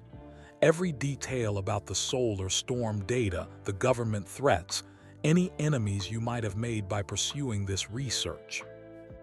Elon took a breath and began talking. He explained about the SpaceX scientists' findings, the probability of an imminent major solar storm, his attempts to warn government officials, and the veiled threats he'd received to stay quiet. Winters took notes rapidly. This is bigger than I thought. If government officials are involved, we're dealing with people who have resources, access, and motivation to cover their tracks. What do we do? Marina asked. First, we keep Elon safe. If someone's targeting people connected to the Threshold Collective, he's a prime target. Winters turned to Elon. I'm assigning FBI protection to you, your family, and Marina. No arguments. Fine, Elon agreed, too weak to protest. Second, we find Rachel Kim before whoever has her decides she's more trouble than she's worth, Winters continued. And third, we figure out who's really behind this. David Chen might have planted the jamming device, but I'm increasingly convinced he was just a pawn. Someone manipulated him, knowing his mental state and his opposition to the ARC project. Someone who wanted the test to fail and make the collective look reckless, Marina said. Exactly, and that someone is still out there, still working to stop this research. Winters headed for the door. I have calls to make. Marina, stay with Elon. Don't leave the hospital without security. After Winters left, Elon looked exhausted. The conversation had drained what little energy he had. Rest, Marina told him. I'll stay here and make sure you're safe. The data, Elon whispered. On the USB drive, make copies, hide them if they come for it. I already made backups, Marina assured him. Cloud storage encrypted. The research is safe. Elon managed a weak smile. Smart, that's why I trust you. His eyes closed. Marina, if the solar storm hits soon, millions could die, power grids down for months. No refrigeration, no water pumping, no hospitals functioning. We're not ready. Nobody's ready. Then we'll make them ready, Marina said firmly. We'll get the word out. We'll make people prepare. That's what you do, Elon. You make impossible things happen, and I'm going to help you. But Elon was already asleep, his breathing deep and steady. Marina sat in the quiet ICU room, thinking about everything she'd learned. A major solar storm was likely to hit Earth in 6 to 8 months. Government officials were trying to suppress that information. Someone was actively sabotaging the people trying to prepare for it. And a young woman named Rachel Kim was missing in the Alaska wilderness, possibly knowing the truth about who was behind everything. Marina pulled out her phone and looked at the photo of Lily on her lock screen. Her daughter's bright smile, full of hope and trust that the world would be okay. What kind of world was Marina leaving for Lily? One where the power could go out for months, where food and water became scarce, where modern society collapsed, unless people like Elon and the Threshold Collective succeeded in preparing, unless the warnings were heard and heeded. Unless ordinary people like Marina stood up and fought for humanity's future. Marina made a decision. She wasn't just Elon's assistant anymore. She wasn't just a mother trying to get by. She was someone who'd climbed into darkness to save lives. Someone who'd seen the data and understood the threat. Someone who could make a difference. When Elon recovered, she would help him prepare the world for what was coming.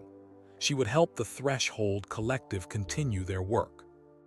She would do whatever it took to give Lily and her generation a fighting chance, even if powerful people tried to stop her, even if the government threatened them, even if it meant risking everything, because some things were worth risking everything for, and humanity's survival was one of them.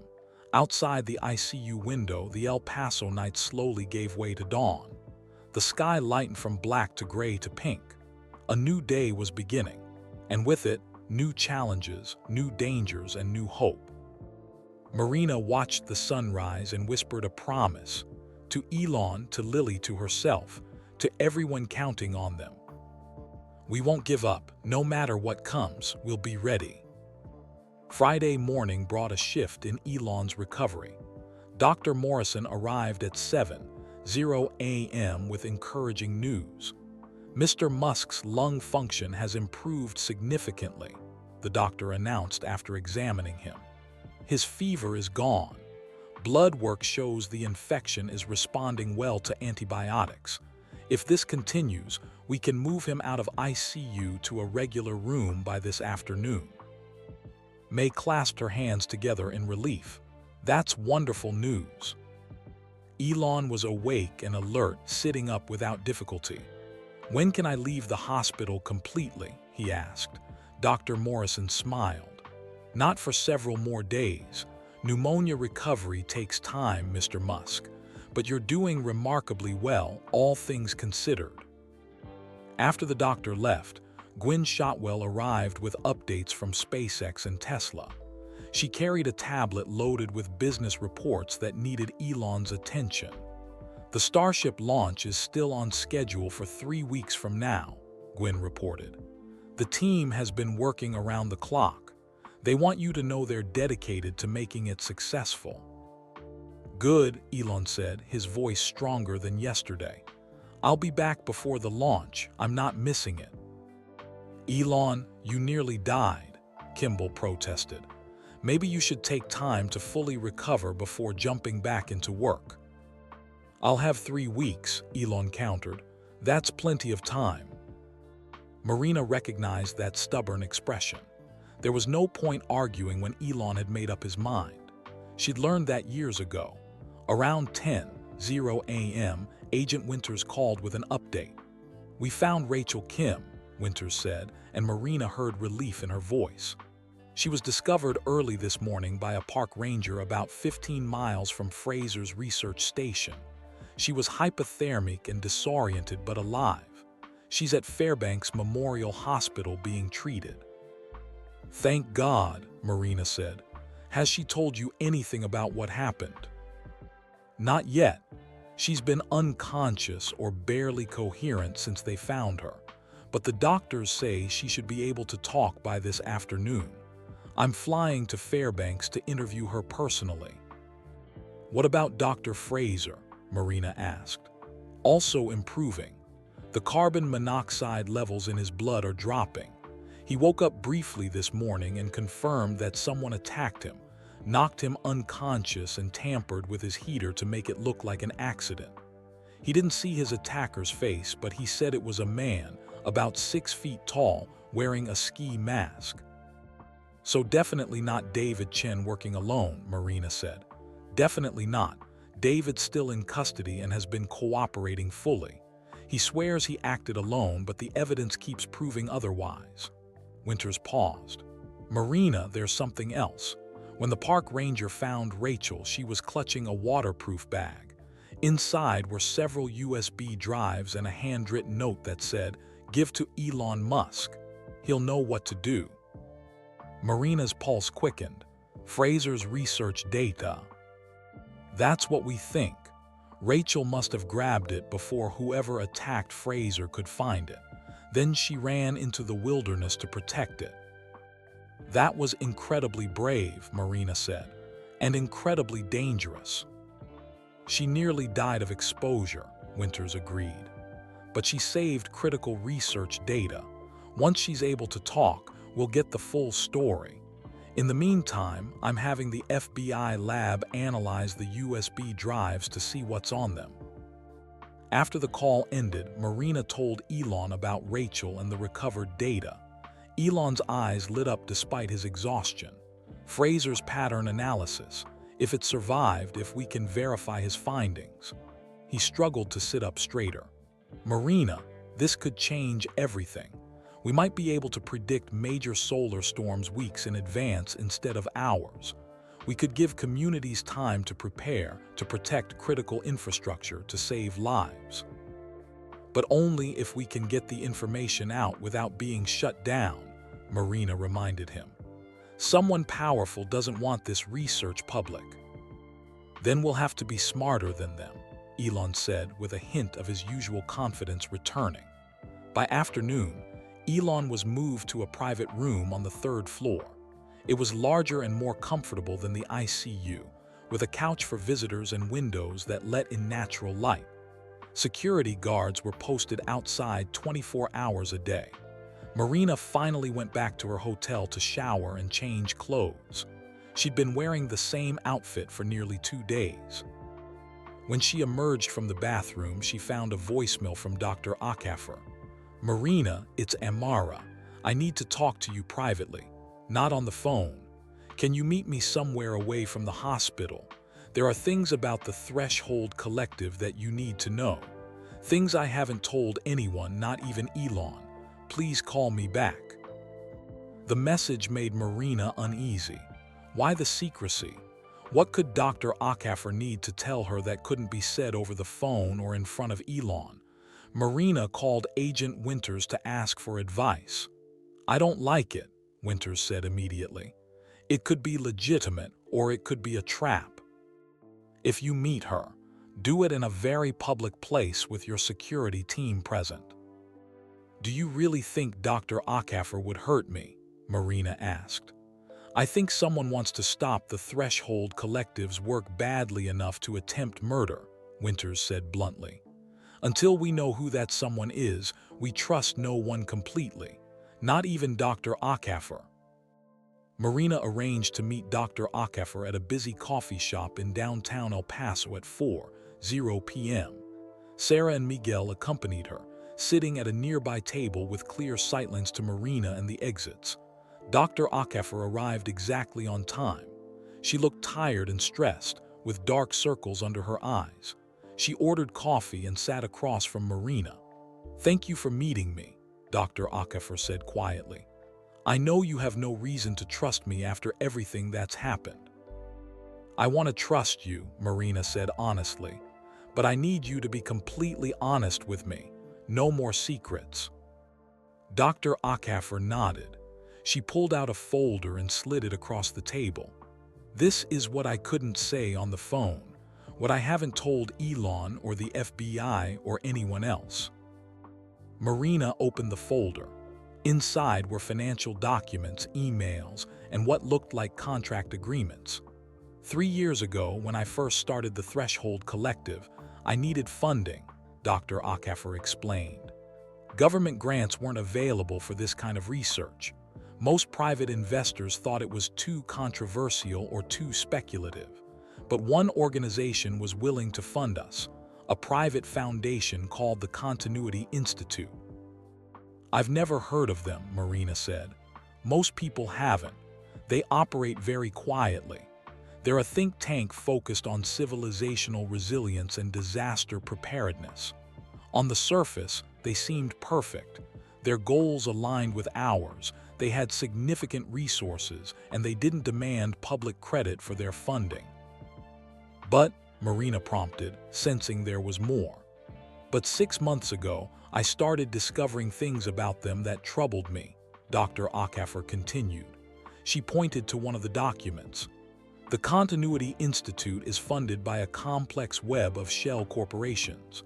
When I traced them back, I found connections to defense contractors, surveillance technology companies, and private military firms. Marina felt cold. What are you saying? I'm saying the people funding our survival research aren't philanthropists. They're businesses that profit from disaster and social breakdown. Companies that make money selling security services, surveillance systems, and military equipment to frighten governments and wealthy individuals. They want disasters to happen, Marina said slowly, understanding, because they profit when people are scared. Or at least they don't want effective preparation that would minimize disaster impacts, Dr. Akafor said. If communities can survive off-grid using simple technology like our ARC system, there's no need for expensive corporate solutions. But if disasters are catastrophic and unprepared populations panic, governments will pay billions for private security and emergency management services. Marina's mind raced. So the Continuity Institute has been funding you to gather research on survival methods, research they can then control or suppress to maintain their business model. That's what I suspect, Dr. Akafor said. When I started refusing their suggestions about research priorities, when I insisted on publishing our findings openly rather than keeping them proprietary, they became hostile. Representatives from the Institute told me I was breaching our contract. They threatened legal action and demanded I turn over all research data. When was this? Marina asked. 2 months ago. I refused. That's when the anonymous threats started, messages warning me to abandon the project, vandalism at the ranch, suspicious vehicles watching our facility. Dr. Akafor's voice shook. I think the Institute sabotaged the ARC test. I think they manipulated David Chen, knowing his mental health struggles and his opposition to the project. They used him as a scapegoat while they stole our research. Do you have proof? Marina asked. Not concrete proof, no. That's why I haven't told the FBI, just suspicious connections and timing. But Marina, if I'm right, we're dealing with people far more dangerous than David Chen. People with resources, political connections, and no moral boundaries. People who see human suffering as a business opportunity.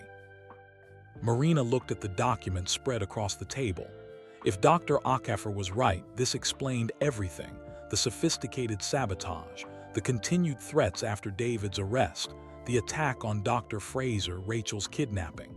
The Continuity Institute wanted to control the research on civilizational survival, not share it with the world. Why are you telling me this instead of Elon? Marina asked. Because Elon is still recovering and needs to focus on his health, Dr. Akafor said. And because you're the one who proved herself willing to risk everything. You climbed into that shaft without hesitation. You saved 12 lives. I trust you to know what to do with this information. What do you want me to do? Marina asked. Help me expose them. We need to find concrete proof linking the Continuity Institute to the sabotage and attacks. We need to go public with our research before they can suppress it. And we need to protect the people still at risk. Me, you, Elon, Dr. Fraser, everyone connected to the collective. Marina thought about Lily, about bringing her daughter into a world where powerful organizations profited from disaster, about the solar storm that might hit in months, catching humanity unprepared because people like the Continuity Institute wanted it that way. I'll help, Marina said. But we need to be smart about this. We need evidence, not just suspicions, and we need allies. I have a contact, Dr. Akafor said quietly, an investigative journalist who specializes in exposing corporate corruption. Her name is Amanda Torres. She works for a non-profit news organization that can't be pressured or bought off. If we give her the story with solid evidence, she'll publish it where the whole world can see. Okay, Marina said. What's our first step? The Continuity Institute is hosting a private conference next week in Washington, D.C., Dr. Akafor explained. Government officials, defense contractors, emergency management companies, all the major players in the disaster preparedness industry. If we could get inside that conference, if we could document who's really running the Institute and what their agenda is. That's dangerous, Marina said. Everything about this is dangerous, Dr. Akafor countered. But if we don't do it, they win. They control the narrative. They control the research. And when the solar storm hits, millions of people will suffer unnecessarily because critical preparation information was suppressed. Marina thought about Elon's words. Someone has to do the hard things. Someone has to take the risks. "I'm in," Marina said. "But we tell Agent Winters, we don't go rogue. We work with law enforcement, not around them." Dr. Acaffer hesitated, then nodded. "Agreed, but we move fast. The conference is in 5 days. We don't have time for bureaucratic delays." They talked for another hour, planning their approach. Dr. Acaffer had copied all the financial documents and contracts linking the Threshold Collective to the Continuity Institute. Marina would give these to Agent Winters along with Dr. Acaffer's suspicions. Together, they'd figure out how to build a case. As Marina prepared to leave the coffee shop, Dr. Acaffer grabbed her hand. "Thank you," she said, "for believing me, for being willing to fight. The world needs more people like you, people who see what's coming and refuse to look away." "The world needs people like you too," Marina said. "Scientists brave enough to warn us about threats we don't want to hear about." Back at the hospital, Marina found Elon awake and working on his laptop despite doctors' orders to rest. Kimball had given up trying to stop him. "You're supposed to be recovering, not working," Marina chided. "I'm recovering by working," Elon countered. "It's medicinal. How was your meeting with Dr. Acaffer?" Marina closed the door and told him everything. The Continuity Institute, the funding connections, the theory that powerful interests wanted to control or suppress survival research. Elon listened intently, his expression growing darker. "I knew something like this was possible," he said when she finished. "That's why I've been funding my own preparations independently. But this is worse than I thought. If disaster preparedness has become an industry that profits from inadequate preparation." He shook his head. "That's one of the most perverse incentive structures imaginable." "What do we do?" Marina asked. "We expose them. We publish the research openly, all of it. We make it impossible for anyone to control or suppress. And we prepare our own companies and facilities to be resilient, so at least some pieces of civilization can survive whatever's coming." Elon pulled up a map on his laptop. "I've been running numbers while lying in this hospital bed. If the solar storm hits with the intensity our models predict, here's what happens. Power grids fail across North America, Europe, and parts of Asia. Transformers explode. Satellites go offline.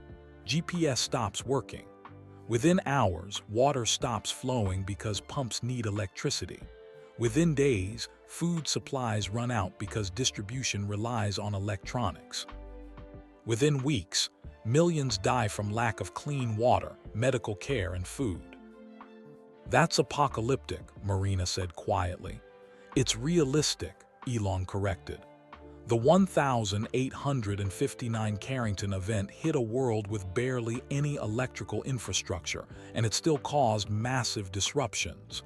A similar event today would be catastrophic. But," his expression became determined, "it doesn't have to be, if communities prepare. If they have backup power, water filtration, food storage, and communication systems that don't rely on vulnerable infrastructure, they can survive. That's what the ARC project was supposed to prove." "And we did prove it," Marina said. "For 40 hours, 12 people survived completely off-grid. The technology works. We just need to scale it up and share it with communities everywhere." "Exactly," Elon agreed. "Which is why the Continuity Institute wants to stop us. Widespread resilience means less dependence on their expensive services." Marina's phone rang. It was Agent Winters. "Marina, I just finished interviewing Rachel Kim," Winters said without preamble. "You need to hear this. She's confirmed that someone's been threatening her for months, forcing her to spy on Dr. Fraser and report his research progress. She never knew who they were, Communications came through encrypted messages, but she kept copies of everything. We have proof of an organized conspiracy to steal the Threshold Collective's research. Did she say who attacked Dr. Fraser? Marina asked. She didn't see his face, but she heard him on the phone afterward reporting to someone. Rachel pretended to be unconscious and listened. The attacker said, Fraser's neutralized and the data is secured, proceeding with Phase 2, shutting down Ackhafer's operations permanently. Winters paused. Marina, they're planning another attack, probably at Stargate Ranch. We're sending federal protection immediately, but you need to warn Dr. Ackhafer. Marina's blood ran cold. She immediately called Dr. Ackhafer, who was driving back to Stargate Ranch. Amara, turn around, Marina said urgently. The people who attacked Fraser are planning to hit the ranch. You can't go back there. The rest of my team is there, Dr. Ackhafer said, alarmed. Marcus, Ibrahim, Sophia, they're all at the ranch working on repairs. I have to warn them. The FBI is sending protection, Marina assured her. But you need to stay away until they secure the facility. I'm turning around now, Dr. Ackhafer said. Marina could hear the screech of tires. I'm calling the ranch to evacuate everyone. Marina stayed on the phone while Dr. Ackhafer made the calls. Within minutes, she'd reached Marcus Zhang and told him to get everyone out of the buildings immediately. But it was already too late. Through the phone, Marina heard Marcus scream, "Fire! The main building is on fire! Someone set!" The call cut off. "Marcus!" Dr. Ackhafer shouted. "Marcus, can you hear me?" Silence. Dr. Ackhafer was crying. "They're destroying everything. 3 years of work. All our equipment, our research, our facility. They're burning it all." Marina felt rage building inside her. These people, whoever they were, had tried to kill Elon and 11 others. They'd attacked Dr. Fraser and kidnapped Rachel, and now they were destroying Stargate Ranch and endangering everyone there. "They're not going to win," Marina said with fierce determination. "We have backup copies of the research. We have Rachel's testimony. We have evidence linking them to everything. And now we have attempted murder and arson. They've just made their biggest mistake." "What mistake?" Dr. Ackhafer asked through tears. "They've made us angry enough to fight back with everything we have," Marina said. "And they've underestimated what Elon Musk and his resources can do when someone threatens people he cares about." She looked at Elon, who'd been listening to the whole conversation. His expression was cold and focused, the look he got when solving impossible problems or facing down impossible odds. "Get Dr. Ackhafer somewhere safe," Elon said quietly.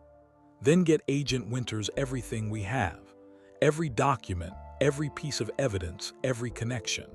And tell her I'm offering full SpaceX and Tesla resources to track down whoever's behind this." "You're still in a hospital bed," Marina reminded him. "Won't be for long," Elon said. He was already typing rapidly on his laptop. "I'm setting some things in motion. People who hurt my friends are going to regret it." Marina had never seen Elon look quite like this, part determined entrepreneur, part protective friend, part avenging angel. Despite everything he'd been through, despite still recovering from pneumonia, he was ready to fight. And Marina was ready to fight beside him, because some battles chose you, and this was one they couldn't afford to lose. Marina spent the rest of Friday coordinating with Agent Winters while Dr. Ackhafer drove to a safe location, a friend's house in Las Cruces, New Mexico, about an hour from El Paso. The news from Stargate Ranch was devastating but could have been worse. The main building had burned completely, destroying equipment and workstations, but Marcus Zhang had gotten everyone out safely. No one was hurt. The ARC facility itself, built underground with concrete and steel, had survived intact. "They wanted to destroy our research and scare us into stopping," Dr. Ackhafer said during a conference call with Marina, Elon, and Agent Winters. "But the research is backed up. The ARC still exists. And we're not stopping. Good, Elon said from his hospital bed. His voice was stronger now, more like his usual confident self. Because I'm doubling my financial support for the Threshold Collective. We'll rebuild Stargate Ranch better than before. And this time, we'll have proper security. Agent Winters had been busy too. We've traced the encrypted messages sent to Rachel Kim. They originated from IP addresses registered to a company called Sentinel Global Solutions, a subsidiary of one of the Continuity Institute's major corporate backers. We have enough evidence now to obtain warrants and start making arrests. How long will that take? Marina asked. Days, maybe weeks, Winters admitted. We need to build an airtight case. These people have expensive lawyers and political connections, but we'll get them. Meanwhile, they're still free to attack us, Dr. Akeffer said bitterly. That's why I'm assigning round-the-clock protection to everyone connected to the Threshold Collective, Winters said. You, Dr. Fraser when he's released from the hospital, Marina, Elon, and all the other researchers. Nobody travels alone or goes anywhere without security. After the call ended, Marina sat with Elon in his hospital room. Night had fallen and the city lights of El Paso twinkled through the window. I keep thinking about what you said, Marina told him. About the solar storm hitting in 6 to 8 months. If that's true, we don't have time to wait for arrests and trials. We need to warn people now. I know, Elon said. He looked tired but determined. That's why I've been working on something while lying in this bed. Want to see? He turned his laptop so Marina could see the screen. It showed a website design, clean, professional, filled with data and graphics. I'm creating a public database, Elon explained. Everything we know about solar storms, electromagnetic pulses, infrastructure vulnerability, and survival preparation. The data from the ARC project, Dr. Fraser's pattern analysis, once we have it verified, practical guides for communities to prepare. All free, all open source, all accessible to anyone in the world. The Continuity Institute will try to shut it down, Marina warned. They can try, Elon said with a slight smile. But I'm hosting it on SpaceX servers with multiple backups worldwide. I'm putting my name and reputation behind it. They can sue me if they want, but they can't silence me. And once the information is public, they can't suppress it. Marina looked at the website mock-up. It was called Project Threshold, and the tagline read, Preparing Humanity for Civilizational Challenges. When do you launch it? Marina asked. As soon as Dr. Fraser's research is verified and we have Rachel's testimony documented, Elon said. Maybe a week, 2 at most. We'll hold a press conference, release everything simultaneously, and dare anyone to claim we're wrong. The government officials who threatened you won't be happy, Marina said. I don't care, Elon said flatly. I've spent 20 years building companies, creating jobs, advancing technology. I have enough credibility and resources that they can't simply dismiss me as a crackpot. And if they try to retaliate against SpaceX or Tesla, that will only prove we're right, that they're prioritizing politics over public safety. Marina admired his courage. Elon was risking his reputation, his companies, and possibly his freedom to warn humanity about a threat most people didn't even know existed. I want to help, Marina said. Whatever you need, managing the website, coordinating with researchers, handling media, anything, I'm in. Elon reached out and squeezed her hand. I know you are. That's why I'm also creating a new position at SpaceX, Director of Civilizational Resilience. The job is yours if you want it. You'd coordinate all our preparation efforts, hardening facilities against electromagnetic pulses, stockpiling supplies, training personnel, working with communities to help them prepare. Marina was stunned. Elon, I'm not qualified for that. I'm an assistant, not a... You climbed 100 feet down a dark shaft to save 12 people, Elon interrupted. You've proven you can handle pressure, make decisions under stress, and care more about doing what's right than what's comfortable. Those are the only qualifications that matter. The technical stuff you can learn. What about Lily? Marina asked. This job would require travel long hours. Bring her with you when possible, Elon said. And when you can't, SpaceX will provide childcare support. Marina, you've already been doing this job since the moment I disappeared. I'm just making it official and paying you properly. Marina felt tears forming. This was more than a job offer. This was Elon telling her he trusted her, valued her, and saw her as an equal partner in his mission to secure humanity's future.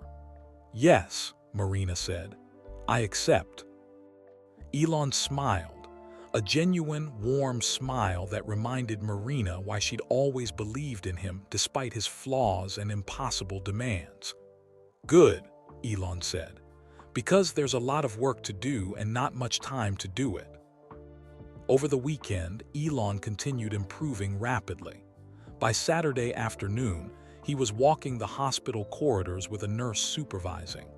By Sunday morning, he was demanding to be discharged.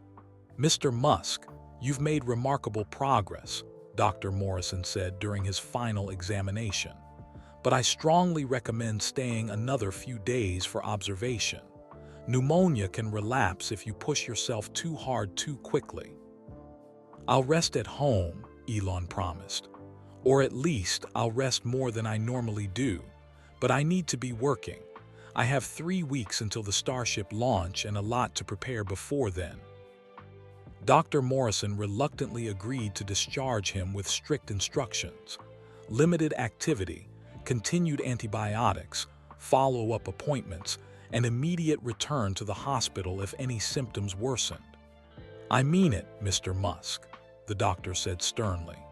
If you collapse again because you ignored medical advice, I will personally come to wherever you are and drag you back here. Understood, Elon said, though Marina suspected he was already planning to ignore at least some of the restrictions. Kimball arranged for a private medical transport to take Elon back to Austin. May would stay with him at his home for the next week to make sure he actually rested and took his medications. Promise me you'll take care of yourself, Marina said as they prepared to leave the hospital. I promise to try, Elon said. But Marina, the solar data is clear. We have months, not years. Every day we waste is a day communities could have been preparing. I can't rest knowing that. Then don't rest, Marina said. But don't die either. The world needs you alive and healthy, not burned out and collapsed. Elon hugged her awkwardly because hugging wasn't something he did often but genuinely. Thank you for everything, for believing in the mission, for saving my life, for being someone I can trust completely. Always, Marina promised. After Elon left, Marina remained in El Paso for 2 more days, working with Agent Winters on the investigation and helping coordinate security for the Threshold Collective members. On Monday, Dr. Fraser was released from the Alaska hospital and flown to a secure medical facility in Seattle for continued recovery. He was weak but stable, and his research data, the USB drives Rachel had protected, was safely in FBI custody. Rachel Kim had recovered enough to give a full statement. Agent Winters shared the key points with Marina. Rachel had been dating David Chen when he was still part of the Threshold Collective. After their breakup 6 months ago, she'd stayed in touch with Dr. Fraser, who'd offered her a position as his research assistant. She jumped at the opportunity to work on cutting-edge climate science. But 2 months ago, she'd started receiving threatening messages. Someone knew about her relationship with David. They knew about her student loans, her family's financial struggles, her undocumented immigrant parents who could be deported. The messages were clear: spy on Dr. Fraser and report his research progress or face consequences. Terrified, Rachel had complied. She'd sent regular updates about Fraser's work on solar pattern prediction. She'd photographed his notes and data. She'd reported when he was close to a breakthrough. Then came the attack. A man had broken into the research station, knocked Fraser unconscious, tampered with the heater to create carbon monoxide poisoning, and started searching for Fraser's research data. Rachel had grabbed the USB drives and run into the wilderness, knowing that if the attacker caught her, both she and the crucial data would be lost. She'd wandered through the frozen Alaskan landscape for hours, getting increasingly disoriented from hypothermia until the park ranger found her. Rachel's testimony gives us a direct link between the threats, the attacks, and the corporate entities funding them, Agent Winters explained to Marina. Combined with the financial evidence Dr. Acaffer provided and the digital trail we've uncovered, we have enough to start making arrests. The U.S. attorney is preparing indictments as we speak. How many people are involved? Marina asked. At least a dozen that we know of, Winters said. Executives at Sentinel Global Solutions, lobbyists working for the Continuity Institute, and potentially some government officials who were paid to suppress solar storm warnings. This is bigger than we initially thought, a coordinated effort to control disaster preparedness research and profit from inadequate preparation. When will arrests happen? Marina asked. Soon, maybe by the end of this week. But Marina, Winters' expression turned serious. These people are desperate now. They know we're closing in. They've already tried arson and attempted murder. I need you to be extremely careful until we have everyone in custody. Marina nodded. She hadn't forgotten the threatening messages or the danger, but she also couldn't hide forever.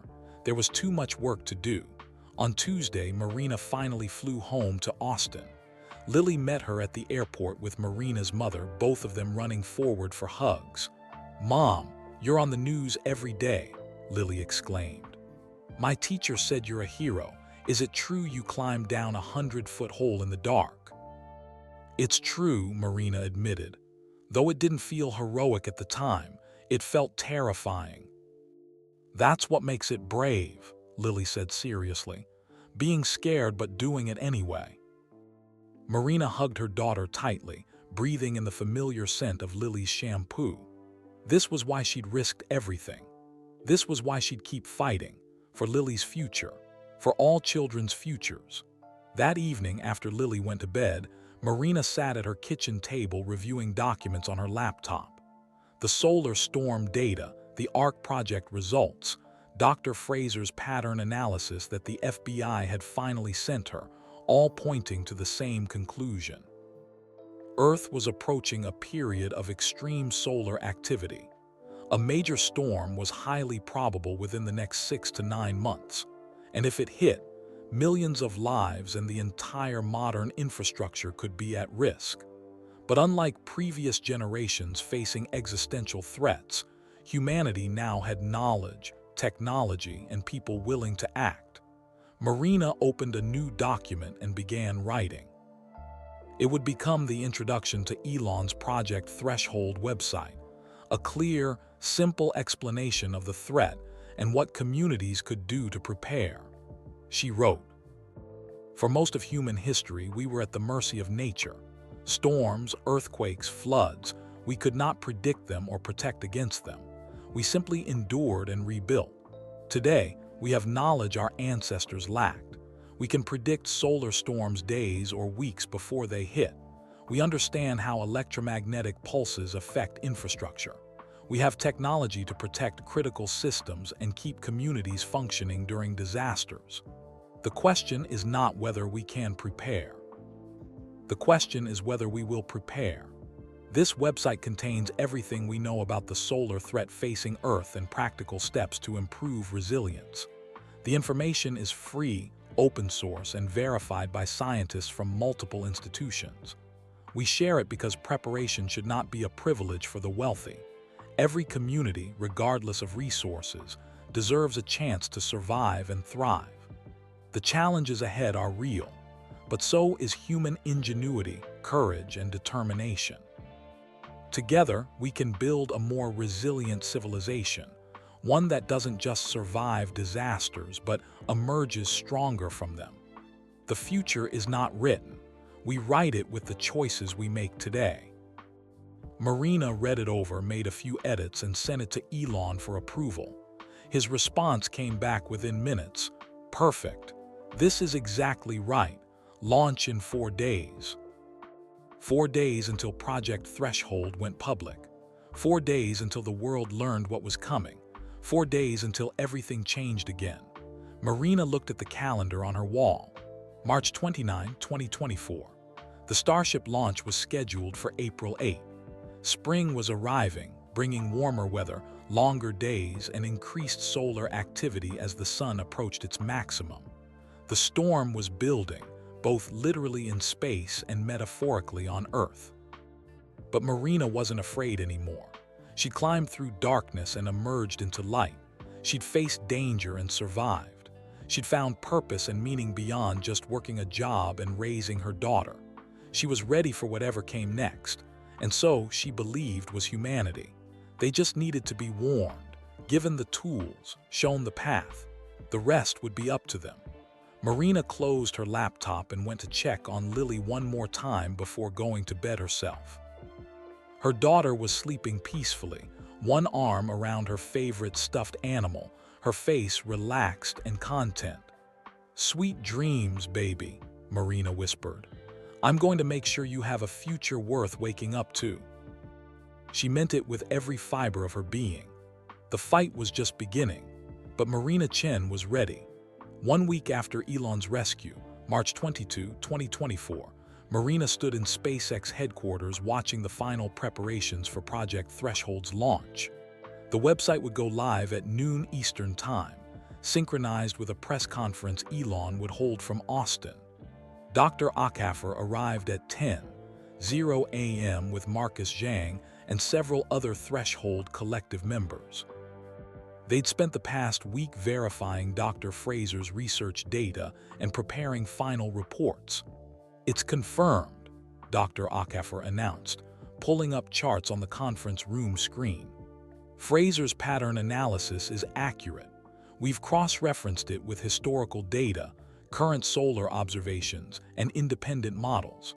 The probability of a major solar event impacting Earth before the end of 2024 is 73%.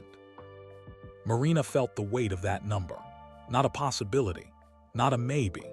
A 73% chance that modern civilization would face its greatest test in over 150 years. "The patterns Fraser identified are remarkable," Dr. Ackafer continued.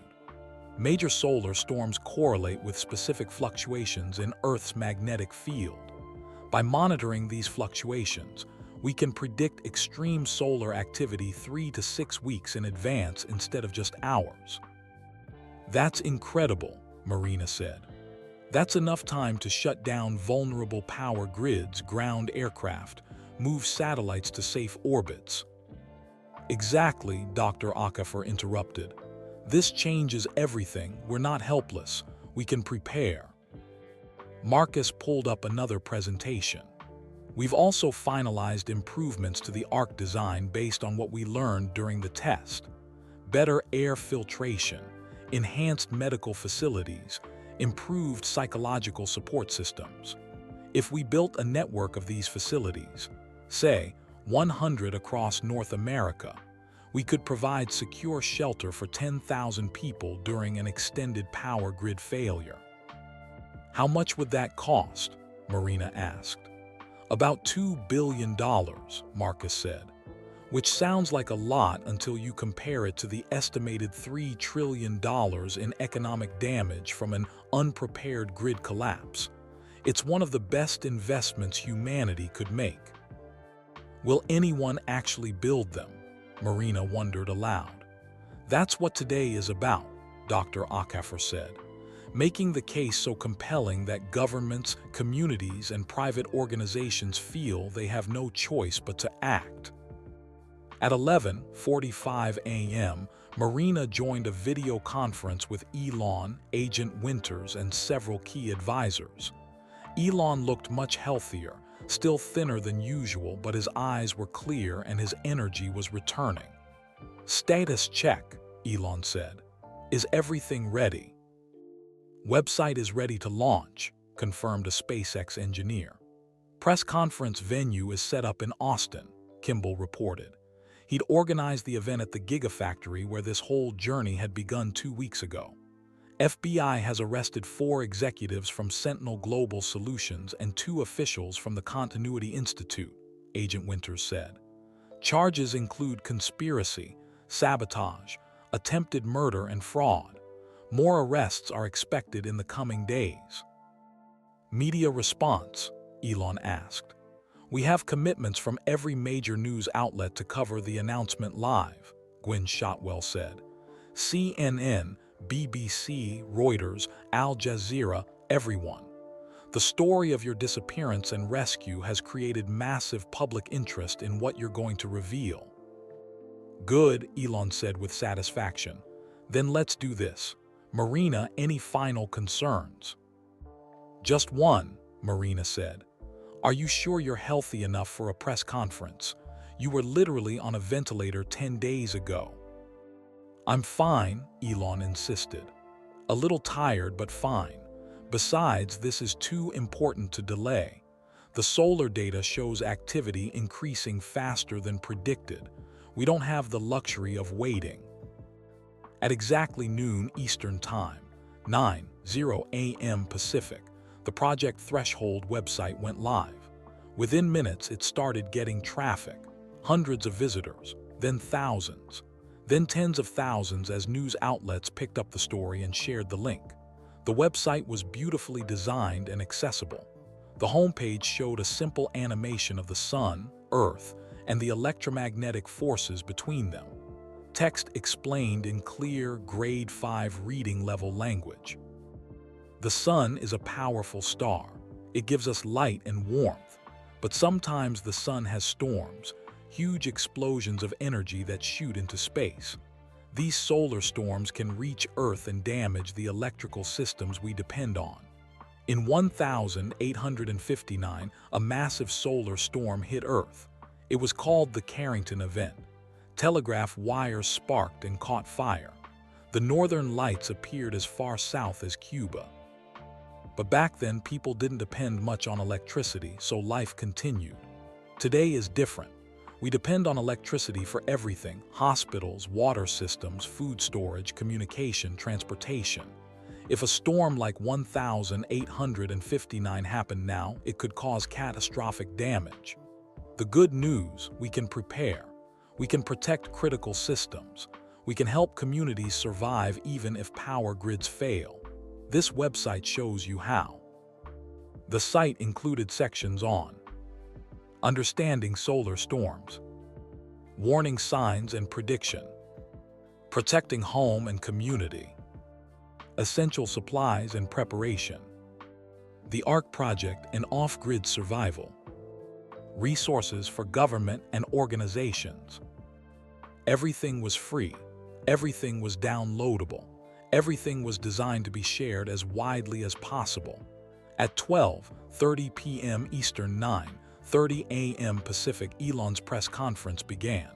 Marina watched on screens at SpaceX headquarters. The Gigafactory auditorium was packed with reporters, cameras, and lights. Elon walked to the podium looking serious but composed. 2 weeks ago, I disappeared for 24 hours, Elon began. During that time, I participated in a survival test designed to determine if humans could live completely off-grid using current technology. The test was sabotaged by people who didn't want us to succeed. I became seriously ill with pneumonia and nearly died. Cameras flashed. Reporters scribbled notes. The world was watching. I'm not here to talk about what happened to me, Elon continued. I'm here to talk about what's happening to all of us. The Sun is approaching a period of extreme activity. Our best scientific models indicate a 73% probability of a major solar storm hitting Earth before the end of this year. Murmurs rippled through the audience.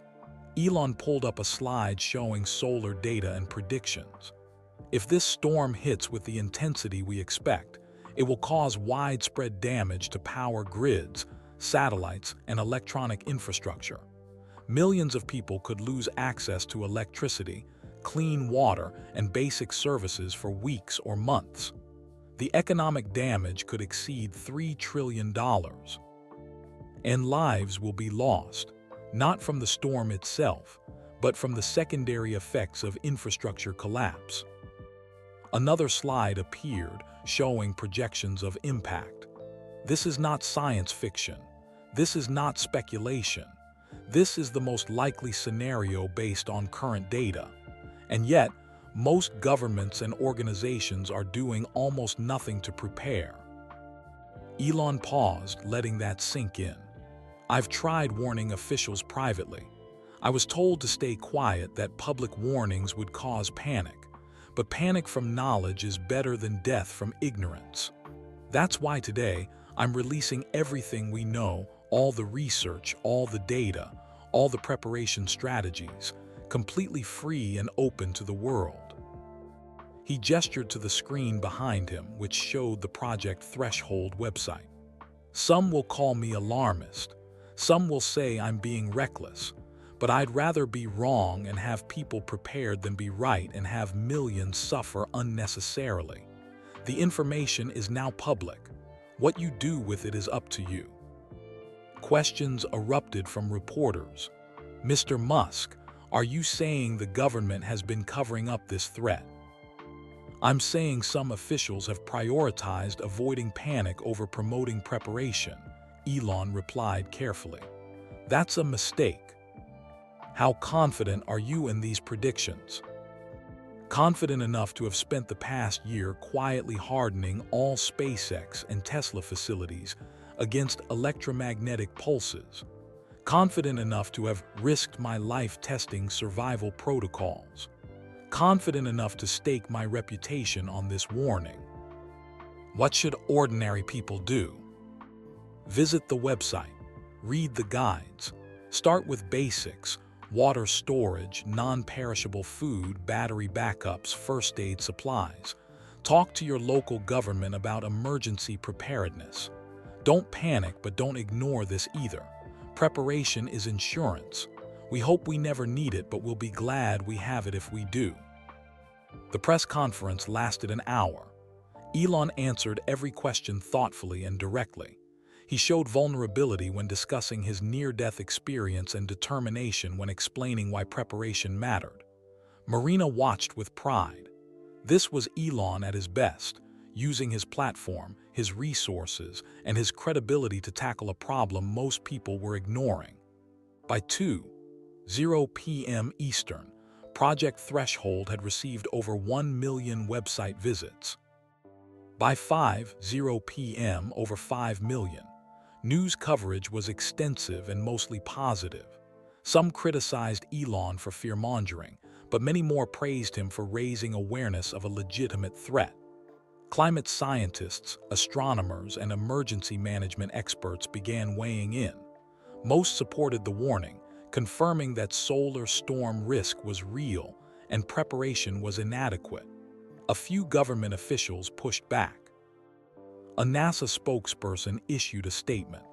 While solar activity does pose risks, NASA monitors space weather continuously and has established protocols for extreme events. Mr. Musk's timeline predictions are speculative and should not be considered definitive.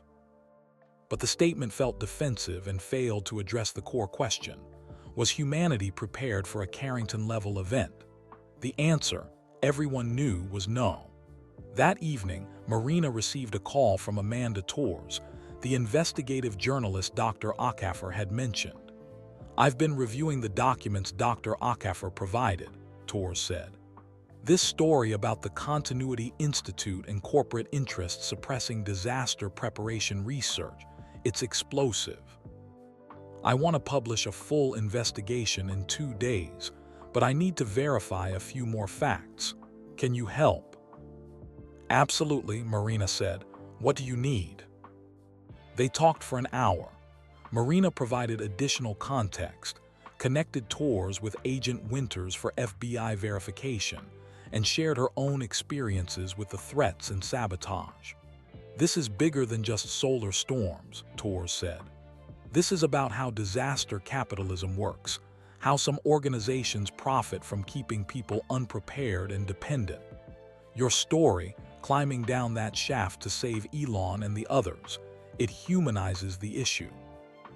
It shows real people fighting real threats, not just abstract data and predictions." "When will you publish?" Marina asked. "Saturday morning," Tours said.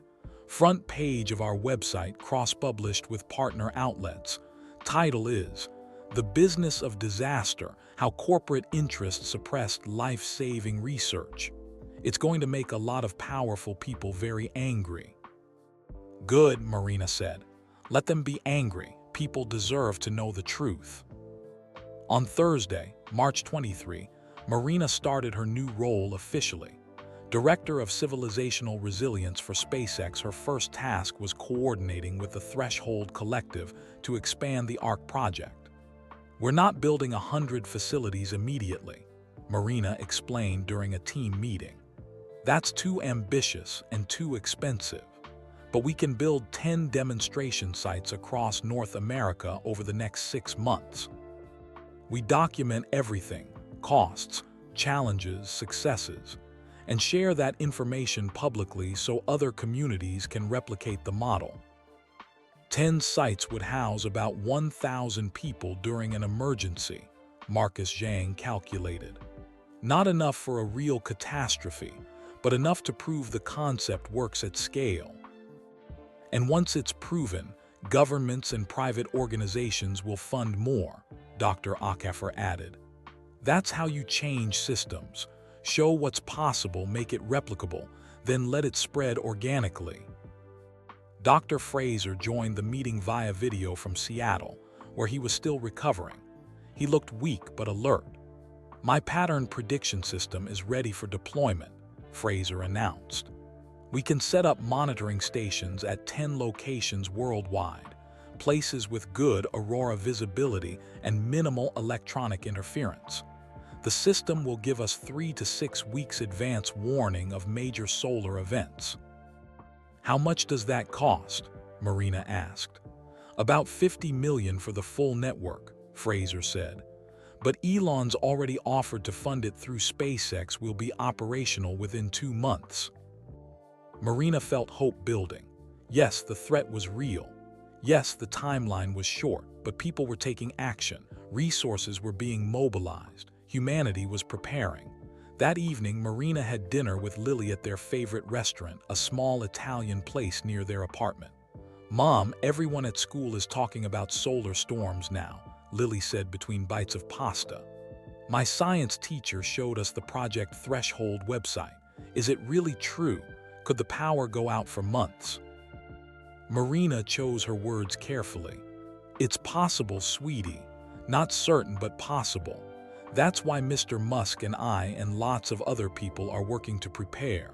So if it happens, communities can handle it." "Are we prepared?" Lily asked. "Our family?" "We're working on it," Marina said. "I've ordered supplies, extra water, food that doesn't need refrigeration, batteries, a solar charger. And if something does happen, SpaceX has facilities that will keep running. We'd be safe there." Lily thought about this seriously. "I'm not scared," she finally said. "Because you're not scared. And if you can climb down a 100-foot hole in the dark, you can handle anything." Marina smiled, blinking back tears.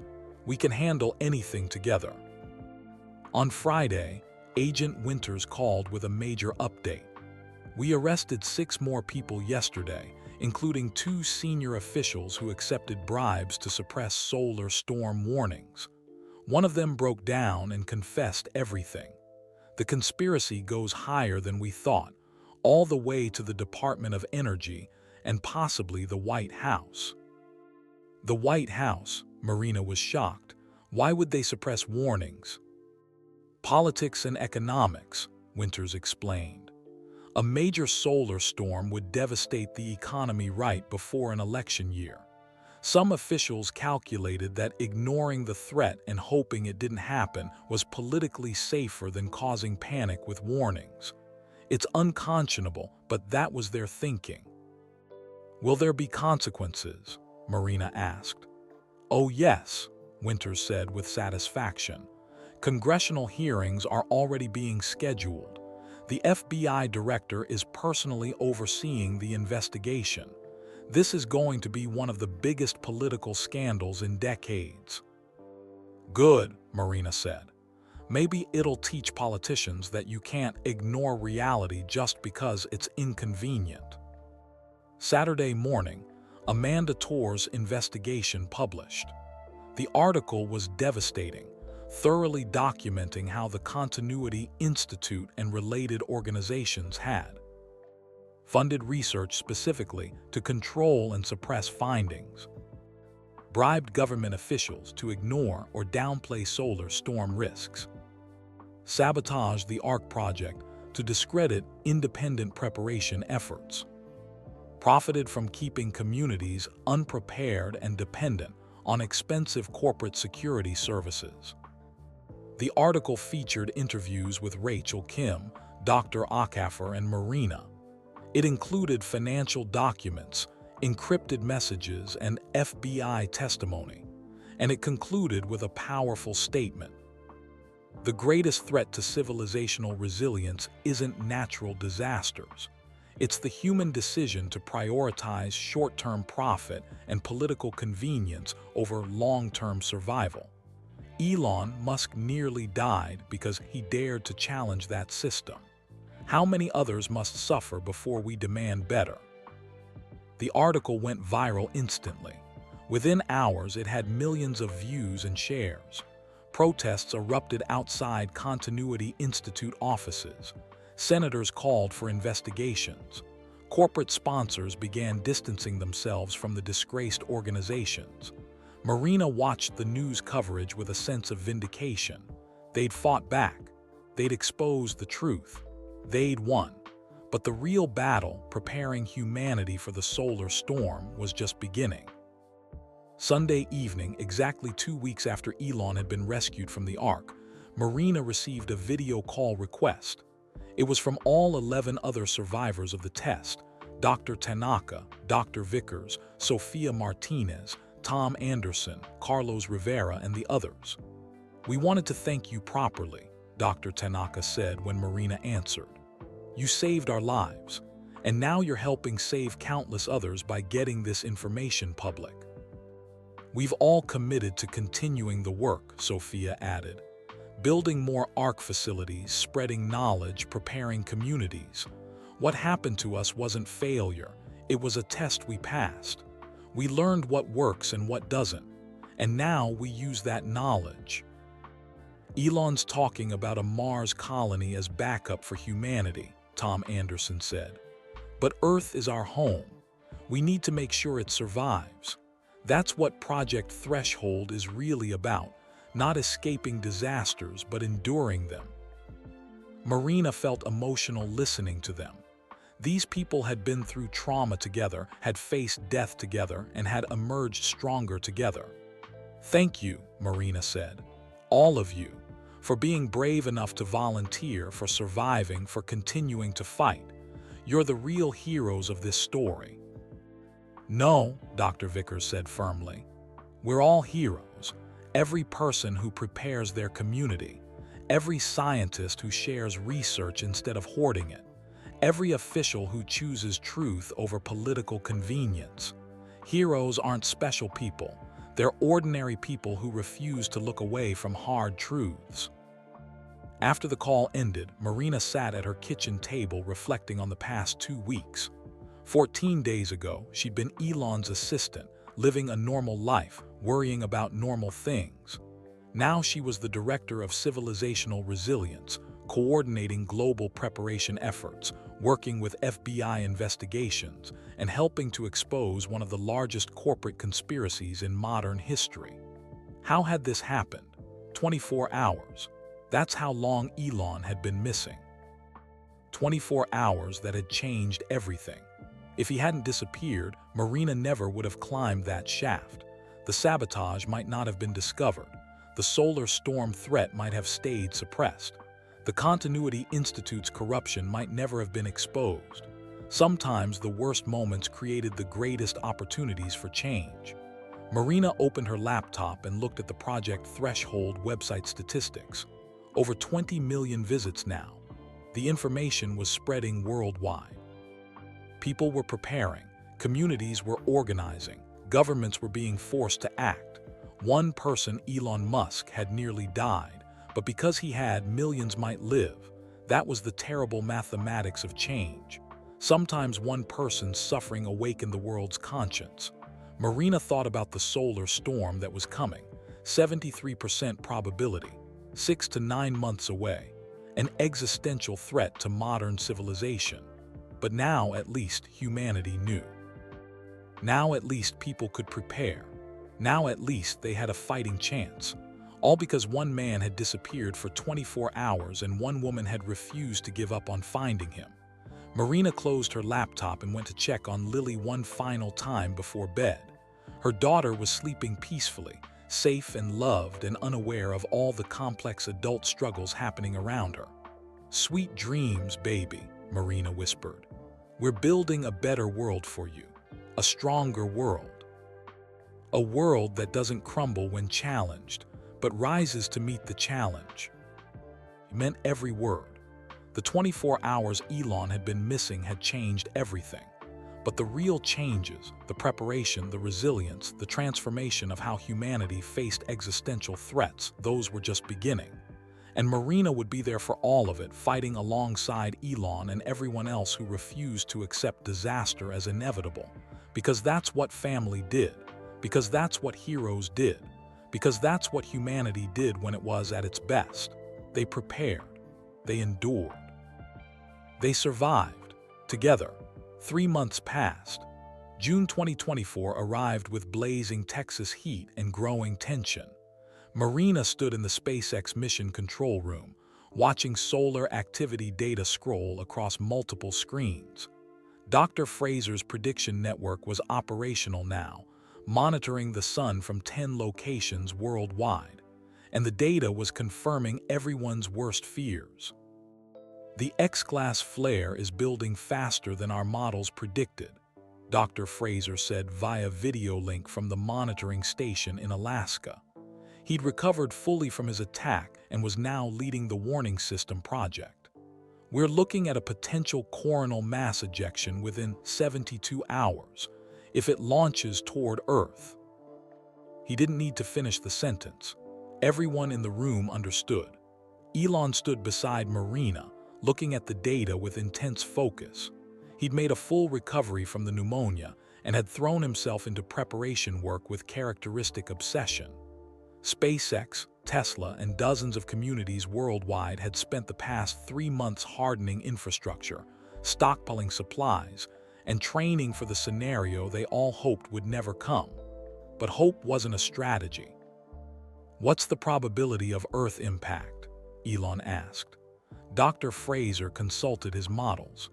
"If the CME launches in the next 24 hours, probability of direct hit is 42%. If it launches between 24 and 48 hours, probability jumps to 67% due to Earth's orbital position." "So we're probably going to get hit," Marina said quietly. "Yes," Dr. Fraser confirmed. "This is what we've been preparing for." Elon turned to the team assembled in mission control. "Initiate protocol threshold. Alert all partner organizations. We have 72 hours maximum to prepare." The room burst into coordinated activity. Engineers began shutdown procedures for vulnerable systems. Communications specialists started contacting government agencies and emergency management organizations worldwide. Logistics coordinators checked supply inventories and evacuation plans. Marina pulled out her phone and called Lily's school. "This is Marina Chen. I need to pick up my daughter immediately. Family emergency." Within an hour, Lily was at SpaceX headquarters, wide-eyed and nervous but trying to be brave. "Is it happening, Mom? The solar storm?" "Maybe," Marina said honestly. "We'll know in the next day or two, but either way we're prepared. We've been preparing for months." The Threshold Collective's 10 demonstration ARC facilities were fully operational now, capable of housing 1,000 people completely off-grid for up to 90 days. SpaceX and Tesla facilities had backup power systems, hardened electronics, and supply reserves. Over 50 communities across North America had implemented preparation plans based on Project Threshold guidelines. It wasn't enough to protect everyone, but it was infinitely better than the zero preparation that had existed 4 months ago. By evening, news networks were reporting the solar threat. NASA issued official warnings, reluctantly, but they had no choice now that the data was public and undeniable. A significant solar storm may impact Earth within the next 72 to 96 hours, the NASA administrator announced during a press conference. "We are coordinating with power utilities, satellite operators, and emergency management agencies to minimize potential disruption. The public should remain calm but prepared." Calm but prepared. That phrase had become the mantra of the past 3 months. Marina spent that night at SpaceX headquarters with Lily monitoring the situation alongside hundreds of other employees and their families. Elon had opened the facility to anyone who wanted to shelter there during the potential crisis. Around midnight, Dr. Acaffer arrived with an update from the Threshold Collective. "All 10 ARC facilities are at capacity," she reported.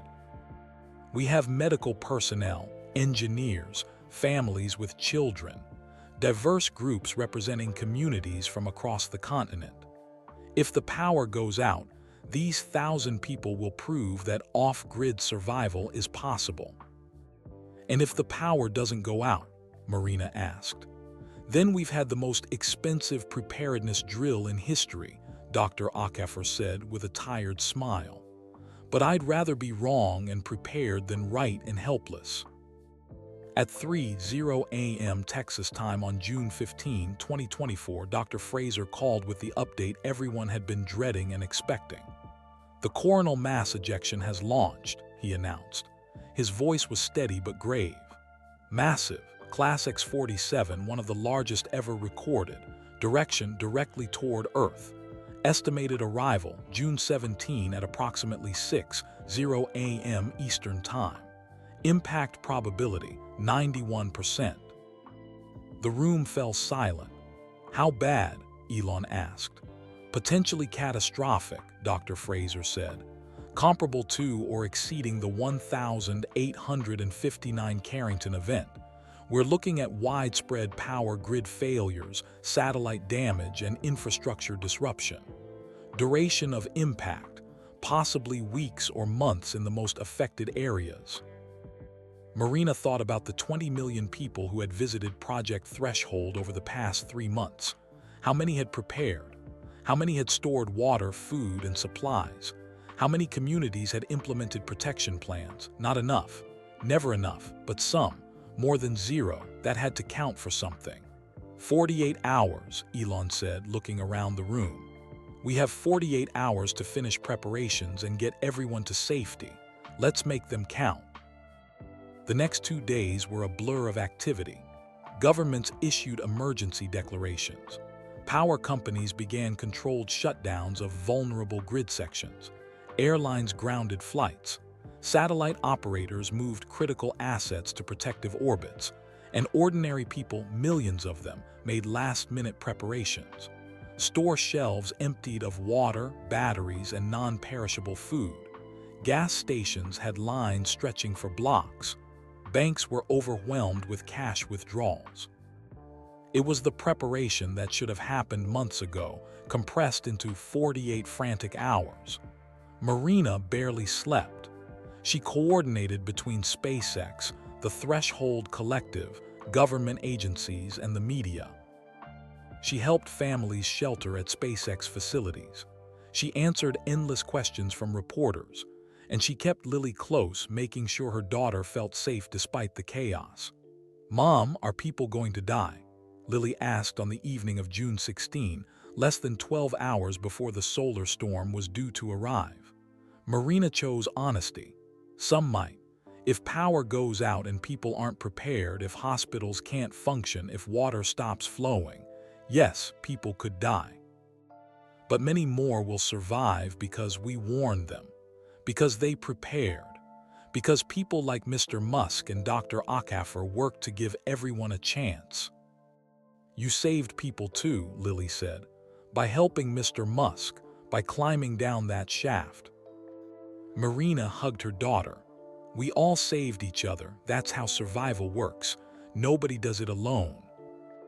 At 5:00 a.m. Eastern Time on June 17, 2024, Marina stood in SpaceX Mission Control with Elon, Dr. Acaffer, Dr. Fraser via video link, and dozens of others. Outside, the sky was still dark. Inside, screens showed real-time data from satellites, ground sensors, and monitoring stations worldwide. 30 minutes until projected impact, Dr. Fraser announced. Everyone waited. There was nothing more to do now. All the preparations had been made. All the warnings had been given. Now humanity simply had to endure. Marina thought about everything that had led to this moment. Elon's disappearance 4 months ago, the climb down the ventilation shaft, the rescue, the sabotage exposure, the Project Threshold launch, the months of preparation. Had it been enough? At 5:47 a.m. Eastern Time, the first effects arrived. Satellites in high orbit detected massive radiation levels. Solar panels on the International Space Station automatically oriented for protection. Ground sensors measured electromagnetic field fluctuations. Then, at 6:03 a.m., it hit. The sky erupted with aurora borealis, brilliant curtains of green, purple, red, and blue light visible even in daylight, stretching as far south as Mexico and North Africa. It was beautiful and terrifying. Power grids began failing. Northern Canada went dark first, then parts of Alaska, Scandinavia, and northern Russia. Transformers exploded from the electromagnetic surge. Satellites went offline. GPS signals flickered and died in some regions, but not everywhere. Sections of the grid that had been hardened or preemptively shut down remained stable. Backup power systems kicked in at hospitals, water treatment plants, and emergency facilities. Communities that had prepared maintained essential services. The disaster unfolded, but it wasn't complete catastrophe. It was survivable disaster, the difference between extinction and endurance. Marina watched the data and felt tears streaming down her face. People were suffering. Infrastructure was failing, but millions were surviving who would have died without warning and preparation. "How long will this last?" Elon asked Dr. Fraser. "The main impact will continue for 6 to 8 hours, Fraser replied. Secondary effects, continued power disruptions, satellite damage, communication problems, could last days or weeks. Full recovery in the most affected areas might take months. But we'll recover, Marina said. We'll recover, Dr. Fraser confirmed. Because we prepared. Because you and Elon made sure the world knew this was coming. By noon, the worst was over. The solar storm had passed Earth, continuing its journey through the solar system. The immediate electromagnetic bombardment had ended, though the secondary effects would continue. Early reports came in. 70 million people without power across North America, Europe, and Asia, but far fewer than the projected 300 million if no preparations had been made. Satellite losses, significant but not total, because many had been moved to protective orbits. Communication networks, damaged but functioning in most areas through hardened systems and backup infrastructure. The Threshold Collective's 10 ARC facilities reported perfect operation. 1,000 people were living completely off-grid, proving the concept worked exactly as designed. and millions of individuals who had prepared, stored water, food, batteries, and supplies were surviving comfortably while infrastructure was repaired around them. It wasn't perfect. People had died mostly from accidents and medical emergencies in areas where backup systems failed. But the death toll was in the hundreds, not the millions that some worst-case scenarios had predicted. "We did it," Dr. Acaffer said softly, staring at the screens showing Aurora still dancing in the daytime sky. "We warned them, they prepared, and we survived." Elon didn't respond immediately. He was reading reports, calculating impacts, already thinking about recovery and improvement. Finally, he looked up and met Marina's eyes. "4 months ago, I disappeared for 24 hours. At the time, it felt like a disaster, sabotage, near-death crisis. But those 24 hours saved millions of lives, because they forced the truth into the open, because they made preparation impossible to ignore." "Sometimes the worst moments create the greatest change," Marina said. "Always," Elon corrected. "Crisis reveals truth, and truth, even uncomfortable truth, is what saves us." Over the following weeks, power was gradually restored to most affected areas. Infrastructure was repaired.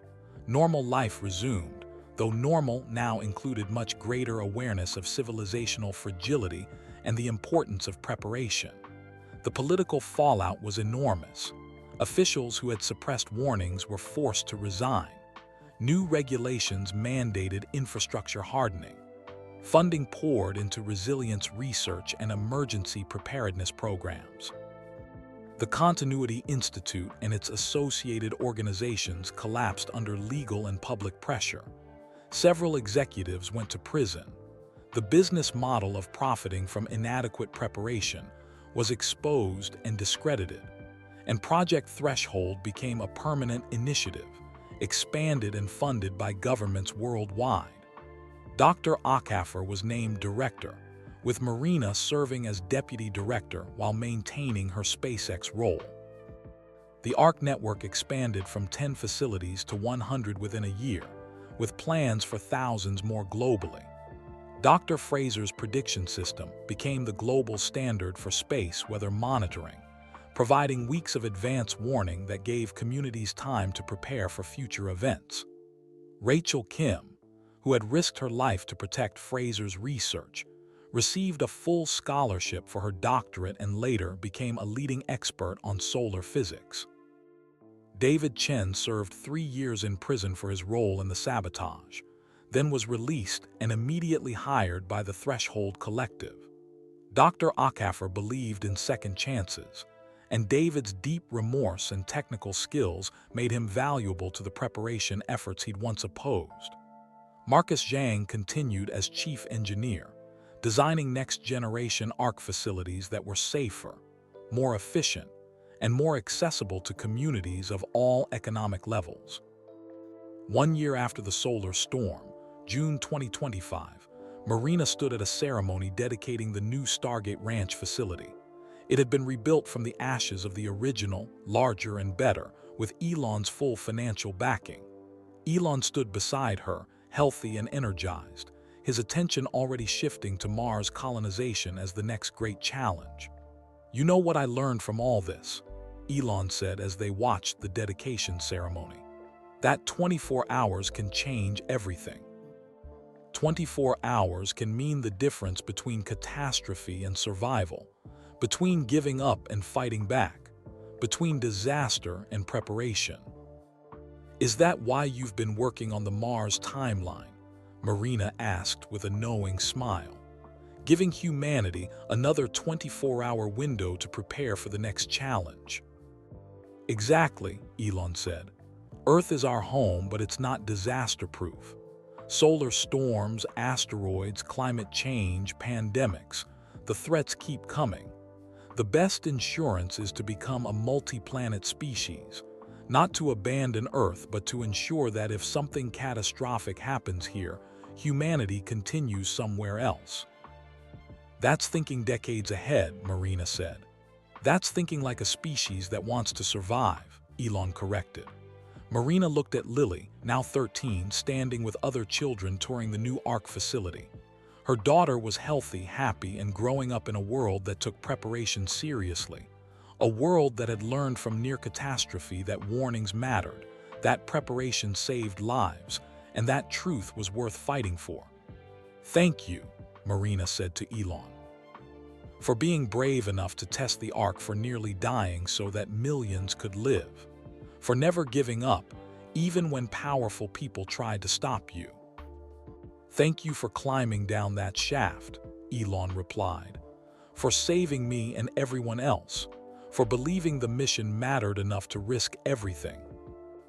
They stood together in comfortable silence, watching the ceremony, thinking about the past year and the years ahead.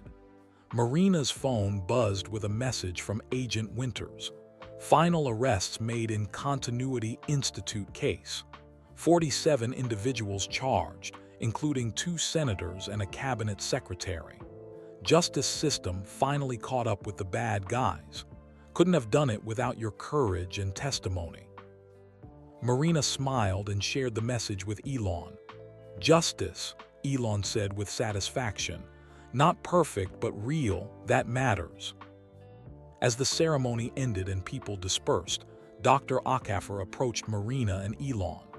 "I have something to tell you both," she said, her eyes shining with excitement.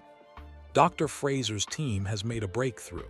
They've refined the prediction algorithms. We can now forecast major solar events up to 3 months in advance with 90% accuracy. 3 months, not 3 weeks. Imagine what communities can do with 3 months' warning." "Everything changes again," Marina said softly. "Everything's always changing," Dr. Akafer replied. "That's the nature of progress. We learn, we improve, we prepare better. The threats don't go away, but our ability to survive them keeps growing." That evening, Marina and Lily drove home to Austin.